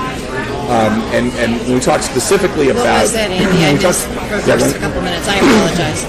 When we talked about the physician supply and medical schools, and one of the comments that was made was that we don't have a medical school in Southern Nevada, and that contributes to the problem. And I will say, full disclosure, I work for this institution. We do have a medical school in Southern Nevada, and it's big. For context, right. I think it was lack of a public medical right, school. and I understand that, and I think that that's part of the problem is not acknowledging that not everything is done through public institutions, and public-private partnerships are very, very important. But that being said, and I actually just went through these numbers the other day with our provost, that the national average number of medical students is about 30 per 100,000. 10 years ago in Nevada, the number was 9. Today, it's 29. So we've actually addressed that problem, and that was done through a private entity with a lot of support, I will say, from the city of Henderson in particular. But the real problem is that physicians don't enter practice directly out of medical school. You've got to do a residency. You have to have graduate medical education. And the national average for medical residents per 100,000 population is 26, and in Nevada it's 11. And that's the real issue, is that our graduates of medical schools, whether it's the University of Nevada School of Medicine or Toro, leave the state in large numbers to get their training, and they don't come back. And part of it's because of the licensing structure that we've tried to Well, licensing is a piece of it, but having the programs here, because like in many professions, physicians start their practice near where they finish their training. And if they have to leave the state, then that's a problem. And there's an overall number issue that we have that 11 number versus the nationwide average of 26, but there's also a diversity number. We have no program in radiology. We have a tiny program in obstetrics and gynecology. The state graduates 3 obstetricians a year. That's just not enough. Andy, maybe we can put on the board so graduate medical education. Graduate medical education. Lack of graduate medical education. Private, public. Yeah, and where those belong and how those partner between hospitals and the medical schools and the public and private institutions on both sides of that, I think everything should be on the table for that. But I think it's both those pieces. How do we grow our own providers here, and not just doctors? I think we talked about other professionals in better utilizing them. And I think that something on Carlton's point is valid, that the licensing issue. How do we get people here so that they can practice if they were trained somewhere else? How do we draw them here? So I think that's another important piece. But I think we've seen in dentistry that opening the dental school here made a big difference in terms of the supply of dentists. Well, it did, but the bigger thing was back in 2001, 2002, the Assembly cut out the Nevada test. So it was 2001. It was easier for them to come from outside. Yeah, being able to facilitate that. And the balance is, how do you do that? Yeah. Oh, awesome. Yeah, it brought in SB 133 of 2000. And the balance is, of course, how do you do that to get people to facilitate that, make it simple, make it quick, but still ensure that you're protecting patients and bringing people to qualified. And I think there are ways to do that. There's a difference between just slamming the door shut and there's a middle ground between that and opening the floodgates. I think that there are ways to do that, and actually I've already had a couple of conversations with Senator Hardy about that, because I know he's going to be pushing something on that issue. Regarding licensure? Regarding being able to bring folks in and get them licensed in Nevada. Councilman, have you identified yourself for the tape yet? No. And Assemblywoman, have you identified yourself? No, we didn't. I know that your voices will be recognized, but we need Councilman to... Wade Wagner, North Las Vegas. Thank you. And Assemblywoman Maggie Carlton, District 14. Stavros Anthony, City of Las Vegas. If I may, when we talk about, again, patient's perspective, some other items that I was kind of just free association and thinking about, and I actually put a call into Larry Mathias just to see how the State Medical Society and the Clark County Medical Society, what kind of things we're cooking. And one thing that I thought of is the transparency of provider identification. I think some states have entertained the idea that, when a patient is being treated by a provider, they don't know exactly who that provider is necessarily if it's in a large structure. Are they a physician? Are they a physician's assistant? Are they a nurse practitioner? Are they a doctor of nurse practitioner? And I think the lines are getting pretty blurred, and that's something that might be considered, like other states, is transparency of provider regarding licensure, name identification tags. And I think that was discussed maybe last session or something. There was a bill last session. I believe it was Senator Sagaski had a bill that had a component in it. I think Senator Weiner did also. And the Governor's Workforce Investment Board has a healthcare sector council which had the regulation component. And I believe that's one of the recommendations that they put on their wish list was, having identification on everyone that comes in contact with patients. There was a debate on, is it everyone who comes through the door, through the building? Is it only folks in the front office, back office? How do you maintain? We have to maintain security too, so that's another component. But making sure that anyone who comes in contact with the patient at least has some idea who that person is and their training or their credentials, whatever their acronym or what behind it, whatever we want to call that. To piggyback it's on there, so they know whether they're talking to an APN, whether they're talking to a PA, medical assistant, or a MA, technician, like RN. Dr. Eisen was talking about, is with the acceptance of the Patient Protection Act and the new enrollees of Medicaid, we are going to rely more on physician extenders or ancillary allied healthcare professionals. So I think it might be from a patient's perspective, well, who exactly am I being treated by? So I think that's kind of important. How does that benefit the patient? How does this benefit the patient being treated by people that haven't been to medical school? So for me, we want to know who we're being treated by. And when I go into a hospital or go into a clinic or whatever, I want to know who I'm getting treated by. But how are we benefiting patients by putting somebody out that's got 6 months of a clinic study and having them treat? I don't think that's what we're talking about. We're talking about in the team model for primary care, you have the doc, you have the APN, you have the assistant that gets them in, you have the PA. You've got a child that has the sniffles. They don't necessarily need to see the doctor. They can see an APN, and the APN can take care, or the PA, under the guidance of the doctor, can see that child, do the prescription. They currently have a collaborative agreement in the team model that they see folks. So we're not talking about folks who have 6 months and a white coat and their name stitched on it, taking care of oncology patients. We're talking about levels of care. The goal in primary practice, to make it the most efficient that it is, that I've wanted for years and years, I'm so glad Andy's there now because now I've got somebody to help me, is have everybody practice at the top of their license. Because you don't want we want everyone to be seeing the patients that they need to see. If I go in and need a flu shot, I don't need my doc doing that. We can take care of that. I can do well child care, but it's an expensive way to do well child care. For me to do that all the time. The APNs with whom I collaborate, those folks. Now I happen to do it at a free clinic, but those folks in a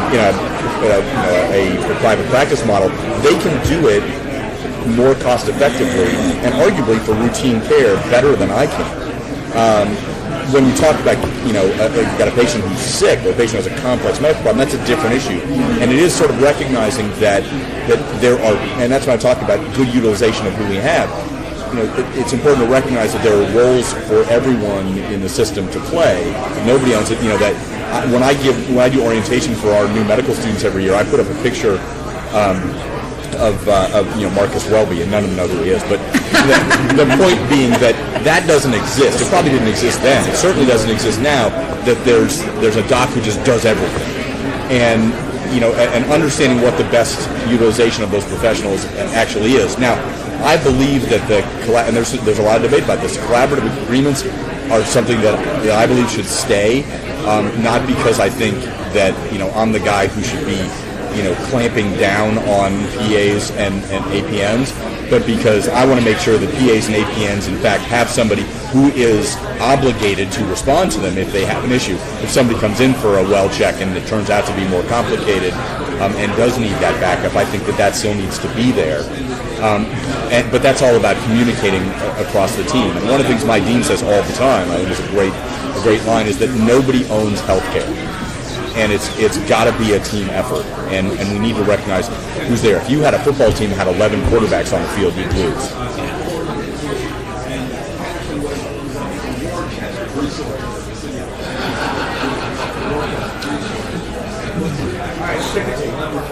Nobody owns healthcare. Why don't we put a dash like team approach? And I have to credit that to Dr. Mitchell Foreman. That's his line. Nobody owns healthcare. And we're all buyers. Nobody owns it, but we're all buyers as far as whether we're providers or... Yeah, well, everybody has an interest. Everybody's a participant. Yeah. So how do you benefit, the citizens? We talk about, and as a recent, over the holidays, I spent some time in the hospital, I go to the emergency kidney scans, right? So, but as I watched there, while I was there, you see some people that I saw, this young couple, they were sitting over here, I said, how long you been here? They were there for 8 hours, in the waiting room, After they had their labs drawn 6 hours prior, they're in the waiting room. So how do we help this type of thing not happen? I mean, that's what gives us you got one doctor running an emergency room. They're just running like crazy. How do you... The question is really, why are those folks in the emergency department? Is that where they need to be? Or would they be better served somewhere else? And for a lot of people, the answer is they would be better served somewhere else, but they don't have access anywhere else. Right, and that's which is the bottom line, is we're treating sniffles and this at emergency rooms. Instead of in the Can we use some of this expanded money that's coming from Obamacare for expanding our Medicaid or expanding whatever it is? How can we use some of that money then for free clinics and or whatever we can do to get these people to these clinics? It's not even just free clinics. There are actually incentives in the law for primary and preventive services.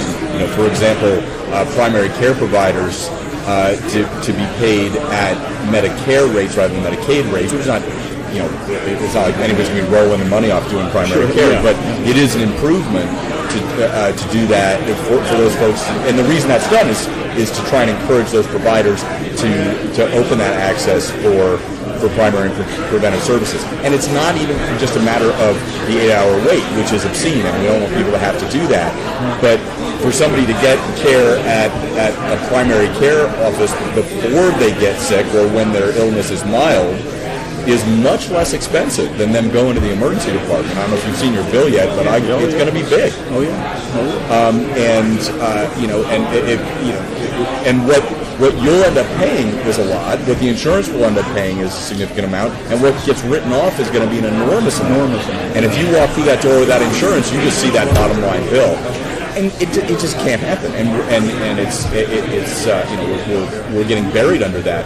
If we could provide access that's more cost effective in preventive care or early in an illness, then we can save a lot of that money, and we would save the wait.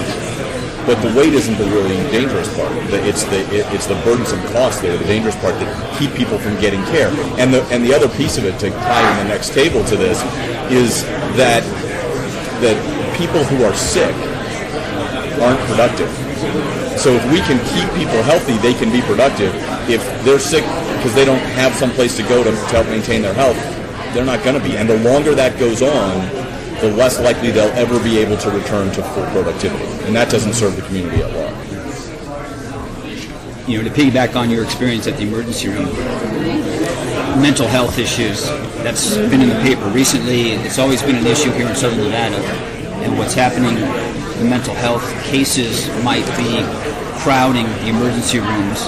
So those with an acute illness are having to wait longer because the staff is maybe dealing with patients or individuals with mental health issues, and there's really no other place for them to go. So we're kind of stuck, and I know that's an issue that will be discussed, but we can at least recognize it at our roundtable discussion.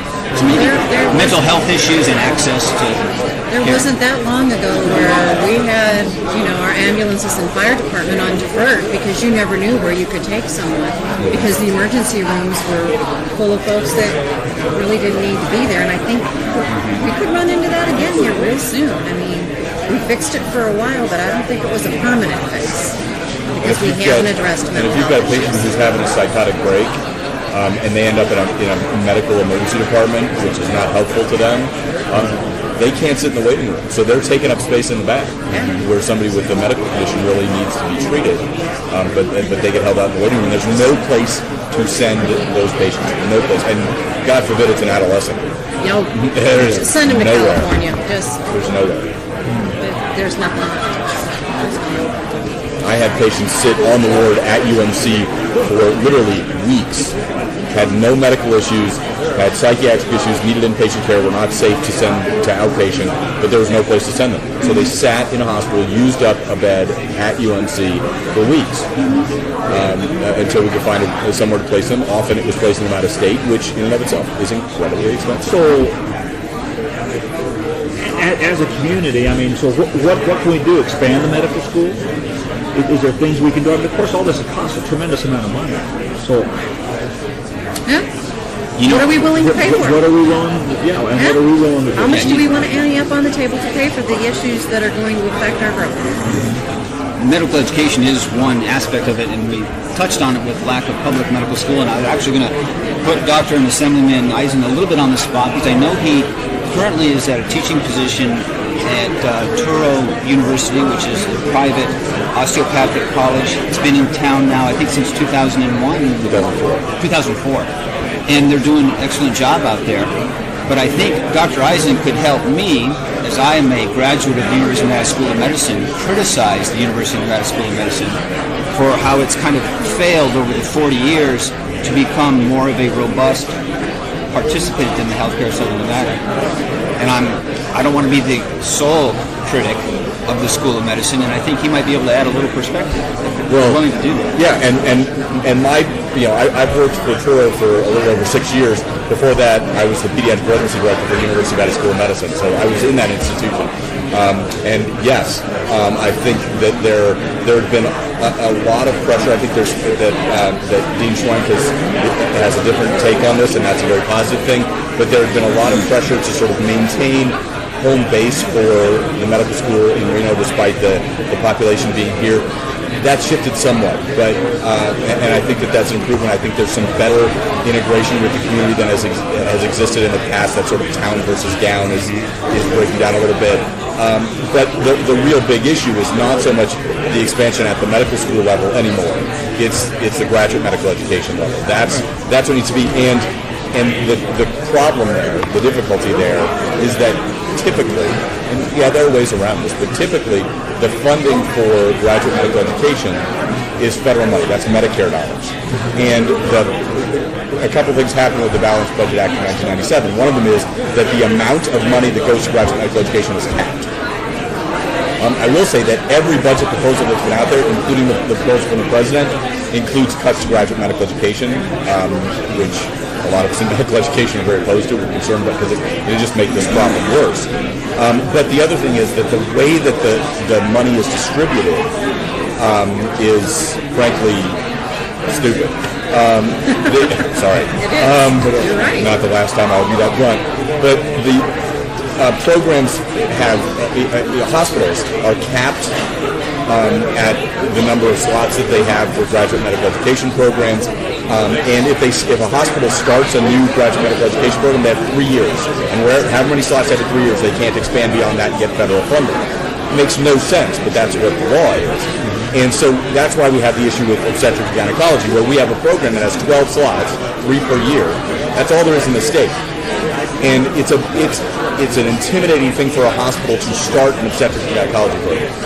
We could, based on the patient care needs at UMC, which is the base hospital for the obstetrics and gynecology program, which is a University of Nevada School of Medicine program. We could expand that program. We could double it, triple it, quadruple it. The problem is it would be ineligible to get federal funding to pay for that. So where does the money come from? And it's not an inexpensive prospect. You're talking about ineligible. Why? I'm sorry. Because UMC is capped at the number of graduate medical education slots it can have. So do you go somewhere else? I mean, can you then? Right, but the problem is then you're talking about starting that program at a hospital that doesn't have graduate medical education. They would have to put in the investment to develop the educational infrastructure that they don't have. And now you're building a new program which is inherently more costly than adding to an existing program. But that's where the rules leave us. Isn't there like a workaround for partnerships and satellite There's some new things coming out with some community-based health centers that may be an opportunity that doesn't work as well for obstetrics and gynecology. It works great for pediatrics. It'll work well for internal medicine and family medicine. It's not going to work as well for obstetrics and gynecology because so much of that is tied to labor and delivery, which is going to take place in the hospital.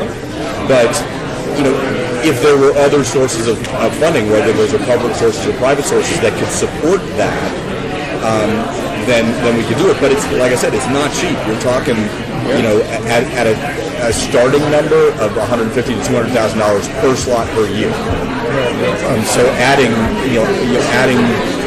10 slots to that, you're talking about somebody's got to come up with a couple million here. Too, with our not having enough doctors here, right? Right. Well, the best way, long term, to increase the physician supply, and again, I think it's important we not focus just on the physician supply, but the physician track is a little more complicated because it has that other piece between medical school and practice of residency. But the most effective way to improve that long term is to have the graduate medical education programs here. But that again is a long-term prospect. If we were to open a 10-position obstetric gynecology residency tomorrow, which we won't do, but even if it could open July 1st, which is a typical starting time, the first graduates from that program would come out in 4 years. So that's not going to make a big difference. So the issues about the process for licensure for qualified physicians. That's something we need to work on streamlining. That's a quicker fix. It's not a long-term fix, but we need some of this addressed right now. But I will come back to what I had said early on, that we need to make sure we're utilizing folks the best. And we've got a number of nursing programs. I think we need to do a better job coordinating those programs amongst the schools. We've got a couple of programs for advanced practitioners of nursing. We have one physician assistant program in the state. I think there's an opportunity that we could either expand that or add another. Maybe the University of Nevada at Reno would be a place to develop a physician assistant program in the north, because the program that is in the state now is here in the south. Now that also is not an immediate fix. PA program's 30 months, so you're still talking 2.5 years from the day that they open their doors to they have their very first graduates. But it is and again, that's still there's a no need guarantee they're going to stay when they graduate. Right. We have to do some things to entice them to stay here. And how do we do that? And some of that may come from looking at our underserved areas, and by no means is that limited to rural areas. Nearly the entire state is a health profession shortage area, absolutely. And can we develop incentives for loan repayment or things like that to try and encourage people to start their professional practice here across all the whole spectrum of medical professionals. So I think that would be something I would think we should be talking about is, are there ways, and we need to look at this at the state level, at the local level, at the county level, are there ways that we can look at these areas and say, how do we draw people here? Are there things that we can do to incentivize? In the rural areas, it could be things like, if you're going to come practice here, we've got a house. We've got a house here. That may not be the best tack for North Las Vegas.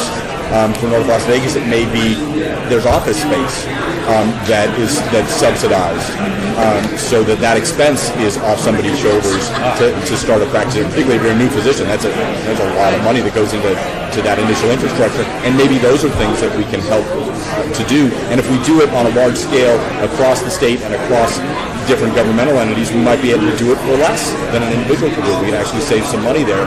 So maybe it's not that we're paying for it, but we're providing access to a less expensive way to do that. And we had a program for houses for teachers and houses for cops because we wanted them in the neighborhoods that they were working in. It worked to a point, but then the economic bubble popped. Maybe homes for docs, homes for docs and APNs and PAs would be great. To have some PAs who get drawn to Winnemucca. That would be a place that could really use folks like that to provide a big chunk of primary care. And I think that, again, it may not be that it's our governments, doling out dollars, because we don't have it, but it's a matter of being able to facilitate access to less expensive ways to do things because we're getting an economy of scale. It's not a single practitioner who's trying to get a medical record system, electronic medical record system, but that they could buy in at a lower cost per person to a bigger system that involves more people, and that we could serve simply to facilitate that, to be a contact point for those kinds of things. Can I kibitz for just a second? I just want to add a slightly different perspective to the conversation. Could you identify yourself for me, please? Neil Smatras, UNLV. We need to think in terms of supply chains. Like, we need a complete healthcare supply chain. And if you're using systems thinking for this, it's got to go from soup to nuts. You will not find an adequate healthcare system in any major urban area that doesn't start somewhere down here with universities and basic biomedical research, build in clinical research, translational research, clinical trials, a series of partnerships, some critical mass, ultimately the clinical facilities, the doc training programs, etc., etc. If we don't look at that whole thing, then you've got like structures that teeter and don't have the kind of foundational support that they need. I postdoced at the University of Pennsylvania School of Medicine many years ago. Philadelphia at that time had 10 institutions that were granting MDs or DOs, which is, if you look at their metro size and you look at ours, that was a rather extraordinary and frankly it's a little dense, overbuilt number. But it also supported a biopharma industry that was almost co-located, in Jersey and other places. And what happened is the spin-out effects create hugely successful startup industries, businesses, and ancillary support structures. Okay, so you got to think from the beginning to the end, and you can't leave any part out, or you're building a house of cards. Well, I think I'm sorry. Just talking about that, we just have recently had the federal government come in and spend hundreds of millions of dollars to build a hospital, out in North Las Vegas, the VA hospital, right? So how can we then use this and kind of piggyback off of that and get the federal government? We talked a little about that, how the funding's been capped and everything, but here we have this state-of-the-art facility out there now, mental health issues, anything we can think of that we can, use that facility and try to build around it also. It's every facility. Right. All right. It's not the VA hospital. It's not the Cleveland Clinic or the Ruvo Center. It's not the now defunct Cancer Institute. What we don't have, and I'll put a fine point on it. What we don't have is the deep infrastructure to support any of it. So Cummings comes to UNLV, to us, and says, we want to partner with you. Now, we're writing a bunch of grants with them. We're sending students and faculty over who are doing collaborative research around Alzheimer's and other issues. But he said, we want to run a bunch of clinical trials. The hardest thing we do is the experimental design of a clinical trial. It's high-stakes poker. If you get it wrong, you can lose millions of dollars and many months of work. If you get it right, you can fast-track a product to the marketplace, and that is good for everybody. So we're sitting there going, Well, where would that infrastructure come from? You need statisticians, supercomputing, visualization facilities. Well, the only place they exist is UNLV. And so we have to be the receptive place that says, we're with you, we're going to help, but we can't do it on nothing. So at some point, you have to remember that, and the investment in med school is nice, the investment in clinical facilities is nice, the investment in the hospital is nice, but there's deeper layers that support them and make them successful. When you build this thing, you got to figure out how all of that's going to work together. That's my question. I think to your point about the VA, yes, it's all about those partnerships, and in fact.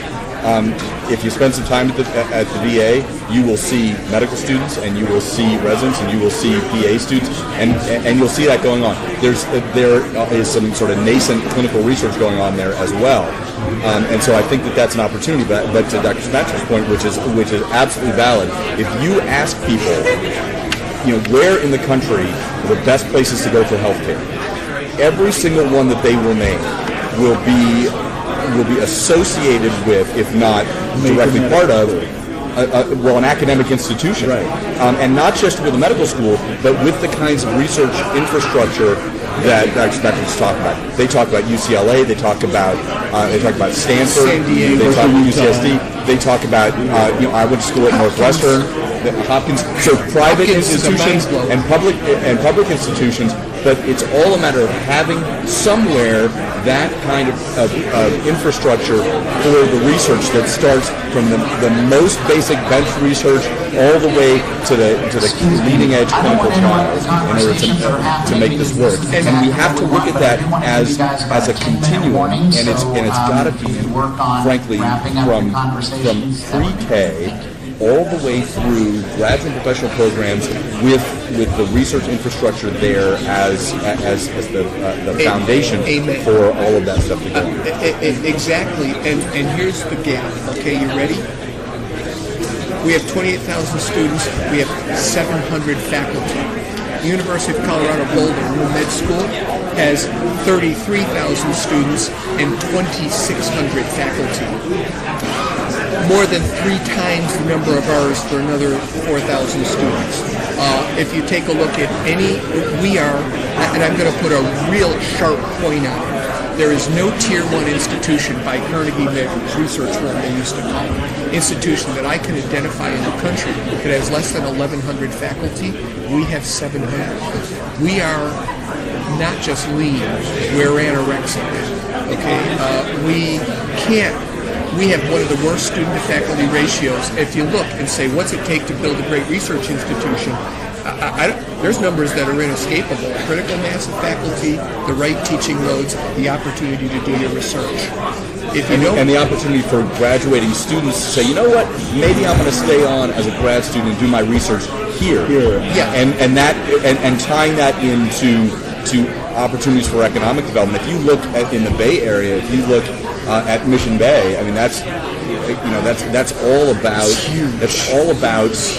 having research infrastructure, and that brings business.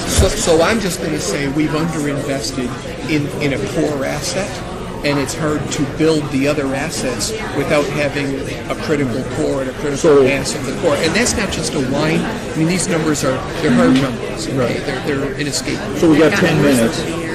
We got 10 minutes. We realize this. I thank you for your input. That is awesome. So we got 10 minutes to figure out how are we going to create this infrastructure.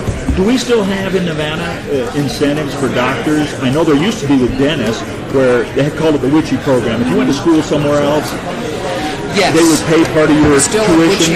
If you came back to practice here, then you wouldn't have to pay it back if you practiced here for 4 years or something like that. No, well, actually, that's a little different. No, Witchy really just have to do with lower tuition if you're in a neighboring state.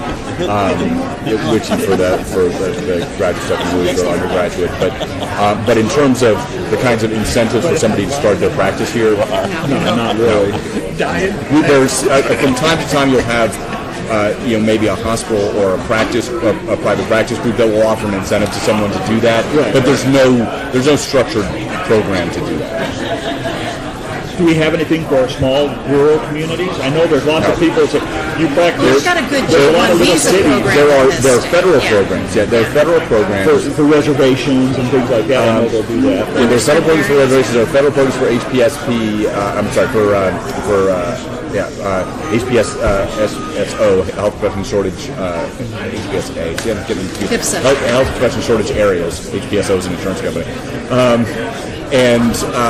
So there are some of those, but we don't fill all of the slots that exist for those opportunities as is, because you've got to have an attractive location for someone. Someone say, "Oh, well, I get my loan payback if I go, to Ely, and then I'm gone." And then they say, "You know what? Do I really want to live in Ely if I can live someplace that closer to where my family is on the East Coast?" It just doesn't draw them. And I think we need to look at what really is going to incentivize, or can we? And there would be questions, I think, about the legality of are we permitted to add an incentive on top of a federal incentive, or would it be a separate opportunity, and how does that how would that work? But I think that it's got to be both pieces. It's got to be how do we grow our own professionals, and how do we attract professionals here? And this is not separate from economic development at all. Absolutely. I believe that healthcare is going to be the key thing. I mean, we had construction for years. We've got mining in the north. We've got tourism. We can do healthcare. We are set. We are ready. We have the people who care enough about it. It's making the investment and going forward with it and doing it. There's two things there. One is that the vast majority of physicians and dentists are small business owners, and they provide well-paying jobs that are non-outsourceable.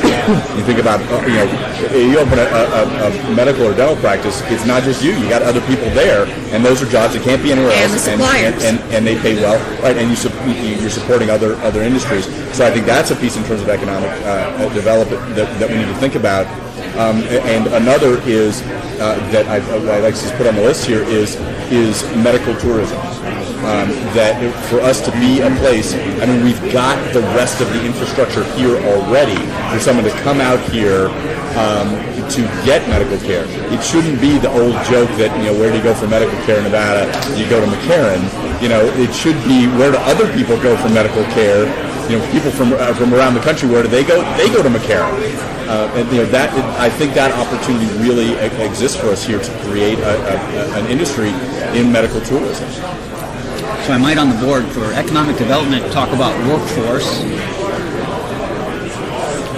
And if we're going to, and with the workforce, my personal wish is to start working with junior high students and high school students and having them exposed to the healthcare industry in their own city, and find out, have summer work programs, have them, if they get hooked on it at a young age and they get to put on that white coat and sit at the desk, take some, they'll find out whether that's really and keep the best and brightest here. And that way they're here, we've got them, they'll want to stay here, their parents and their assistants are all here, so let's try to hold on to them. Medical tourism, I'd put potential, but need high quality.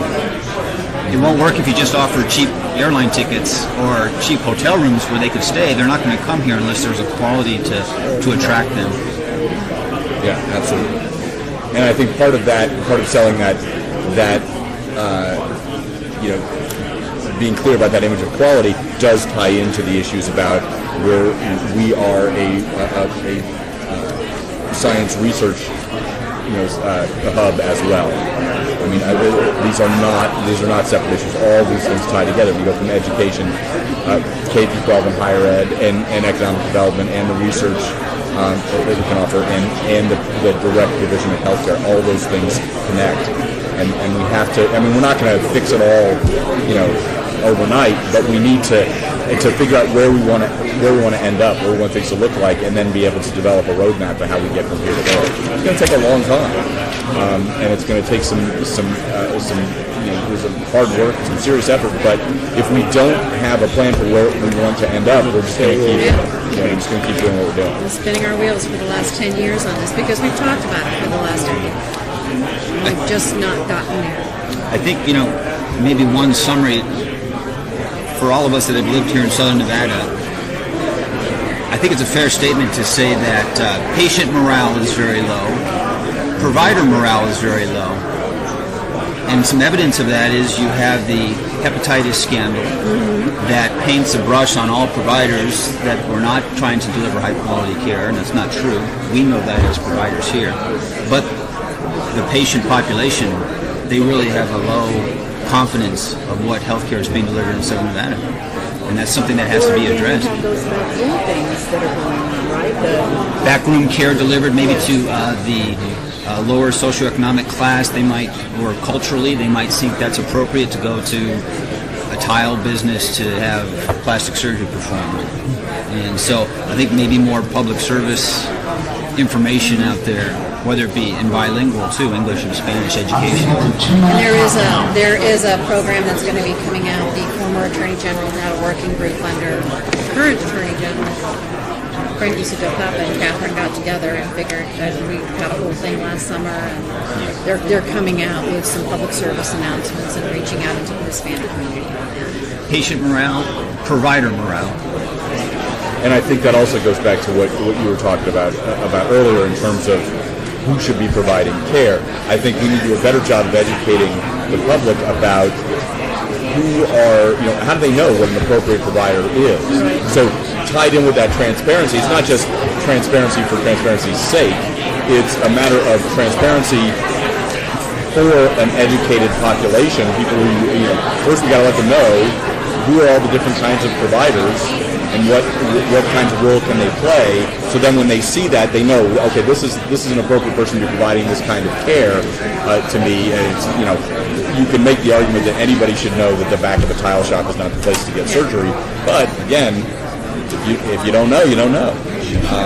The Cork County School District will absolutely hate me for saying this, but I've said for years that at the junior high level and the high school level, they should be having a class about health care and why you should go to the doctor and why children need, and built into their regular health classes, they need to understand what it is to go to the doctor and health care, because we've got a huge uninsured population. They're all going to be getting this card. They're all going to try to figure out how to do it. And for years, when I worked in the hotel, one of the biggest jobs that I did as a shop steward was help people figure out how to navigate their health care. We have great health care. The Culinary Health Fund was good health care, but people didn't know how to access it, and then they didn't use it, and then they ended up in the emergency room, and then they got the bill. We had a huge issue just going in and educating our own members on how to do it. We should be educating. And I think we can have that conversation with young people and adults about taking responsibility for your health. If you put it in that context, it's not about how do you go get everything you want. It's about taking responsibility for your health and how do you access services to ensure that you're doing what's best for you. And I think that does need to start early. I would argue we probably could start it even earlier. Because I tell you, these elementary schools have a little medical facility there. A couple of them. It's a good teaching tool. Yeah, it's a teaching tool. Yeah, but I mean, what you do is recognize that it's not a single conversation. That in elementary school research, we have to make sure that we're talking about healthy habits, things like brushing your teeth and eating fruit and vegetables, things like that. And then as you move along, as kids get a little older and they become adolescents and they're able to understand some of these concepts a little bit better, then that's when you shift that to about taking responsibility for your own health in terms of accessing the healthcare system in the right way at the right time and not showing up in an emergency room. Unless it's an emergency, that's what they're for. And there's incredible work that are done in emergency departments when they're not flooded with stuff that shouldn't be there. Very good. All right. Did we cover both sides that you wanted, or did we Well, just I pretty think- much touch one side? From a patient's perspective, we kind of got into it. It's a hard discussion to have, I think. Okay, I'm Robert Lang with Brookings Mountain West, and we're about to discuss economic development issues facing the state going into the 2013 legislative session. I don't know if I can be heard over that. Hey, y'all! Meeting in progress.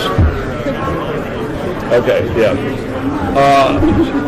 What I want to do is I want to step back and I want to ask the elected, both local and in the Senate and Assembly, how they see economic development going forward. What are the key challenges in this session where you think that there's some points of action you can take, where there's areas that legislative action would make a difference? Those are the key things. What can you do in this session to help, especially Southern Nevada, take on some of the areas of priority that we've identified that the state has put some emphasis on, areas like IT, healthcare, and so on. So I'm throwing it open, and we'll corral the rest of the folks. Somebody needs to get Mike Roberson and get him to sit in that seat over there. And Marilyn Kirkpatrick. This is Steve Ross from the City of Las Vegas. I want to give a local perspective because I think three members here at this table are members of the League of Cities. And we've certainly seen a lot of things transpire, especially out of the Brookings report, Dr. Lang. I think some of the recommendations out of that report needs to be heard by our state legislature. I think that movement needs to come from the state and trickle down to the local governments in regards to that economic development and the importance of it. It's all about job creation, helping companies grow, helping new companies relocate. A key factor in that, as you pointed out many times, is education. So I think it's a whole broad spectrum of everything needs to come together. But I think we need to point the gun at a target and pull the trigger and hit that target and then move on to the next target and start growing our economic development statewide. Okay. This is Councilwoman Jerry Schroeder from City of Henderson, and I agree with Councilman Ross, especially with the education part. When we're trying to attract businesses here, one of the challenges we have is for the workforce. And when a company comes here, they want to hire local people. What the problem is that a lot of our local people don't have the experience in order to get those positions. So the education is very important. I really like going through the College of Southern Nevada, having people get trained through College of Southern Nevada. So that way, when these businesses do come here, because at first they're interested in coming here. So then we have to find out, well, what is it that you need as far as workforce? What is the education that you need as far as workforce? And so that way we have a better understanding of how to train these people. What kind of education do they need? So when these businesses come and these people are done with their education, they can just move right on in. All comments? This is Assemblywoman Irene Bustamante Adams, District 42. I have four things. One Make is sure she in gets my, You're going to record these? All right. in my travels throughout the state, what I noticed is when I would go up north, they were talking about the lack of people that they had to fill the positions. And they Reno, were or also, you mean Elko or Reno? Elko in that area. Yeah, that's...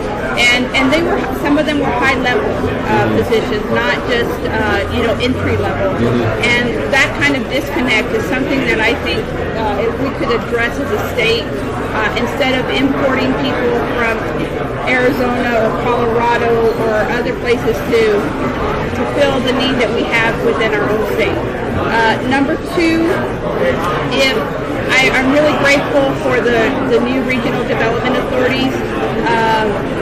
And I haven't been in those monthly discussions, but my concern is if our population is moving to a more diverse population, are those individuals from those entities, the Asian community, the Hispanic community, are they in those discussions?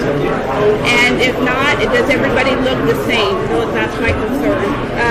The other thing is that we are focusing a lot on attracting companies like Apple and those kind of caliber, GE, which I'm grateful for. But if 80% of our backbone is for small businesses. What are we doing as a state regarding small businesses? And the last one is if we could have a model to be able to assess the economic value that an entity brings to our state and not give away the house as far as abatements, to have some kind of model that we can use, because I think we're at a point where we just don't have to take everybody. I feel like in the past... Can I follow up on that? Are you concerned with the Apple deal specifically? I am. Okay. Okay, could you put that concern on the Apple deal? I just want to make sure that's noted.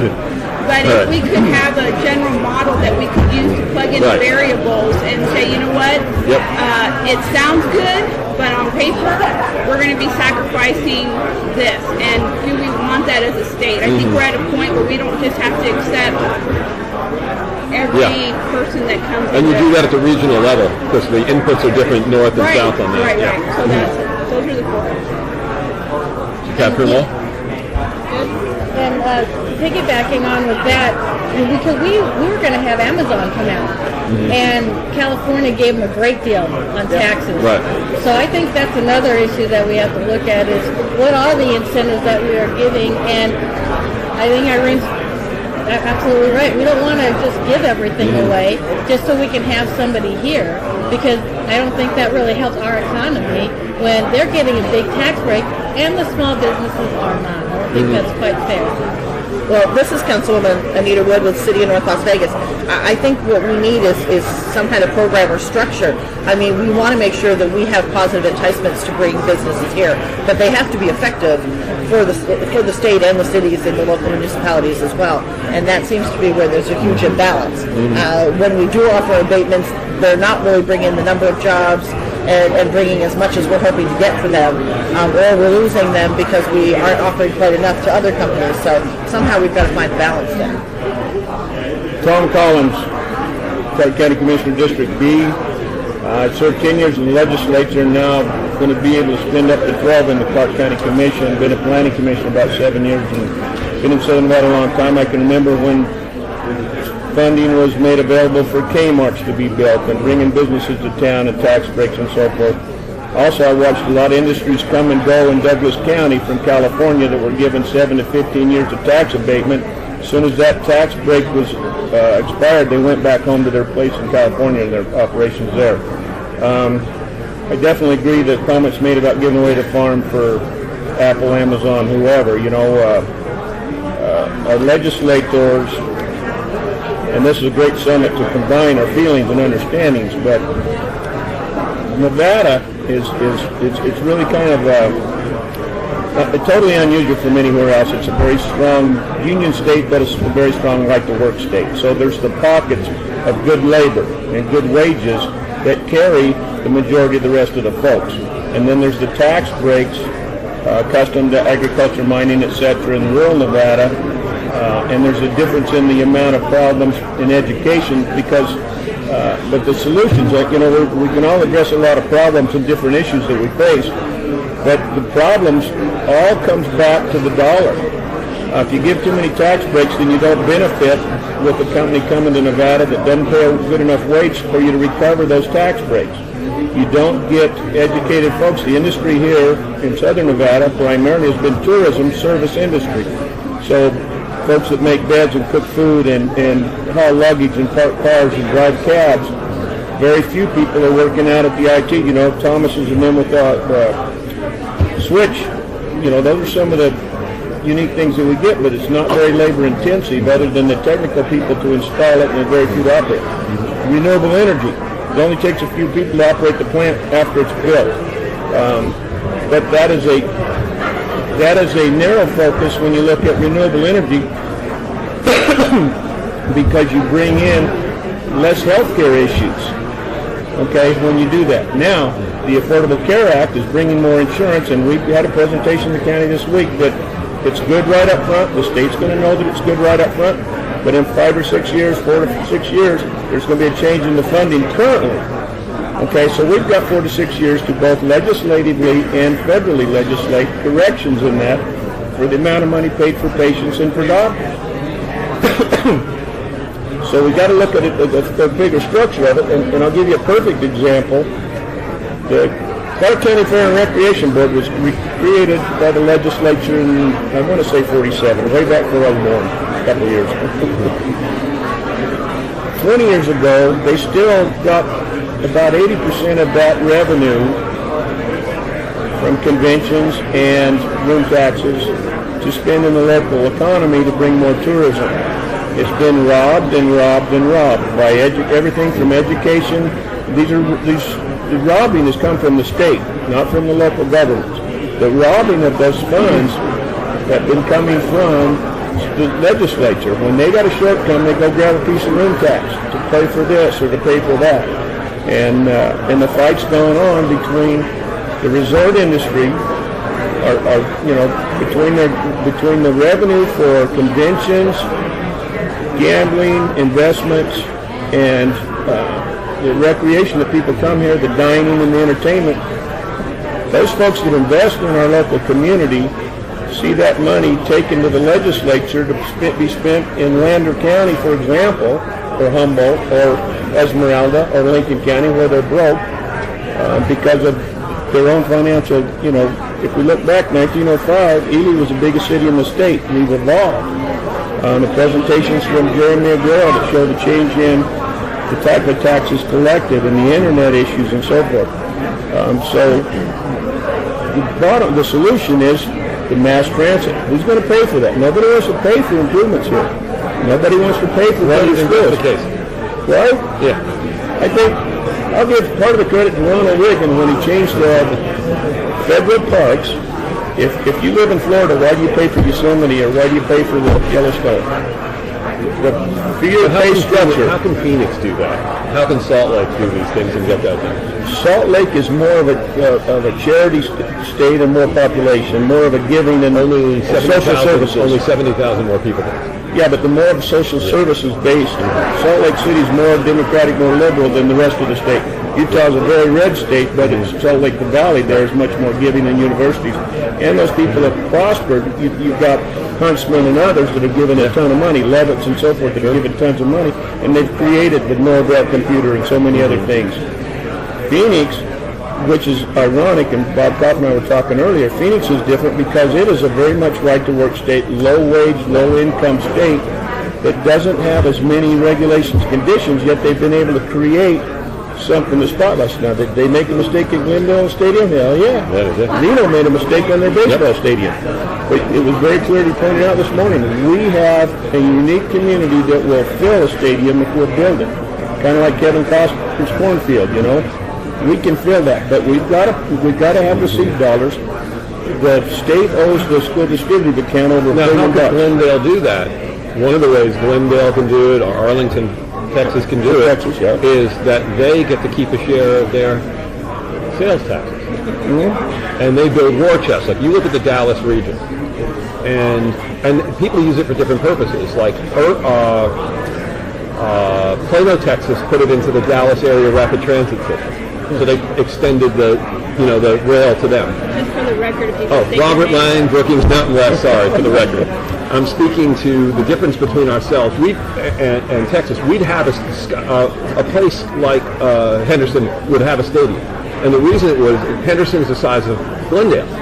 And Henderson would have developed a war chest of resources, or the city of Las Vegas would have developed a war chest of resources and put some package together. That's the leverage capital for bringing in, a stadium builder, if you will. And the one thing we don't have is we don't control that resource. In other words, we have to go and worry whether or not the one thing we control is the bed tax. The one thing we control is tourism was given to us because it was a special category of local control, so that we could build a convention center and get all these other things out of taxis and so on.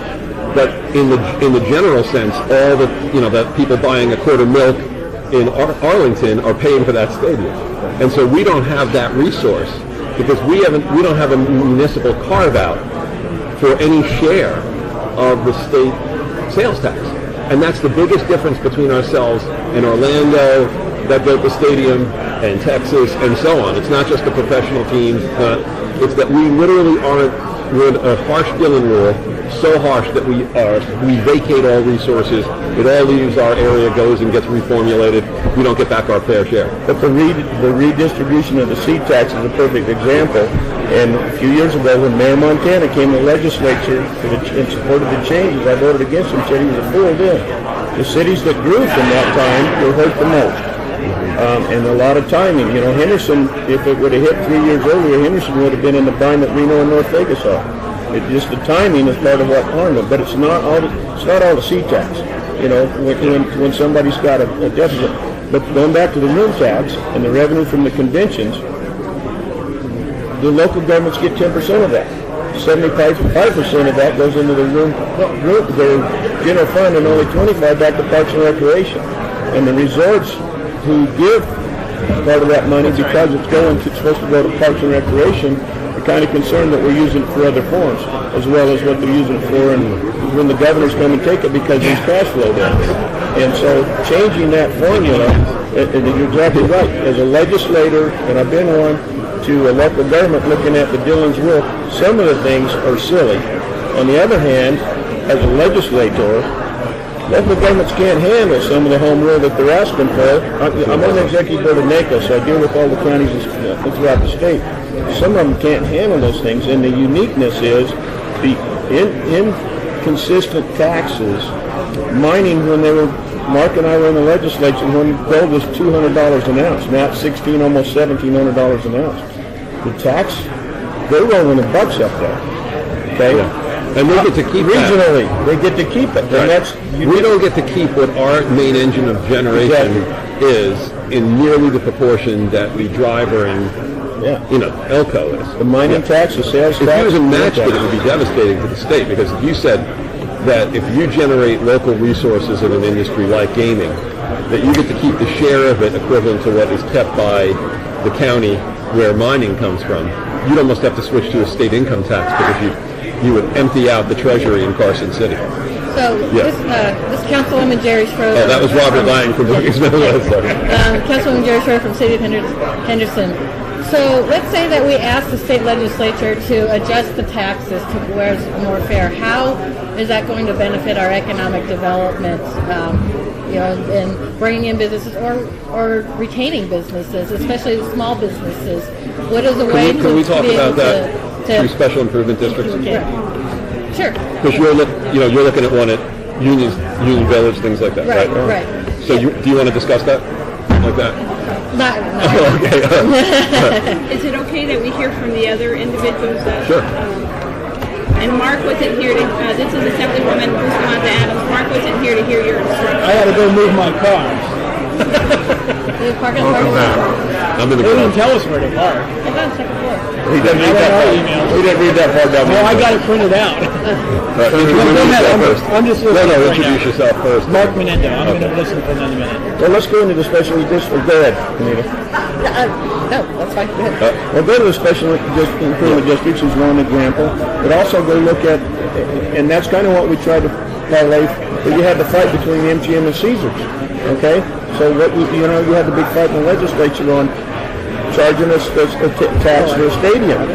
Okay, well, sometimes it works, and we are in a unique spot where a special tax would work for a stadium on the university campus, where everybody's kind of got neutral about the support of a stadium, not an arena. You're going to have a big fight on an arena level, but on a stadium level, you've got support for that. So where do you get the money for that? Okay, is it going to be from sales tax? Is it going to be an improvement district just in a certain area? Is it going to be room taxes? How are you going to get the rest of the money you need to make that happen at the university level? And then what stops the legislature from taking back university funds? Right. Because of the changes that the university's got to do for their infrastructure and the relocating of things in order to build a stadium that's being proposed. And so getting all those folks to come and play together, the county has already approved conceptually the location, the airport, but we're also the board of the McCarran Airport, so we've already addressed some of those issues. So yeah, bring us a project. Okay, but the dollars where the solution is. The mass transit, if any of you lived in Vegas when they built this, started building a mass transit from Cashman Field downtown to go out to the Strip. Columns got up and it went belly up. And the monorail that we have now it started out as just surplus Disneyland stuff. Didn't meet any of the federal requirements for monorails. And until it connects to the airport, it's not going to be profitable. And why doesn't it connect to the airport? Robert Lang, Brookings Mountain West. Funding and lack of support for that board, and maybe some of the ways that it went about building that, and the fight it had over why it's not down the middle of the strip, it has to be behind here, there's got to be a station here, or you can't have it, or we won't support it, or we won't give you easement. So the resorts fought amongst themselves and created what we have there. Commissioner, this is Mark Menendez. Why do you think that the monorail started where it did and it didn't start from the airport? Because of who wanted to plan it and how they wanted it to happen. They wanted to get traffic off the strip first and then pick up the bonus from the airport. That's what I believe was their agenda. And they never got it completed. It was all in a master plan, but you know how master plans, you spend more money changing them than completing them. At least in local government, because we'll do a 20-year park plan and you change it so many times. If you'd just built it all out, it would have been cheaper. Steve Ross of the City of Las Vegas, everything else. Senator, the monorail, keep in mind, in its conception, was driven a lot by the big hotels and casinos. I don't think local government or even state government had a whole lot of dollars or say-so in regards to that. I think the big plan was there, but it was mainly driven by the hotels on Las Vegas Boulevard. Every one of them that wanted to play had a station at their hotel. And RTC. Well, RTC, I don't think at the time, did they have a big role in that? Yeah, because when I was on transportation, they came to see us. The guy at RTC at the time. But you talked about... But it was a results question. Assemblywoman, you talked about not just letting everybody through the door. We know what works in our economy. We know that gaming and tourism is our bread and butter. We know that in Northern Nevada, mining works and employs people. We know what sectors we're missing. We know that monorail is an untapped asset. It needs to go to the airport. It needs to go all the way downtown. It needs to go all the way into North Las Vegas. It's an asset that none of us as local governments can afford to pay for. It's difficult for the state to say, hey, local governments, here's a big check, we'll get this thing built. But I think the idea is we've got to think bigger. We've got to think beyond that 2-year legislative cycle. We've got to think what's going to work for our economy in 10 to 20 years so we can position ourselves, as Mr. Skanke pointed out, to be a world competitor. Because that's what we are, certainly in gaming and tourism. Tourism especially, and trade shows, we're a competitor with the world. We've got, the LVCVA's got 6-8 offices worldwide because we're trying to tap into that worldwide market. So I think we know what sectors we want. We don't have to let everybody through the door. We know what works in Nevada. We know what we're missing in Nevada. So how do we go out there and get it? I think we got to have a target and shoot it. Assemblywoman Irene Bustamante Adams.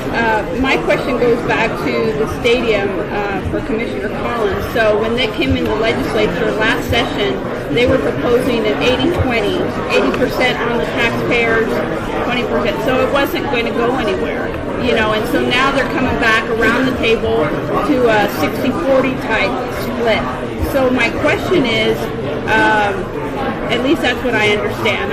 Obviously, there's some other things that are being proposed. But so my question is back to that model. So just so that we don't base our decisions on emotions, is there something that we could look where the variables are inputted so that we could make a logical decision on the project from an economic development standpoint? Mm-hmm. And I think you're right. I think that we know what works in our state, and so that's narrowing down the focus, and then we could take it even deeper. Yeah, we can.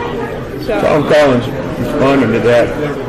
First of all, the tax shift, the state banned personal income tax in '79, and it did the tax shift in '81.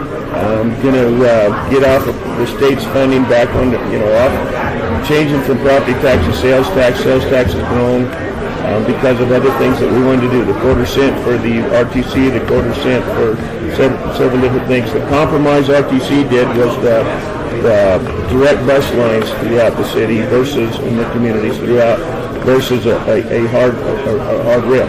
I passed a bill in '97. We passed a bill in the legislature addressing wherever we did our 95 improvements, I-50 improvements, etc., that we included the environmental impact that would include a light rail system, and so that we could do that. And Jeannie Orenshaw was the one that helped expand that to go to East Las Vegas and other areas. Now, having said that,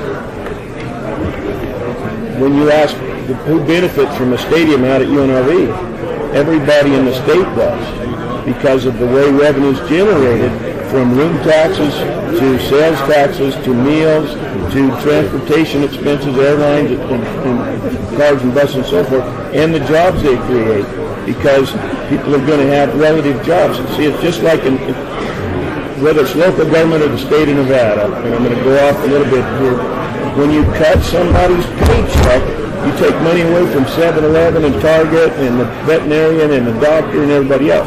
When you negotiate on the benefit side, the non-productive hours a worker gets paid for, then you can still, they're going to expend their paycheck every payday. People live payday to payday. So don't cut paychecks. Address benefits. Okay, now, that's part of the paycheck that a person gets in our communities. It's related to the resort industry. It's related to the tourism, conventions, and transportation. Whether they drive a cab or whether they deliver food to the 7-Eleven at Allison Gallon, they benefit from the stadium. Tonight, Robert Lang, working with Mountain West. So when I wrote this, and I was one of the authors of the State Economic Development Plan that's been implemented, and that's where the regional Economic Development Authority came from and so on. One of the discussions we had, this is among the authors, was that most other states have not just special improvement districts for big ticket items like a stadium where you need to generate tremendous revenue, but they also have these kind of lighter districts built around economic development areas and priorities. As I mentioned when I gave the talk, there's a tech district that runs the corridor in Fairfax County, Virginia. When you land at the airport, you see that whole high-tech district, and it's got signage and so on. These are much less costly in that really what they do is they generate the resources for staff, because this doesn't staff up that big. This is, in other words, the governor's got limited money to seed the sectors. So we got things like IT, we have healthcare, we have tourism, so we have some logistics, we have some of these areas. But we really don't have the kind of money for robust investment, branding in these areas. We could generate that out of specific district level, some local real estate tax, some local, some of the businesses kick in. Washington, D.C. is full of these. The Golden Triangle near DuPont Circle and so on. They don't run anywhere near the cost of a stadium because you're not building infrastructure with them. You're doing signage, branding, some advertising, hiring a staff person or two. If there was an effort in the localities to come up with like a tech corridor that ran along Sunset and captured, things like Bally's, Konami, and went all the way out to Switch into the Harry Reid Center, what's the sense in the state legislature has to approve this because we're a Dillon rule state. Localities and other places with home rule just do these all the time. Chicago does these all the time around healthcare and so on. What's the opportunity to get that kind of, what's the temperature in the legislature for such things? Well, what they need to learn, Tom Collins again, it's just like poker. You got to pay to play. Okay?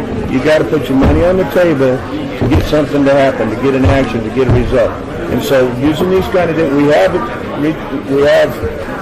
development corridors. Las Vegas just expanded theirs up there, wanted to knock out some great old restaurants and shopping centers, and we look at them, they're looking at a longer range than maybe the folks that live right there in Charleston Heights or whatever, but looking at the regional concepts of, go back to the 50s when the convention center, when the dome was built.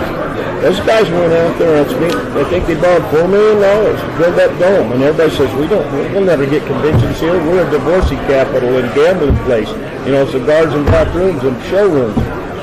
We have built a tremendous convention business. We're number one, have been for about 25 years, in tourism and conventions. We compete with Orlando. They've got mass transit. Orlando's the school and education system. We have neglected education. Partially, the north-south old days, Bill Radjo's dead now, but in order to build the Thomas and Mack, we had to build the Lawler Event Center in Reno. 23 million went to Reno, 22 down here. We got twice the students or more down here than up there. They still been getting double the funding. Some of that's starting to shift down here. Out of survival from the northern legislators, wanting to still be part of, keep getting Clark County money. They're learning to give a little to get some. And that's what we have to do. We have to give some money to get some. But Commissioner, I think you've got to start, and I say this with all due respect to the state, but the problem that we're having is we need money from the state, and the state doesn't have any money. And until the state is strong enough to look at the tax situation, to deal with the tax issues of are we going to start, moving a little away from services or moving more towards services and a little bit farther, until some of those tax so that we have a steady income at the state level, then none of it can trickle down to, just other Nevada, the proportion that it should. But I mean, we've got to get ourselves steady at the top. Robert Lang, Brookings, Mountain West, can we address our share of the state, and can I give you an observation from I'm doing comparative metro analysis, so I'm looking at the other states. This is what I heard from Utah. This is what I hear from some states. In these other states, they're used to carrying rural areas, because the rural areas never achieve economies of scale in areas like health and education and transportation. But what's different is that Provo, Utah lives its own way in the world. Colorado Springs isn't carried by Denver. We carry Reno. It's the only case where a region of 500,000 is heavily subsidized by a region of 2 million. In other words, the whole Front Range of the Rockies is covering Lyman. The whole Wasatch Front is covering Kanab. All these other kind of clusters of large transportation that have cities of 500,000 are paying in about equal. So Colorado Springs and Denver are putting in about the same share. Provo and Salt Lake City, even though Salt Lake City, because when you get to 500,000 people in a metropolis, that's big enough. You can find your way in the world. You got an airport. Rural areas are the loss. Rural areas are the subsidy, and the other states pick them up. In our state, it's only about 6% of the population. It would be like a rounding error in the state budget. So our difference from other states is that nobody is carrying a region of 500,000. Well, that's the difference. And the difficulty, Councilwoman Anita Wood, City of North Las Vegas, becomes, I think, that as a state, and I think this is what Commissioner Collins was talking about when you talk about Utah.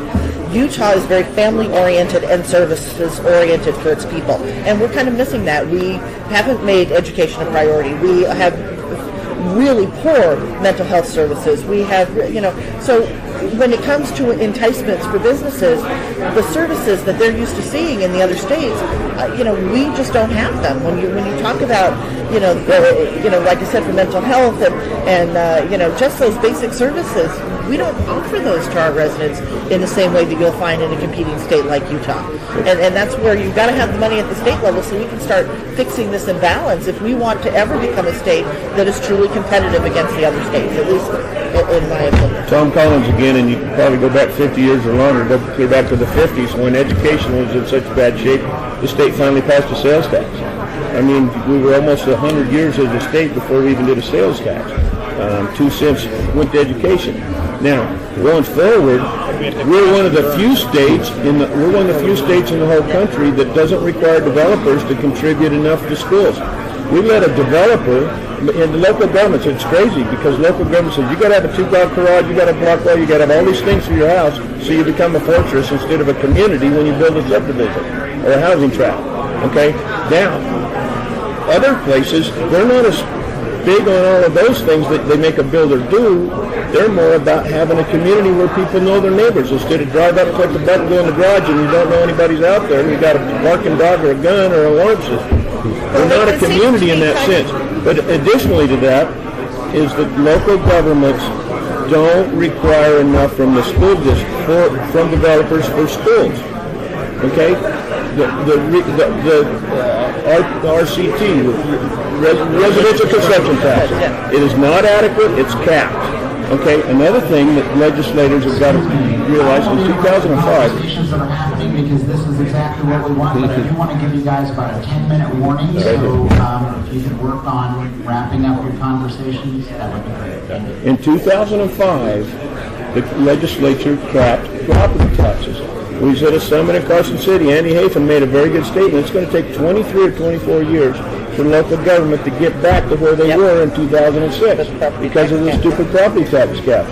Okay, that's like, okay, gas is going up, electric power, everything's going up, utilities, infrastructure, sewer rates, all of these things are going up.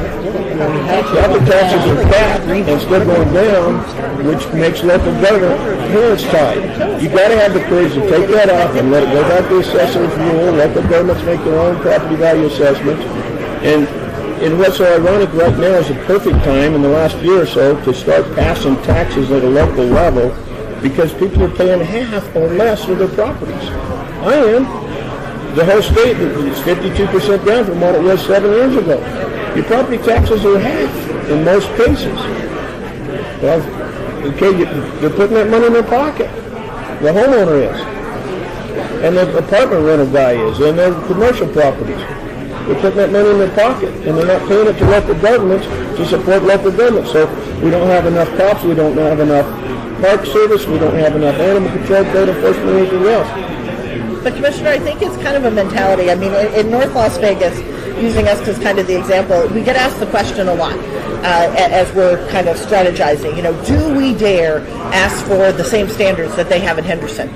You know, when Henderson is a little bigger than North Las Vegas and a little bit bigger and a little more popular, let's say, than North Las Vegas, do we dare push and ask for the same standards as them? Because if we do, we may not get them. They may just decide to go to Henderson instead of going to North Las Vegas. And I think there is certainly at the state level that same kind of thing that Nevada seems to think that unless we give the moon away, that we aren't going to get them. And be able to attract them. And it's kind of this inferiority complex kind of attitude. But I can tell you from North Las Vegas that, you know, if we don't require the same as Henderson, if we don't push and make sure that, you know, then what we get is the negative of everything. And that is no way to drive North Las Vegas to be better than it is today. And so, you know, you've got to have enough faith in yourself as North Las Vegas saying we are going to be the third largest of the prominent, and you know, and this is what we can be when we grow up. To know that we've got to push and make sure that we remain equal to the standards of Las Vegas, to Henderson, to the others. And I think Nevada needs some kind of sense of identity in that sense too, and stop always feeling like we're negotiating from an inferior complex. Tom Collins, and I want to address that because 79 and 81, the tax shifts and the changes in taxes. At that time, North Las Vegas had just instituted a no growth. In 1985, I got on the Planning Commission in North Las Vegas, and Mike Guy was the city manager, and Jim Seastone was the mayor, and they said, we've got to do what Henderson's doing. Mike Guy lived out there. He saw it every day. We got to do what Henderson's doing. Okay, we would put those things in at the Planning Commission level, and the city council would strip them so the developer would build. Now, I want to expand on that because North Las Vegas, go show me a home worth $1 million in North Las Vegas. There ain't one. There is not one. Not even close. And you can go to Summerlin or Anthem or other parts of the valley, you can find $1 million homes because North Las Vegas settled for first and second home buyers and not the other. But to the reason, part of the reason for that is they knew they could get away with things there, and always have. Secondly, you didn't have Hank Greenspun living in North Las Vegas. He lived in Green Valley, or Darwish Estates. So you had the Greenspuns developing a huge amount of property. You had Hardy and Anthem, whoever did. Del Webb, that's what I'm looking for, Del Webb. Del Webb goes up and gets a big chunk of Henderson, and they build a full community with amenities. Okay, the only golf course is the city's par 3 and Steve Wynn, right? And now you've got some at Aliante. That's like the clubhouse and the pool tables and the card tables at Aliante is just a touch of it. And then the economy's gone to hell. Okay, Aliante's owned by a bank, the casino. Can I ask a final question before we break?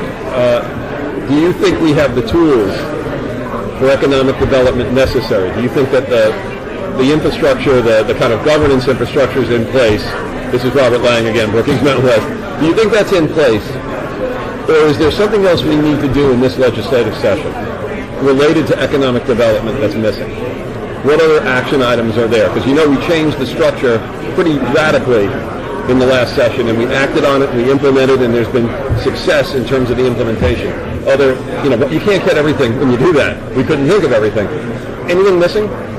Yes, the revenues for local governments are bound by the legislature, either property tax caps and or the full cap. North Las Vegas and Reno, city on both ends of the state, are in dire straits.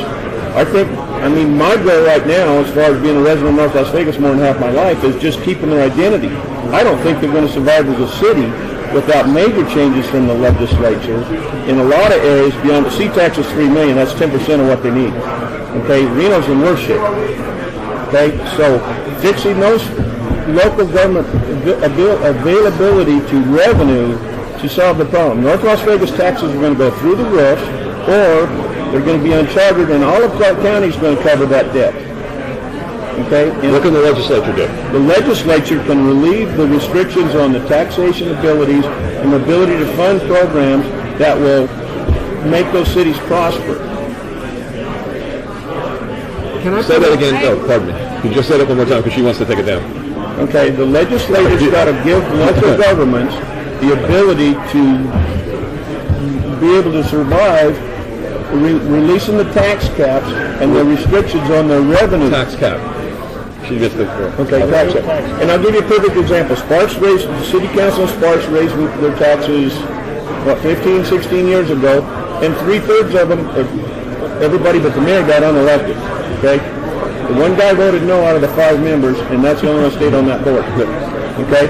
But if you go back to the mid-'70s in North Las Vegas, they had a recall and took out everybody that voted to transfer, and one that didn't vote to transfer, water funds into the general fund to balance the budget because they lost an arbitration and had to give 20% increase to their firefighters in 1975. And I think that Assemblywoman Bustamante, that was the key. I don't know if you heard that when we change revenue, okay, somebody has to be the fall guy, right? They're all but I believe that the key for economic development is our revenue structure, and it's going to take a lot of courage. I know revenue structure, key for economic. And so it's a balance between political suicide because you may be the one that has to, pull the trigger, and everybody else stays, but you get eliminated. So that's the balance. Tom Collins, let me add this. I've got elected a bunch of times because I've always put courage ahead of politics, one.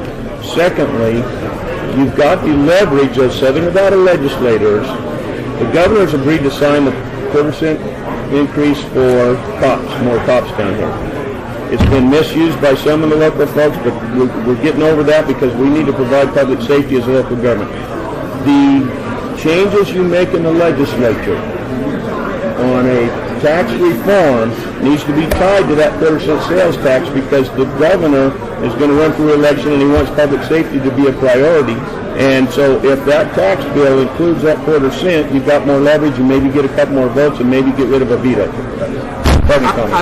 Shameless plug time. Neil Smatras, UNLV. I note the stadium's up there. I want to give you all a factoid on the stadium. First of all, there's never been a stadium project that actually made sense more than this one. And this has been confirmed by about 100 different people who want to come in and help us. But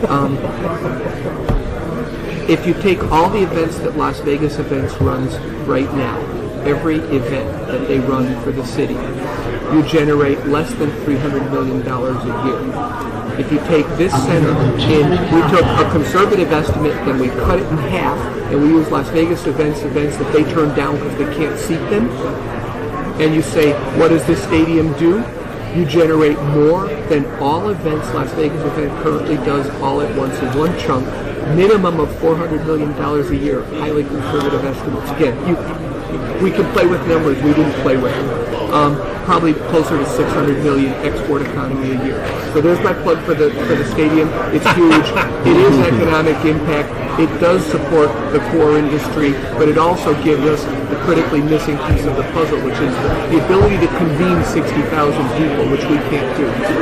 Assemblywoman Bustamante, Neil, I have a question because last session the bill came before us and it was an 80-20, and now it's like a 60-40. What What's changed in that? Okay, so I hate to use I'm not Neil Smatras, UNLV. I'm going to tell you that on February 8th, we are going to have a special work session for the Board of Regents in which every dollar, every penny, all the pro forma, the economic terms, and the waterfall of funds that are delivered, both in terms of tax revenues as well as in terms of payouts and benefits to the public and private entities, will be laid out.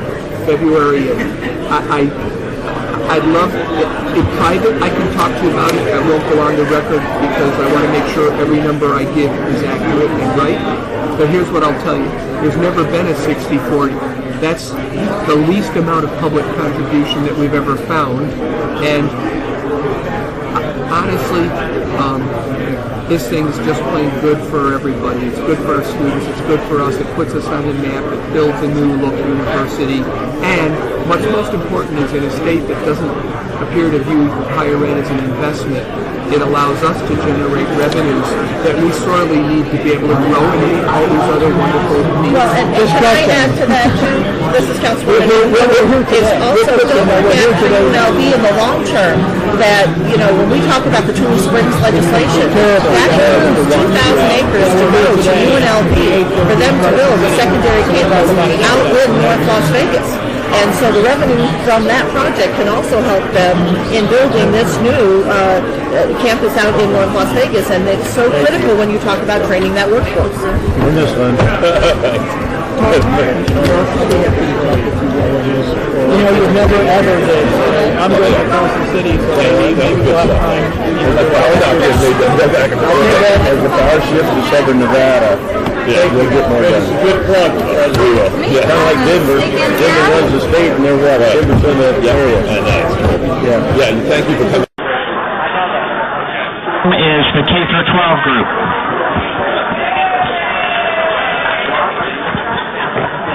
With a great facilitator, Terry Jannison. Yes. You want the pad, whatever you want to do. You know what? Give me my pad. Let me go in there. I'll go over here.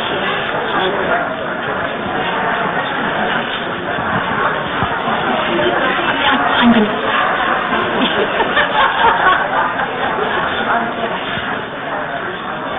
All right, Brian, ready to go? Okay.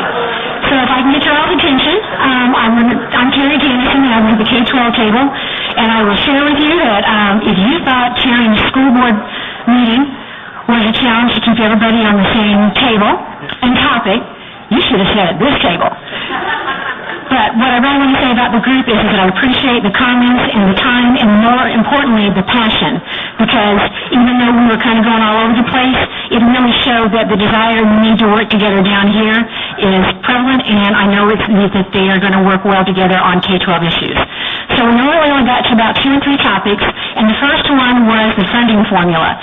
The Interim Education Committee had talked about this, and you all have probably read about it.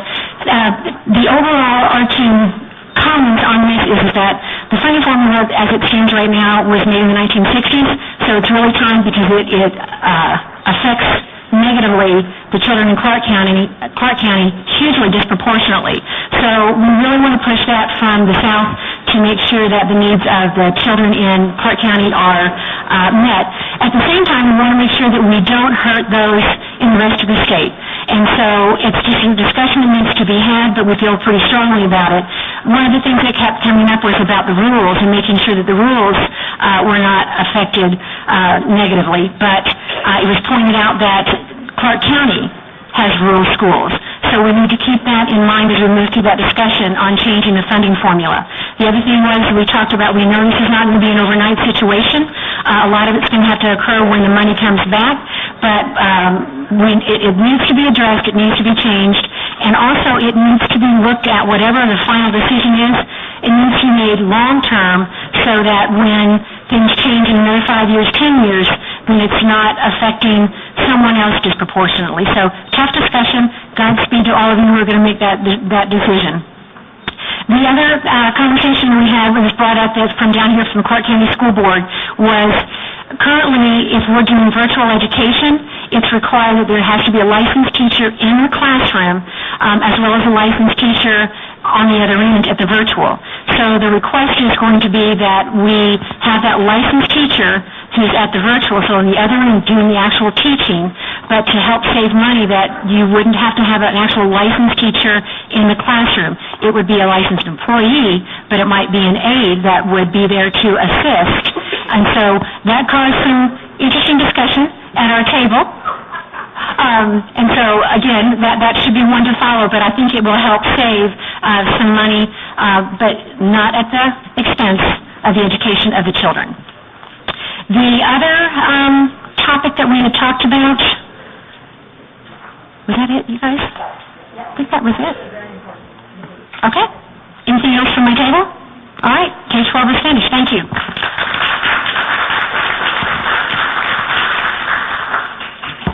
Thanks, Terry. Thanks, all of you who participated in that discussion. We'd like to ask Higher Ed to go next, if you're ready, Christy.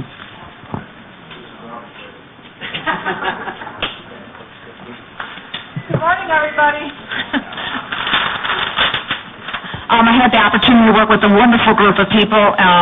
We had rural areas represented as well as urban, which is very important because we have a very diverse southern Nevada as well. Basically, we talked about public-private partnerships. That was raised by one of our council members about the competition that's out there that we have to look at with our public institutions. What they've done is they kind of created a niche pharmacy and different technologies and charged $30,000, $40,000, $50,000, which then puts those young people in debt. So you have to take a look at that. But we really should look at the competition that's out there as we look at what kind of a model we want. We started out, though, talking about community colleges and higher ed based on what Rob Lang had kind of gotten us kick-started. Some of the conversation circled around pre-K through 16. We've had a committee as long as I've lived in this town, but I don't even know technically what it does, and most of the rest of us didn't. And so the thought process was we've got somewhat of a structure there that if you do something seamlessly, if you want to look at workforce investment, which is really more of your target of a community college, should we connect the K-12, pre-K-12 to that in a different way that we have done it. Another thing that came up is, do we look at a separate model? Do you have a separate board of regents? Do you have a model that's run by local governments? Both being a school teacher as well, I'm worried about that part, but it should be part of what we talk about because the funding, too often we dump it on somebody and we don't ever have the funding stream, but you also don't unleash the tools, the actual language that allows you to be flexible and be able to do that. So there was one recommendation that either we ask for an interim study or right now we identify what stakeholders are interested in looking at a community college model, regardless of what it comes in, start working on that now, and then if we still need an interim study, maybe have the legislature to kind of kickstart that. The key piece, too, was very much funding formula. Dan Claich and I had worked very hard on that. There's disagreements on the full portion of it, but absolutely the equity and distribution needs to come more to the south, trying not to hurt your rural areas, but you know what, life in the big city. We've lost a lot, and if we're going to do anything to be competitive, the dollars have to make a difference. But along with those dollars, we've got to make sure that we have a higher performance expectation and outcome that comes with that part of it. There are legal needs for pre-K, so we suggested maybe an LCB opinion to see what we're allowed to do, because constitutionally the system is defined, but I believe community colleges were added statutorily, and so if we want to look at that, we may have a little bit more, we may have more flexibility than we thought about on some type of a model, but then we should link that to the business clusters that are needed for the next century, for the next component, whether it's medical, technical, whatever it might be. We have to work with our economic development folks on that part of it, but we shouldn't be creating a community college system that just becomes the same thing just under a new governance model. It needs to actually be contained and identified and matched to what our community needs are for training. The other thing that came up was workforce investment dollars. There's more money out there, but we get a ton already in the state, but it goes to so many nonprofit or other boards that we never see it, and we duplicate everything that's out there. So even we could actually recapture some of those dollars now without needing a lot of new funding. Keep it simple, transparent, watch the bureaucracies, and make sure that the university systems wouldn't eat up the community college as well if you did some kind of a bifurcation of that part. Let's see. seamless transfer of credits, one of my pet peeves and passions, is make sure if you're in a system, the system is one of whole. You shouldn't make the kids have to take, or the young people or adults have to retake courses just because they move from one program to the other. So you need to make sure your core program is properly modeled. But then, you don't get to say, no, because you didn't take my class, you'd have to take it all over again, because that's all about money and time in the long run, and so that was another factor. E-learning is a system.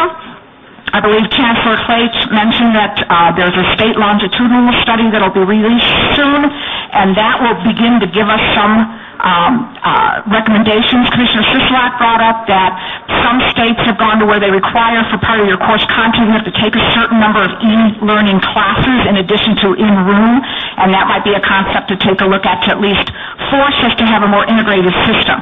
And the problem is, in Great Basin, they don't always know that maybe at Nevada State College there's a class on medical terminology that they want to take. They can't take it from there. There's no course catalog. We should be, again, cross lines. Why put a body in the classroom if it's already offered within the system? So that was another recommendation. I'm looking at the e-learning component. Let's see, Hispanic serving institutions, we should and could qualify. That's a grant issue. That's money that comes into play, and so we brought that up. Quantifying metrics to disseminate community college to make sure that businesses will invest in some of those new technologies or those new learning areas.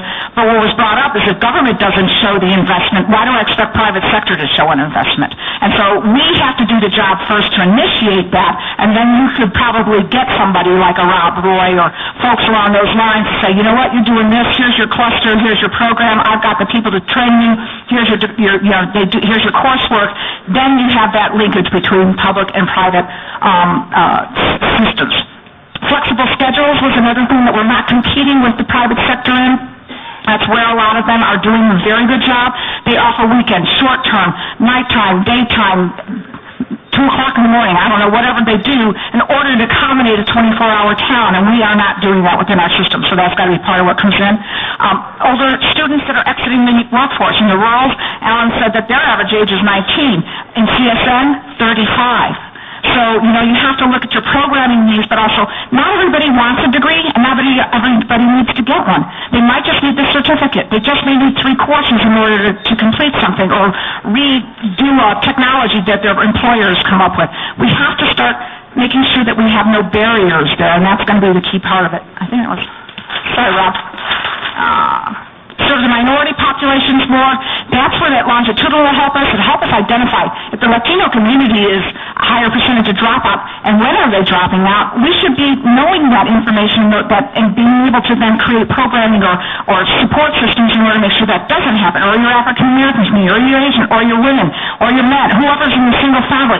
All those components so that we can then step back and create a program based on those needs, not what we think is happening. So that will be a very key information that's coming in. Track the students K through 16. Another issue, in my opinion, is if you had a number, a student ID number when they enroll in any K-12, that number should transfer all the way through the university system no matter where you're at. That way you know who is where, when they're where, what classes did they take, when did they leave, when did they come back in. But that's a system-wide model that has to go into place. And we saw the very bifurcated system. But they're looking at that, I believe, as well from what the Chancellor said. So Steve, did I catch everything? Yeah? Okay. Heidi? All right, great. So thank you very much.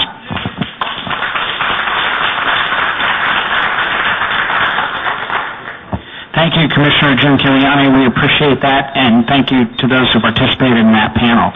We'll next go to governance. Councilwoman March. Thank you very much, and thank you very much to Speaker Kirkpatrick and all the state, local, and private sector folks who really made this success this morning. I think it's so great when we come together and have conversation about important things that affect all of our lives. By way of discussion, I just wanted to give you a little bit of background on the whole idea of governance reform. When Nevada became a state in 1864, the population of the state was 14,404 people. And Clark County did not exist, nor did Reno. And we actually had more cows in the state than we did human beings populating the state. So state issues were rural issues.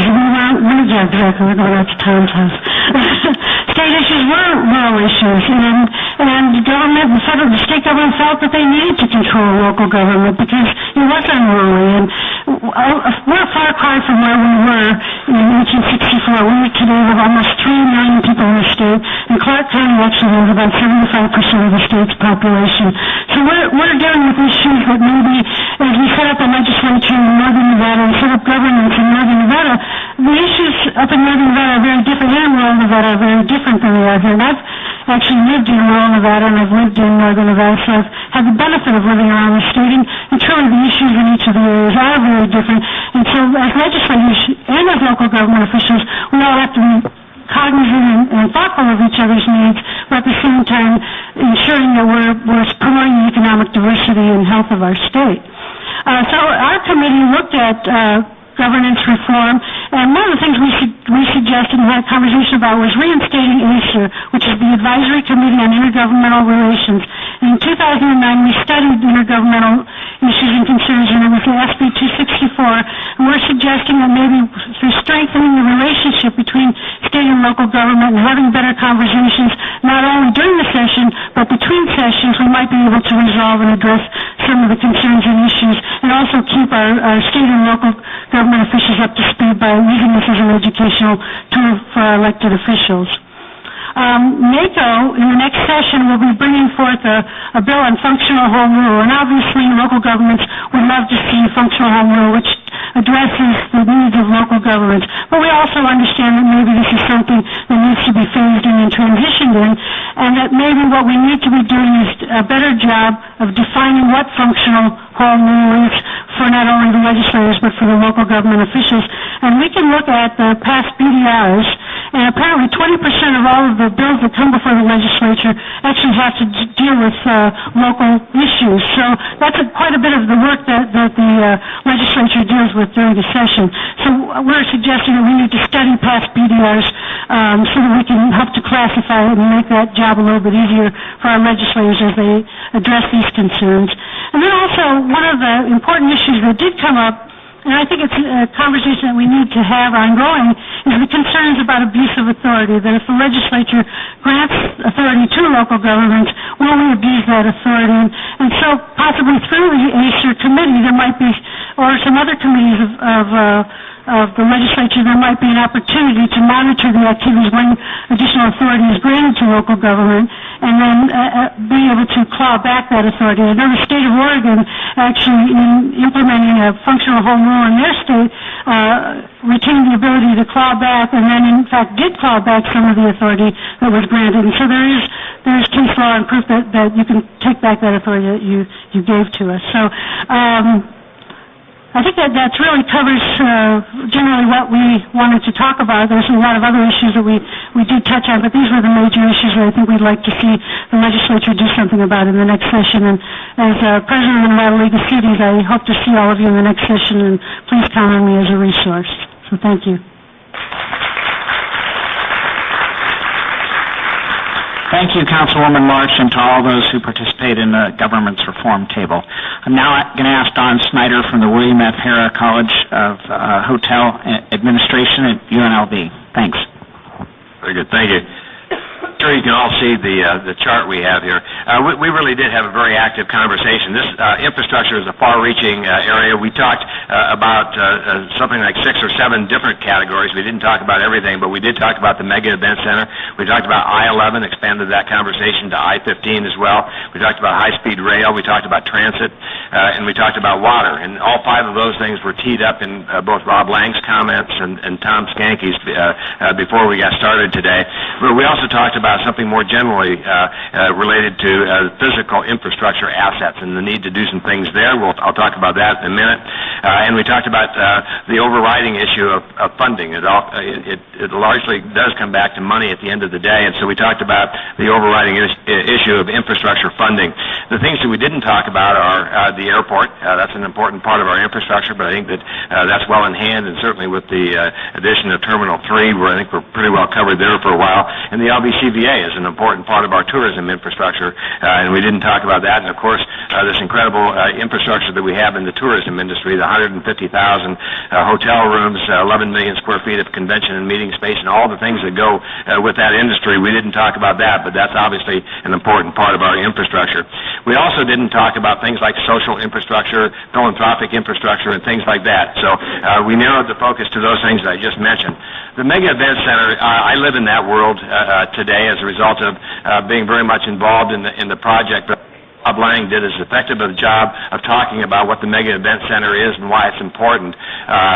In my mind, and what our conversation focused on is that the thing I like about the economic development plan that the state legislature and the governor released just over a year ago, having been involved in every economic development planning effort over the course of the last 25 years that I've been in the state, the thing that differentiates this plan in my mind from everything else that has a tendency to get put up on a shelf and then never acted upon is that this is an actionable document, but it also talks about the fact that as we need to broaden and diversify our economy, we also need to make sure that our core industry, our core economy, our foundational economy, the tourism economy, is healthy. And so this plan talks about making sure that while we're doing the other things, we keep the basic industry healthy. And this Mega Event Center is clearly plugged into that. It is a game changer for UNLV. It is a game changer for the destination.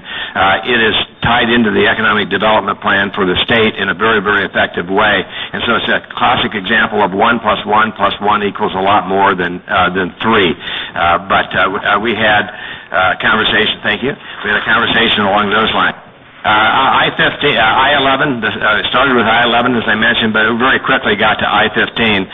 It is absolutely critical to the development of the state that we do I-11, but at the same time, let's make sure we take an integrated look at what also needs to be done with I-15 to draw a synergy out of the investment in I-11. But then let's make sure that we have a strategy where it comes together here in Las Vegas that we anticipate and properly plan for what the impact of I-11 and enhancements to I-15 need to be, but we need to really have a strategy to make sure that I-11 gets done, and that we obviously need to work with the federal delegation to do that, but we need a coordinated effort here in our state and particularly in this region to do that.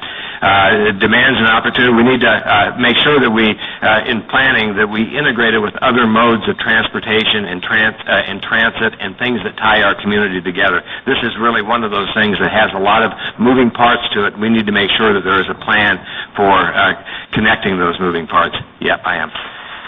High-speed rail, another critically important asset that we get developed here. It's probably a longer-term strategy, but we clearly need in the long term. When you start thinking about, as we heard both Rob and Tom speak about, we need to have a longer-term vision. The high-speed rail is clearly part of that. We need to have it top of mind, and we need to start planning now to make sure that we get it. And part of planning now is to make sure that we know where it's going to start, where it's going to end, and that we have a voice in that, and that we do the right thing to make sure it gets properly integrated into our community in terms of where it's located, what type of facilities we have. We need to make sure that we talked about the fact there's a technology issue with regard to is it a maglev system or is it a steel wheel system. There's been a lot of developments in all of that area. And we need to make sure that the technology that gets developed is what it needs to be to actually help make it happen and work. We don't need to reinvent the wheel. There's a lot of development around the world. We can learn from that. We need to integrate it with other systems. Thank you. Thank you, Vanna. All right, transit was the next area that we talked about. It's really what allows us to get around in our community, both those of us that live here as well as the tourists that come here in really large numbers. We need to be sensitive to the community, but we need to think about pedestrians more. We need to integrate bicycles and commuter transit into our thinking. The monorail, there's a lot of conversation going on about what is the next generation of monorail, and I think that we have an opportunity to invent the next generation in a better way, and it needs to be part of the overall transit model. There needs to be an integrated approach to all aspects of moving people through our community. There needs to be public sector, private sector cooperation. This is another really good example of regional cooperation. We have some really good examples of the region pulling together, and this is one of those areas, but it reinforces the benefit and the value of doing that. And to a certain extent, we need to finish what we start in many in every regard. Water is the next issue that we talked about. It is clearly important. We all understand that we live in a desert. We heard that the water agreements that are serving us today were put in place in 1927. That's a long time ago in any sense, but certainly in the sense of what has happened in our state, in our region. It's a long time. It is clearly an important issue. There needs to be effective long-term planning. I have Mark Twain written up here, a quote that I've used. I've quoted Mark Twain a lot when it comes to water, and he said that whiskey's for drinking and water's for fighting over. That is clearly a situation. The politics of water are tough. They're tough within a region, within a state, and more globally. Denial doesn't work. We need to actually we need to focus on it. We need to do something. There needs to be smart planning. There needs to be strategic dialogue. Of course, conservation needs to be part of the equation. But really, this is something that takes a long-term view and long-term focus. Okay, physical asset infrastructure. Bob Coffin from the City of Las Vegas, from the City Council, talked about we really need to understand what assets we have out there. Look at it like a business. Understand what assets we have, how they're depreciating, and how we're going to replace those assets longer term. But it starts with having an inventory of what we have, and then obviously having a plan for how we're going to replace those. And a lot of that gets back to funding. Thank you. Where are we? Okay, then infrastructure funding, the issue that kind of overrides, sits on top of everything, the umbrella issue.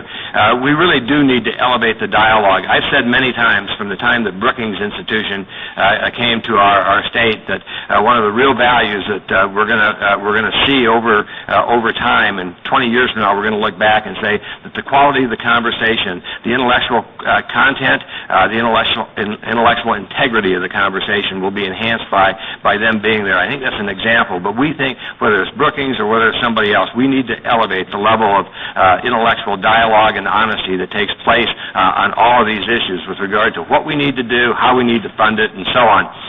State, local, and federal funding all need to be part of it, and we need to make sure that when it comes to federal funding that we're getting our fair share, and we certainly have heard that in many regards we are not, and that takes an aggressive cooperative effort amongst all of us to get it done. We need to develop a proper funding mix of who does what and what is the appropriate role of state, local, and federal funding. We need to have a proper means in place to manage all of this.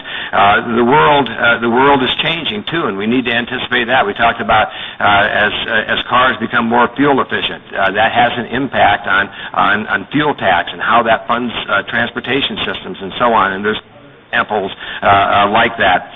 And then finally, the last comment I'll make is that we need to take a grown-up look, a mature look at what our tax system is and our tax structure is today, but more importantly, what it needs to be in the future. And that's a tough issue. But we need to get outside of where we are and say, what do we need to get where we have to get long term? So that's our story, and we're sticking to it.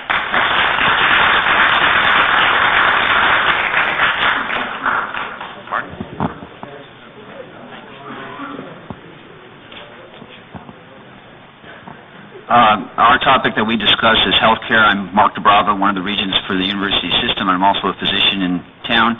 We also had a dentist and another physician and participants from some city and county government. Don, thanks for talking about water supply with infrastructure, because when it comes to healthcare for Southern Nevada, we might say, yeah, if you can find the water, take 2 aspirin and call somebody else in the morning. Yeah. Our discussion was almost like a psychiatry interview, just free association. We were talking about what can be done, what's going on with healthcare, because there's so many issues that everyone knows when you read the paper. And we looked at it from a patient's perspective, and some issues that came up were, of course, access to high-quality healthcare is on everyone's mind, and how do we support that? Some providers at the table, we already know that there's good health care here. It's just how can you find it? How can you navigate the complicated system and find that good health care? And when I talk about patient anxiety and morale being low, we've gone through the hepatitis scandal a few years ago. We now have closure of the Nevada Cancer Institute. And these things weigh heavy on everybody's minds. It's like, well, can I really get high-quality care here in Southern Nevada? And one issue that came up is education, and we have lack of a public medical school. And what we meant by that, and I'm going to interject some of my opinion here, is lack of a public medical school that's based in Las Vegas. The current one that is based in Reno doesn't serve the needs of Southern Nevada like it should. And you want proof of that when you look at the 40-year existence of the School of Medicine based in Reno, even though there's a footprint down here. But over 40 years, you could do the comparison schools to University of Utah, University of New Mexico, and University of Arizona. Those schools are light years ahead of what we have here with our public medical school. So I think that's something that the legislature might want to address. My personal opinion, again, NSHE is not going to address it. It has to come from outside. We also talked about transparency of provider identification and credentials. What we meant by that is, as patients are receiving health care, and with the Patient Protection Act, there's going to be thousands of more patients in the system. Patients want to feel comfortable with who are they getting their care from. And as with education, there's now doctors of nurse practitioner, there's doctors of optometry, doctors of podiatry, dentistry, medicine, osteopathic or allopathic. We think it's important that the patient knows by identification tag from the provider who are they getting their care from. Some other issues that we talked about, of course, we know healthcare is a team approach, whether it be physician, nurses, allied health, everyone's involved. We know that Southern Nevada is underserved in a lot of those areas, especially when it comes to physician and nurses and allied health. So we would hope that NSHE and private schools can step up to the plate and continue to provide more of these providers, and that ties into workforce development and economic development for Southern Nevada. Mental health issues. One of our participants shared their story of a recent emergency room visit, long wait, what's going on, and again, mental health patients are in the ER because there's nowhere else for them to go, and that affects everyone else for your urgent needs. We talked about attracting more providers to the state or Southern Nevada. It was discussed about what possible incentives are there, whether it be loan forgiveness or, maybe help setting up small business, some type of loan that local governments could participate in, maybe. We also had some input from the university, bench research to clinical research. There has to be an infrastructure. We have a few hodgepodge of areas that are kind of isolated, and they may not be able to coordinate and work together. And then, unfortunately, with the Nevada Cancer Institute, great intentions, but because of the economy and some other issues, it didn't work. And then what was really sad is that the Nevada Cancer Institute looked outside the state to see if there were partners that could come in, and we had University of California, San Diego come in, look around. They realized this isn't going to work. If we want to do it, we have to do it from within. We have to do it ourselves. Sorry, my opinion. I interjected that on the table. Sorry. And then we talked about briefly medical tourism. There's a lot of potential there. We have the infrastructure with the hotel and the restaurant industry. Instead of people saying to get their health care they have to go to McCarran and leave the state, what if we turned the tables and said, hey, now we can demonstrate high-quality health care, maybe people will come to Las Vegas to receive that care.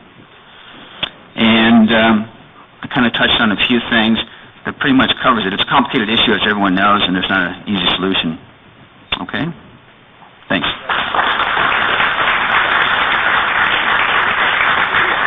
Thank you, Regent DeBrava, and those who participated in the healthcare conversation.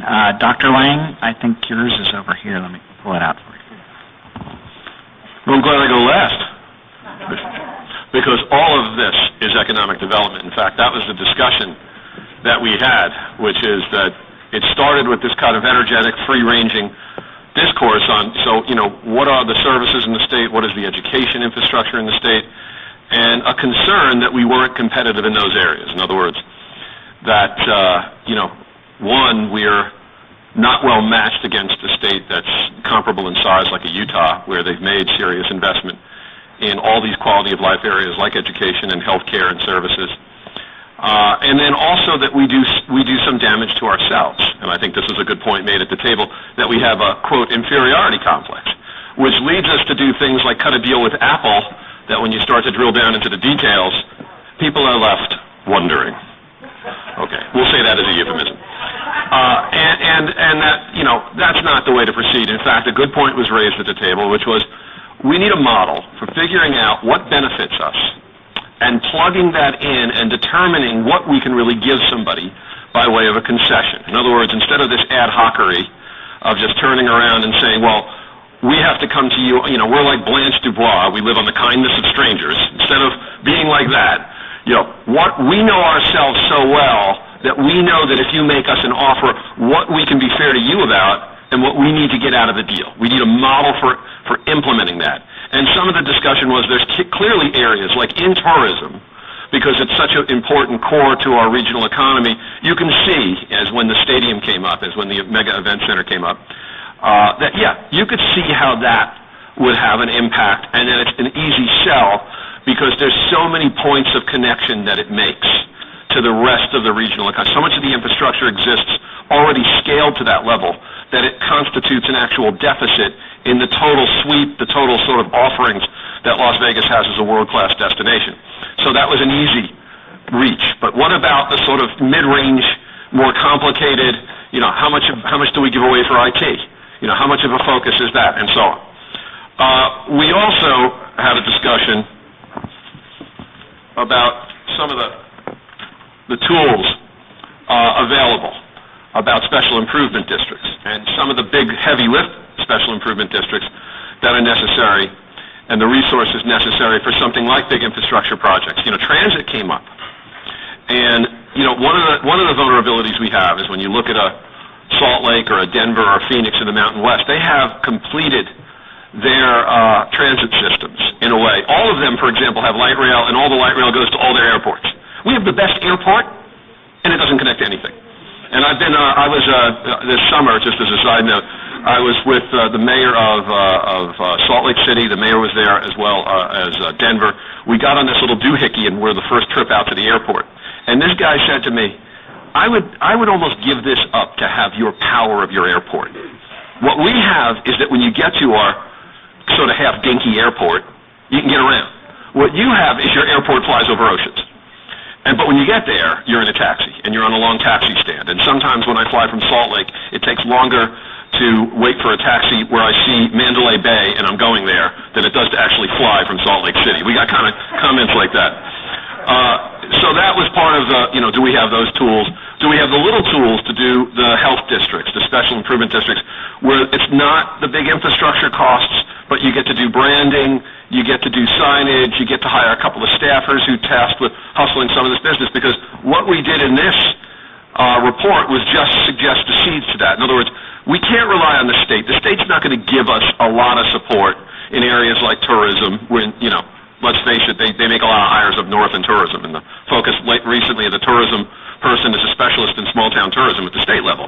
We're going to have to make investments ourselves by creating entertainment districts and tech districts and health districts in some of the people who are going to be the smart folks that steward our interests in those areas, that make that calculation about what should and should not plug in. Where do we put a lot of money in as a local investment? Where do we stay away from rationally?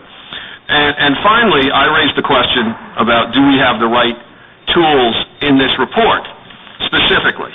And the consensus at the table is yes, but there's money that we need to fund these categories. And some of the discussion concerned areas like the relief on the tax cap restrictions and so on, that the state could allow municipalities a little bit more opportunity to capture a greater share of some of the local resource. And then finally, and this always comes up, there's always a discussion about what share of the local resource are we generating and what share are we capturing. And I'll just end on this note because this is an interjection I made.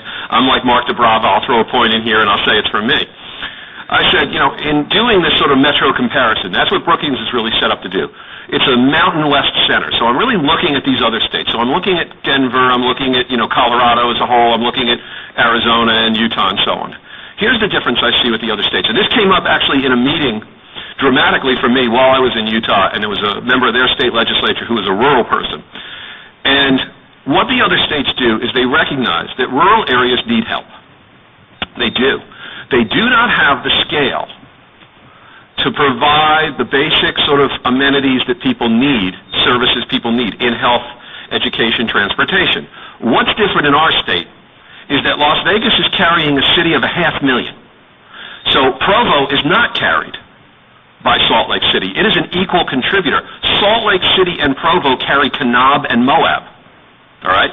In Denver, Colorado Springs, Fort Collins. Colorado Springs is big enough at 500,000 to find its way in the world. It has an okay airport. Provo has its sort of scale that it's not disadvantaged by being a small rural area. And so, in Salt Lake City and in Denver and in the peer cities that are at 500,000, the contribution is that they then fund Lyman, out in the Great Plains, and they fund, and what we do, and what's different here, is that our subsidy isn't just to rural areas, which is so small a share of the state, it would be like a rounding error in the state budget.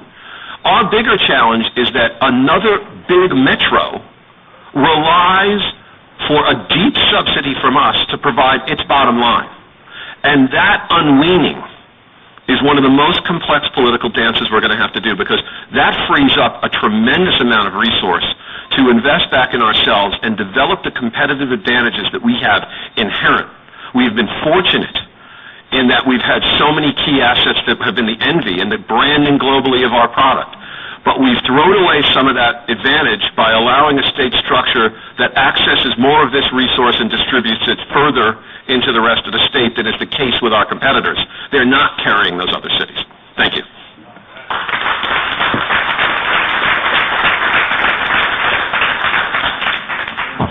Thanks, Dr. Lang, and to those of you who participated in the Economic Development panel, we appreciate it. At this time, I'd like to invite the Legislative Leadership panel to come up and take a seat at the table here.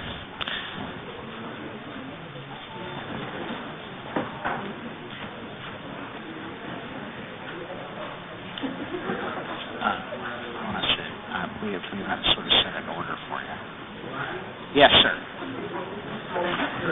I will make that. We'll make that pitch. As one of our distinguished city council members from Las Vegas pointed out, kind of feels like church here from the front. So those of you standing in the back, if you wouldn't mind coming forward, there's an entirely empty table up here. There's lots of open seats. This portion of our day is going to be both a panel discussion from our legislative leadership, but we've also decided to open it up where you all will be able to ask questions of our elected legislative leadership. So this will be participatory, so please come forward and sit down. That way those of us in the front can actually see who's in the audience.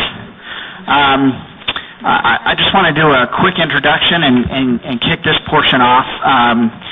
Thank you, all four of you, for joining us today and agreeing to participate. And those of you who have been elected and selected by your caucuses to help lead the legislature in 2013, we appreciate that.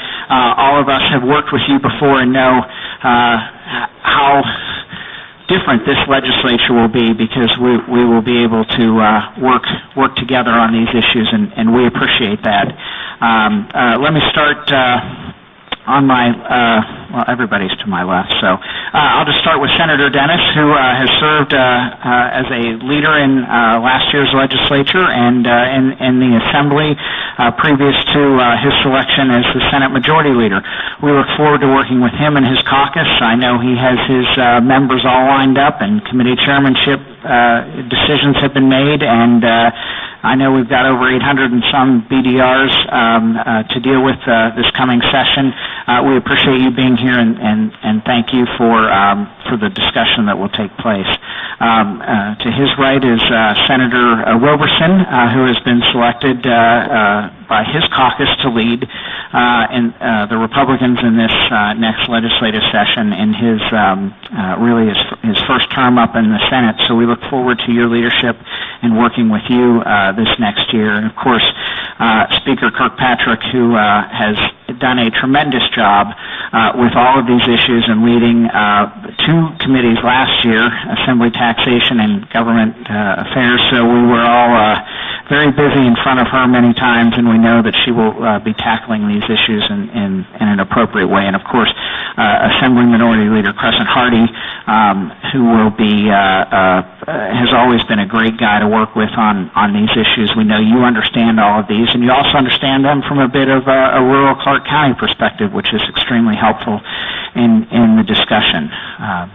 So we have all 6 poster boards over there from this great discussion and a tremendous set of issues in front of us facing Southern Nevada. So it comes to the question, where do we go from here? You've kind of heard from both our local elected leaders and business leaders out there what Southern Nevada really wants and what we want to accomplish. So let's kind of get started with each of you kind of talking about what you've heard today, what you think where we should first go to try to address these, how we can work together, and of course a lot of this discussion is kind of the next steps. Where do we take this from here? How do we continue this dialogue? So why don't we go ahead and start? Why don't we just start with you, Senator Dennis, and kind of work our way down the panel this way? Sure. Is this on? Testing. Okay. And could you please identify yourself just for the benefit of the city council staff? Thank you. Sure. Senator Dennis. So what I think, at least for an opening statement, I think what I've heard today is that we perhaps should have done this before, and that we probably should continue to have this dialogue, where we're all in a room together being able to discuss these issues. I think there's a lot of things that sometimes we get up to session and we haven't had time to really to talk about them or understand them, and a lot of the things that we do are based on trust, and if we don't understand the issue well enough and we don't have that trust, sometimes we're hesitant to do things. So I think that this has been very fruitful in that respect. In the respect of the different items that have been discussed, I think there's some good ideas that we can really take back to the session and see if we can't work together to make some of these happen. I think the other issue that we have is that we're talking about making a better Nevada. We're talking about what does that mean? And part of that, what we've done is we've gone out trying to talk to individuals where we call it kind of a listening tour that I know the speaker and I have been doing, and usually the Republican leadership is there also, and it gives us an opportunity just to hear and listen. So I'm excited for the session. We've already made commitments that we're going to start, early, day 2. Talking about some of these real important issues, whether it's education, revenue, or economic development, which we kind of have made we think that those are the important things that need to happen, and that we're going to do that, at the beginning of session so that we have plenty of time to have that discussion and get some things done early on. So once again, I appreciate those that have put this together, and for all of you that have made the time to come out this morning and share your thoughts, and know that we, even though everybody's not here from the legislature, there's enough of us here that we're hearing that message, and I think as we go to session, we understand our needs here in Clark County, in Southern Nevada. We have to look out for the interests of the whole state, but at the same time, we want to be fair and equitable to Southern Nevada. And so I think that we've got a good start in doing that. Thank you. Senator Roberson. Hello, everybody. This has been a great morning. I've met a lot of people I've never met before. I haven't been involved in politics that long, and met a lot of local government leaders and business leaders, and I think this is great, hearing everyone give their perspective. I mean, the great thing is everything up here on the board, we all agree with most of it. That's my guess. I think we generally, in Southern Nevada, agree on 80 to 90% of the critical issues. And I'm very encouraged that this session is going to be different than recent sessions. You know, we have a lot of ideologues in Washington on both sides and a lot of partisanship, and people in this country are sick and tired of it. And, you know, Crescent and I have been good friends for as long as we've been involved in politics, probably 2 years, not long, but but Senator Dennis and I think, are developing a great relationship, and Marilyn Kirkpatrick is just simply a rock star. That's all there is to it. And I'm really encouraged that we are going to work together. You know, moderation is not a dirty word. Centrism is not a dirty word. And we need to get back to, and we are getting back to, coming together. Like Speaker Kirkpatrick said earlier, we need problem solvers, not ideologues, not partisans. There's a time and place for that. We got a lot of problems, and we've identified a lot of solutions. We have to come together and work on the 80 to 90% of the things we do agree on, instead of focusing, like the speaker always says, focusing on the 10% we don't agree on. We'll get there on that stuff, and hopefully we can all work together to solve that issue too. But it's the 80 to 90% that we need to be working on right now. And I hate this, the talk of North versus South, South versus the rurals, North versus the rurals. We're all Nevadans. And so I want to preface this by saying I care about Nevada like all of you do in the entire state. But I also believe that what's good for Southern Nevada is good for Nevada. Southern Nevada is the driver in this state. It's the economic driver. And for once, you've got a bunch of Southern Nevada legislators that are going to put party aside on a lot of these key issues and look out for the interests of Southern Nevada. And I'm really excited about that. So thank you. Madam Speaker? Thank you. So I guess I have a little bit different thought of what we're supposed to be saying at this time. So if I'm off base, just remind me. What I don't want to happen is this be our last conversation. What I don't want to happen is those pieces of paper end up in the trash and no one does anything with them. What I think that electeds can do today is take those papers back. If you sit on the regional redevelopment, take that back and say, hey, let's have this discussion. Not in a month from now, but tomorrow. Let's have that discussion at our next meeting. If you serve on the health district, take that back, because there are equal representation across the board, because then you do still have to report back to your boards. You know, if you're on, when you go to the county, put it as an agenda item. Let's have those discussions, because if we don't, all of this means absolutely nothing, and it doesn't work, and it doesn't help the legislators go up there and fight to bring something back that we can't agree on. What I will tell you is I think that each and every one of you know the legislators within your district. Each of them have 2 bill drafts coming up that are available. Reach out to them, because you're not supposed to be working against them. You're supposed to be working with them. If it's something that works for the regional board, you know, say, hey, Assemblywoman Forrest, can you help us navigate this and work through the process? And I guarantee you she'll say, absolutely. We want to do what's right. We want to help, and it's not a war. And what I can tell you is it's a different group, a different tone, and we want to work together in a bipartisan matter, but we got to have something to work on. And if we got nothing to work on, we could pick fights with each other all day long, I'm sure of it. But I think that there's a lot that we really want to do. Our doors are available during session, and my fellow colleagues, we are going to work very early in the morning and very late in the evening to get things done this time. I don't see any one of these folks at the table that are not committed to that. We've had that discussion. Maybe we have our meetings at 6:30 in the morning so that by 8 we're ready to go. Then maybe we have to meet again at 9 o'clock at night so that we have that done. So what I'm hoping comes out of here, and I will be following up with folks because I think people put a lot of time into doing this, couldn't have done it without local government help as well as the university and the chamber. And that tells me people matter. There's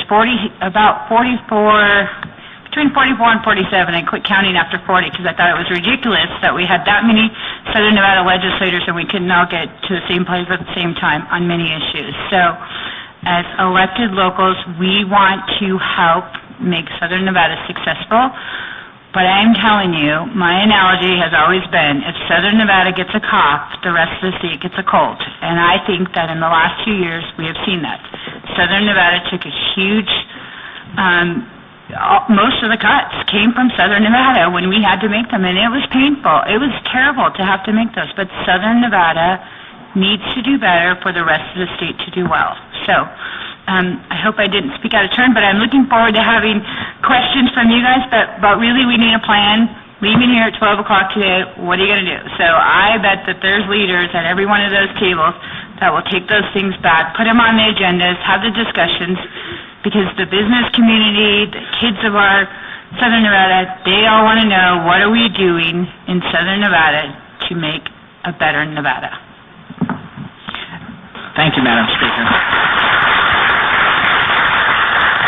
I think you explained that pretty clearly and are absolutely right on target. That's exactly what those of us who have come together to try to have this conversation today would like to see. It's the next steps, taking this forward and making sure that these issues are being communicated in a priority way to the legislators so that we can have some successful accomplishments in this coming session. And in that vein, why don't we hear from Assemblyman Hardy, and then we'll go, right into this dialogue with the legislative leadership. Mr. Hardy. Thank you. And first of all, I'd like to thank Brian and those who helped put this together. I think it's been a fabulous event, and like the rest, I want to continue to see this happen. Dr. Lang brought up something that's always been important to me, and I've had the opportunity to serve with the RTC, the Regional Flood, and the Las Vegas Convention and Visitors Authority. What do those have in common? They're regional groups that work together for a common cause. That's been their success. As communities here, I know Mesquite's a little bit out there, Boulder's usually a little off the side, but it's still a major area that we all need to work together on and have that some regional cooperation and not just see what we can capture, just like Dr. Lang has stated. So here's our opportunity to continue to develop those other regional groups, whether it's over infrastructure, or over economics, whether it's over government. All of you are in the business you're in because you like to serve. I have not met a legislator that's been elected yet that I can't get along with. These people on my left and many of you out there, I've developed great relationships and think they're friends. And I think friends can work together in spite of their differences. We can all come together for the common good of what's best for the state. And I do believe that where the state where the Southern Nevada goes is where the state's going to go.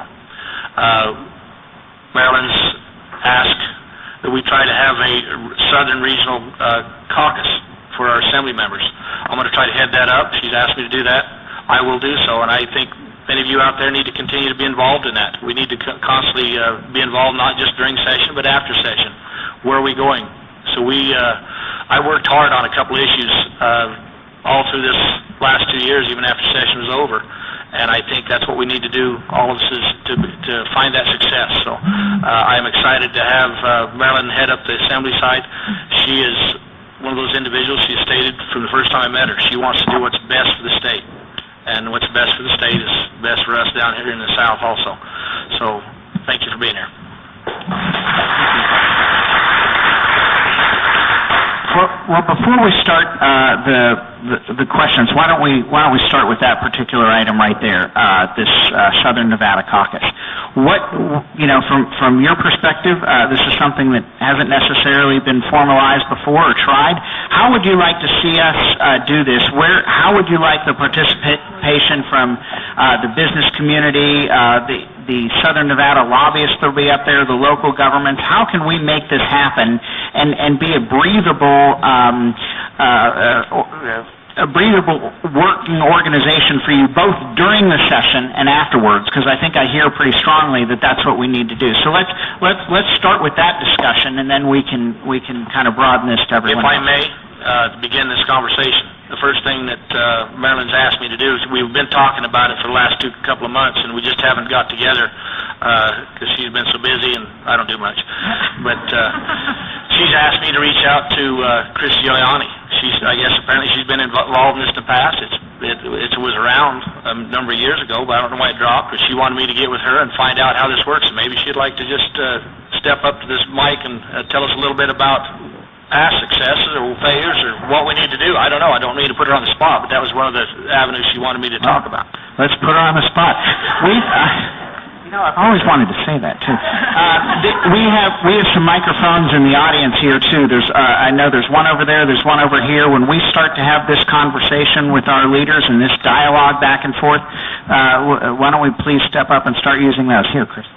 Thank you, Crescent. And I didn't get over to say hi to you this morning, and Mark Legend as well. But we did have a Southern Nevada caucus back in the 90s, and it was very effective because we went beyond party lines. It had nothing to do. We found areas where we could agree, and then as a caucus, we went up together. You can shape it any way you want, and I'm happy to work with you. I know Councilman Beers and Councilman Coffin, we all kind of come from the legislative, and Tom might still be here, but we would like to be involved as well from the local side. So hopefully it would not just be legislative from Assembly and Senate, but maybe you involve the locals, and then if you do something legislatively with, I'm not an opponent of the open meeting law, but there needs to be a flexibility, a little bit better flexibility for us to get together and have conversations and talk. But what we try to do is take some of these items and maybe as a group, we said these are the 5 things we're going to work on. That's the one piece of legislation we're going to do, and we'll go to Carson City with one voice.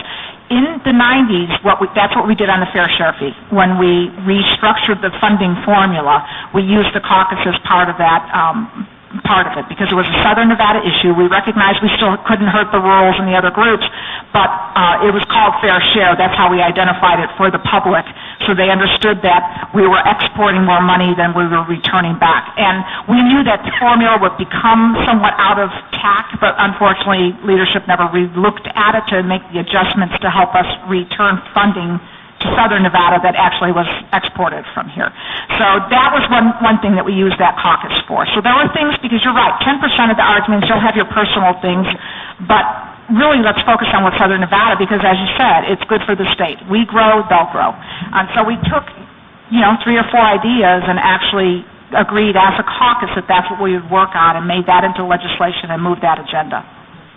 So just as a thought. Thank you. I'm going to ask a question, and I guess sitting here and listening to this, I'd like to see before people leave this today, take these same 8 items and let's make a list of paper and put down people within this room that want to be involved in certain things, and then maybe we can consolidate. And then we have legislators that's their expertise in certain economics or health or whatever, and maybe we can assign that part during sessions. It's going to be very difficult to meet as a group when we're going, but afterwards we can get together. But those individuals could be assigned to those different tasks, and then we can work together up there through that process. What do you think? I don't want to speak, but we had actually Spears, myself, the mayor, Goodman, Mayor Hazen, we've been kind of doing that, but anybody is welcome at the table. And there's more the merrier part of that. So we can maybe take this, flush out more of it, and then if you want to identify people in the caucus to work with us on it, then we can kind of close that. So here's the only thing I'm going to say is we have about 9 days to do all this. So who's committed to starting 3 o'clock today? I mean, really, seriously, unfortunately, we waited too long to do this, but I think it's in the right thing, and I think we should have a Southern Nevada Day at the legislature. I mean, I know you guys do League of City stuff, but let's have a Southern Nevada Day. Let's do something so we can have those conversations and keep moving. But we do need a lead group, and I've asked Crescent to do it. Senator Menendo has agreed to work with Crescent. We need to we need to get it done quick, right? But it can be done, because I know everybody in this room is workers, or you wouldn't be in public service, right? And the chamber will come to the table. And since my boss isn't here, I think I can say this without getting in trouble. And we've got space. We have conference facility area. We'll be happy to donate that to, give a place for meetings that won't cost anybody anything. Okay, we can do that, and we'll continue that. Post the session when we're all back here too, after the 2013 session. But if you guys want to have a meeting on this, over the next several weeks before we all head up north, we'd be happy to make that happen. Okay. All right. I have a pad here that I'm going to take back to the front table where everybody checked in too. And for those who really want to be a part of this caucus and would like to be there, we can start getting an email list together. So I'm going to ask you to put your name down there in an email, and we'll capture that as another take home from this, and make sure that we're, getting an email list out there for these meeting notifications, so we can all have this community dialogue. So if that's something else, we'll get started on. Why don't we go ahead and open this up, to the floor here, and if you guys are willing to take some questions, we've got microphones out there. Please line up. Let's continue this dialogue. I'll go put the pad back at the room there, and make sure those of you who want to be a part of this leave your email and your name. Thanks. Thank you, Brian. I'm going to go ahead and start, if I may. Terry Jamison, and I wanted to bring up another issue that we didn't have the opportunity to speak about at the K-12 table, but it is an issue for the South specifically, and I don't think it's just education. But the 288, the Evergreen Clause specifically, we hope that you take a look at that, because even it's not that we want to get rid of it as a whole, but we'd like for you all to take a look at the financial impact of the Evergreen Clause, so that in bad times, it doesn't damage the budgets that are going through, specifically in the school districts. So just take a look at 288, please, specifically Evergreen Clause on the financial impact portion. So, Terry, I want to respond on that. I want to respond on that because I've been pretty consistent, and I think my fellow colleagues can say that I've said it everywhere that I go. Here's the problem. I don't mind having that discussion towards the end of session. But what happens is we have that discussion in the beginning of session, and nothing else gets done because it becomes a trade. So we're not having that discussion in the beginning of session until we all do what's right for the states. And I just want to be upfront, because I've said it to everybody, and I'm not backing down from it. In the Assembly, we are not having those discussions until we have solved some problems. Now, if everybody wants to come to the table and solve those problems, we can have those discussions, and if that's on day 38, I'm excited. But nothing's for sale, nothing's for trade, because we have to determine what kind of state we want to be, what we're going to do to get there. So on the Assembly side, it's a very clear message. Education and Evergreen Clause do not go together. They're two separate pieces of policy, and we got to figure it out. And I don't disagree. It's been very disappointing. Senator Roberson and I said the same thing the other night. It's been very disappointing that some of these contracts, they couldn't get worked out, and at the end of the day, other folks suffered for it. But we have to have a plan on the rest of the stuff so that we can do this, because what happens otherwise, and we've seen it last session, folks are trading 6 bills to vote for sunsets. Seriously? I don't need your vote this time? So, the governor's put it in his budget, we're having a policy discussion. So I just want to be clear. And because on the Senate side it's the same thing, we really do want to get some stuff done, and that kind of a thing will not help us get to better education, especially if we have it at the beginning of session. So, take back our message.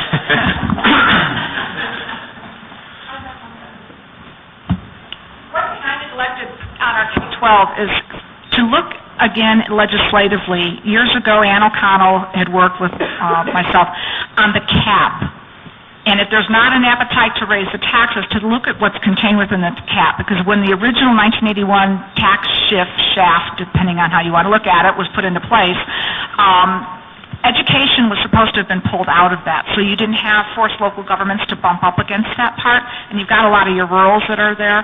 So that might be another way for a revenue stream without actually increasing taxes to pull out some of those. And I believe it was education and healthcare may have been those two areas that then could be set aside and not force people into the 364. So I neglected to mention that during the briefing, so thank you.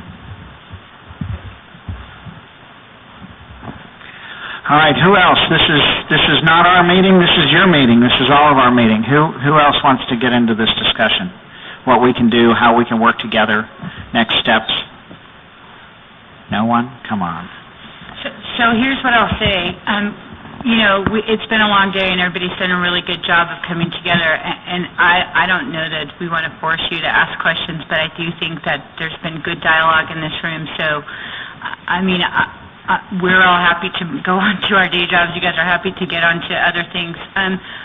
Please just reach out to folks, whether it's us, whether it's people in the community. Let's have a solid message and take those back, because I really think we can get some of that stuff done this session, but we got to work at it sooner rather than later, and we got to have the conversation.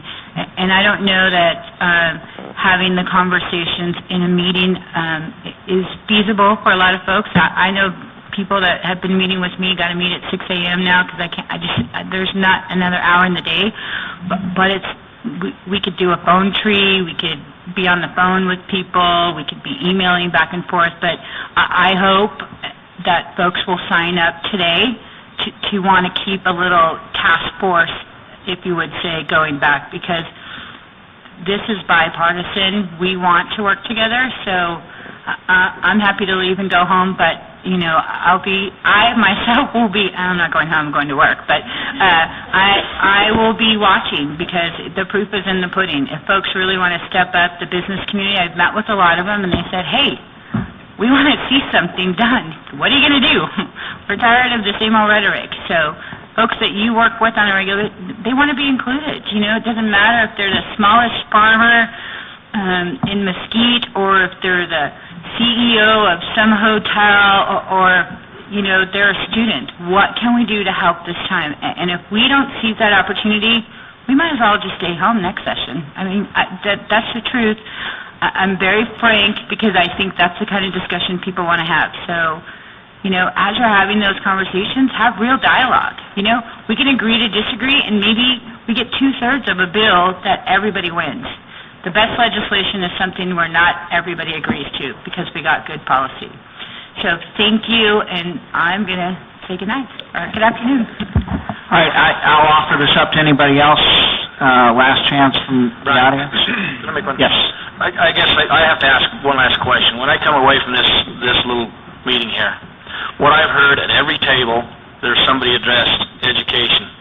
It's important to education for itself. It's important to our economic development. It's important to our infrastructure of what we're going to be here in Southern Nevada. So is that the priority out there? Am I hearing that any different than anybody else? Or that's because everybody talked about education in every aspect of this. So that's, I'd just like to know if that's what everybody's saying. It's where it all starts. Education is the great equalizer. It's what makes it the economic engine. If we don't invest in government in education, businesses invest in that. Right. So what message do we send? There's a fair share issue there as well. There's a funding formula issue there as well. And there are ways to tweak that without hurting the others. I know there's ways formulas that have been talked about. This is a variety of PLL. We have to recognize that we want our new residents to be able to participate in successful in the economic generators. We have to make sure that they're educated. There's a lot of programming that come into play, side-by-side learning. There's a variety of things where we can create partnerships with private sector and public sector. But education is key, and I think that's So we need everybody's knowledge and wisdom.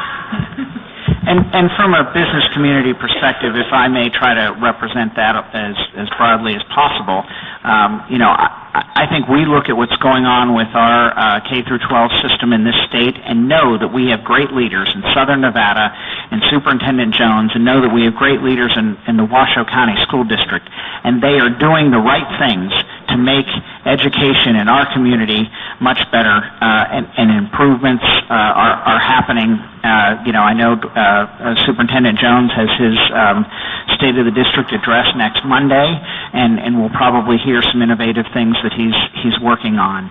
I know all of us have faith in the leadership and what's happening, but there are significant changes that have to be made when it comes to education. We hear on a regular basis from those existing businesses today in Southern Nevada and those that want to move here that is one of their top issues.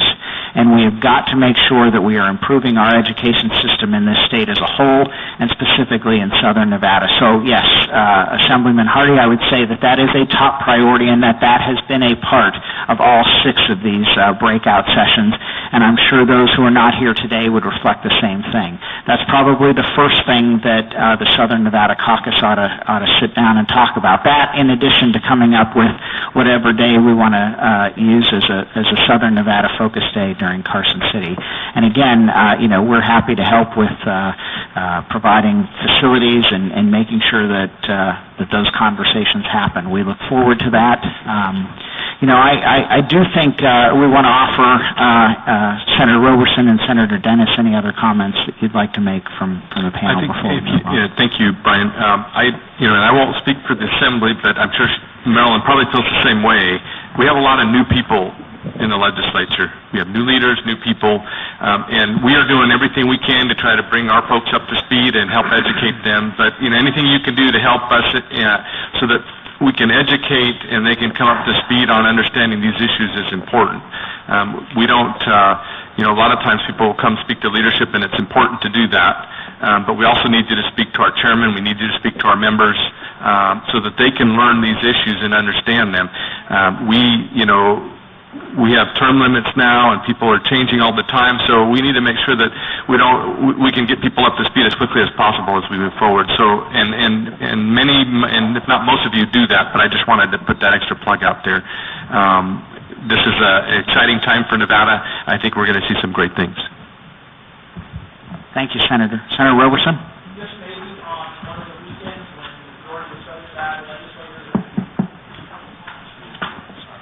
Sorry. Mark Menendo, State Senator. Just maybe on one of the weekends when the majority of the Southern Nevada legislators are going to be home, we could maybe meet on a Saturday and with our local officials and interested parties, and maybe at the halfway point or something, or maybe even a couple of different times. So I think we should make ourselves available. It's a 120-day session. It doesn't necessarily mean taking weekends off. Our staff needs time to catch up, but we can come home. We can certainly meet. I think we should do that.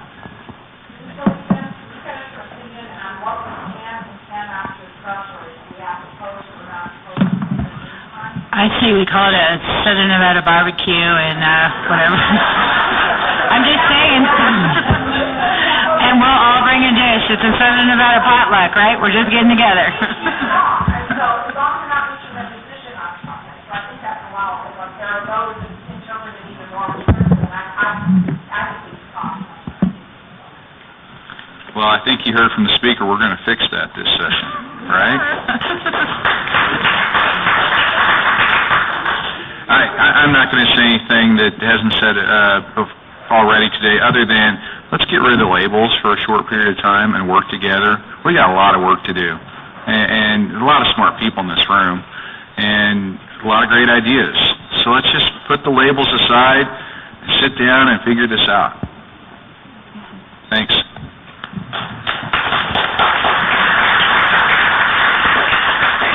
I'll offer it up to the audience one last time. Anyone else feel like an auctioneer? Yes, we're doing that next. I want to make sure we get the appropriate thank yous out there before we do that. But let me say to our panel, thank you. I think the 4 of you and the leadership in your caucuses, we look forward to working with you, and we look forward to solving these problems together. I mean, that's just it. When I started this off this morning, this isn't the chamber, this isn't UNLV, this isn't one business organization or another. This is all of us in the South working together to try to solve these problems, and we look forward to working with you on those. So let me just end before we officially turn this over to the clerks to adjourn us at the day here. I really want to thank UNLV and UNLV Foundation for stepping up and hosting this, providing the facility here today, and allowing us to have this conversation in Southern Nevada. And so lots of thank yous to that group. Las Vegas Metro Chamber was happy to participate in this. The City of Henderson, the City of Las Vegas, and the City of North Las Vegas staff, and those of you from the clerk's office, thank you all for being here today and doing what you had to do. I know this was, they deserve applause. I know this was logistically a nightmare for all of you, and we apologize for that, but that just shows that we are trying to do this in the right way and be open in this conversation. And I'd like to thank the legislative leadership for being here today, having this dialogue, being blunt and frank with us. I'd like to thank all the Southern Nevada legislators who participated and those that couldn't be here. Thank you. Local government leaders, thank you for giving up your time. I know many of you had 3 different places to be today, and many chose to be here with us, so thank you for that. And of course, our speakers today, Dr. Robert Lang from UNLV, Brookings Mountain West, thank you for helping to guide the conversation. We appreciate it. And Tom Stanky, President of the Regional Economic Development Council, thank you so much for your comments and helping to guide us too. And then finally, a last round of applause for our table captains who carried this conversation and made sure that this was a productive day. So let me start with Higher Ed and Commissioner Jim Kiliani. Thank you very much for your help. Don Schneider from UNLV Hotel Administration College, thank you so much. Regent Mark DeBrava, thank you for helping us. Appreciate that. Councilwoman Deborah March from the City of Henderson, thank you again. Dr. Robert Lang on Economic Development, thanks very much. I'm sorry. Yes, Terry Jensen, I was looking, there you were, last. I saved you for last. Thank you very much. So thank you again for being here today. We look forward to the next discussions. Please, as you leave, there's a tablet out there. Let's make sure we get your email addresses so in these next meetings we're communicating with you directly. And now I'll turn it over to Beverly with the City of Las Vegas. Thank you. Thank you very much. I think there's only one thing left we have to do, and according to the open meeting law, is there any public that wishes to make any public comment under citizens' participation? That's a good thing today. And the other thing is, I'm not sure we have quorums, but if Councilman Ross would like to close our meeting. On behalf of the Las Vegas, the Special City Council meeting of January 10th is now adjourned. Thank you. Commissioner Sisolak? I believe Mesquite? And Henderson? Thank you, Councilwoman. And North Las Vegas. Thank you so much.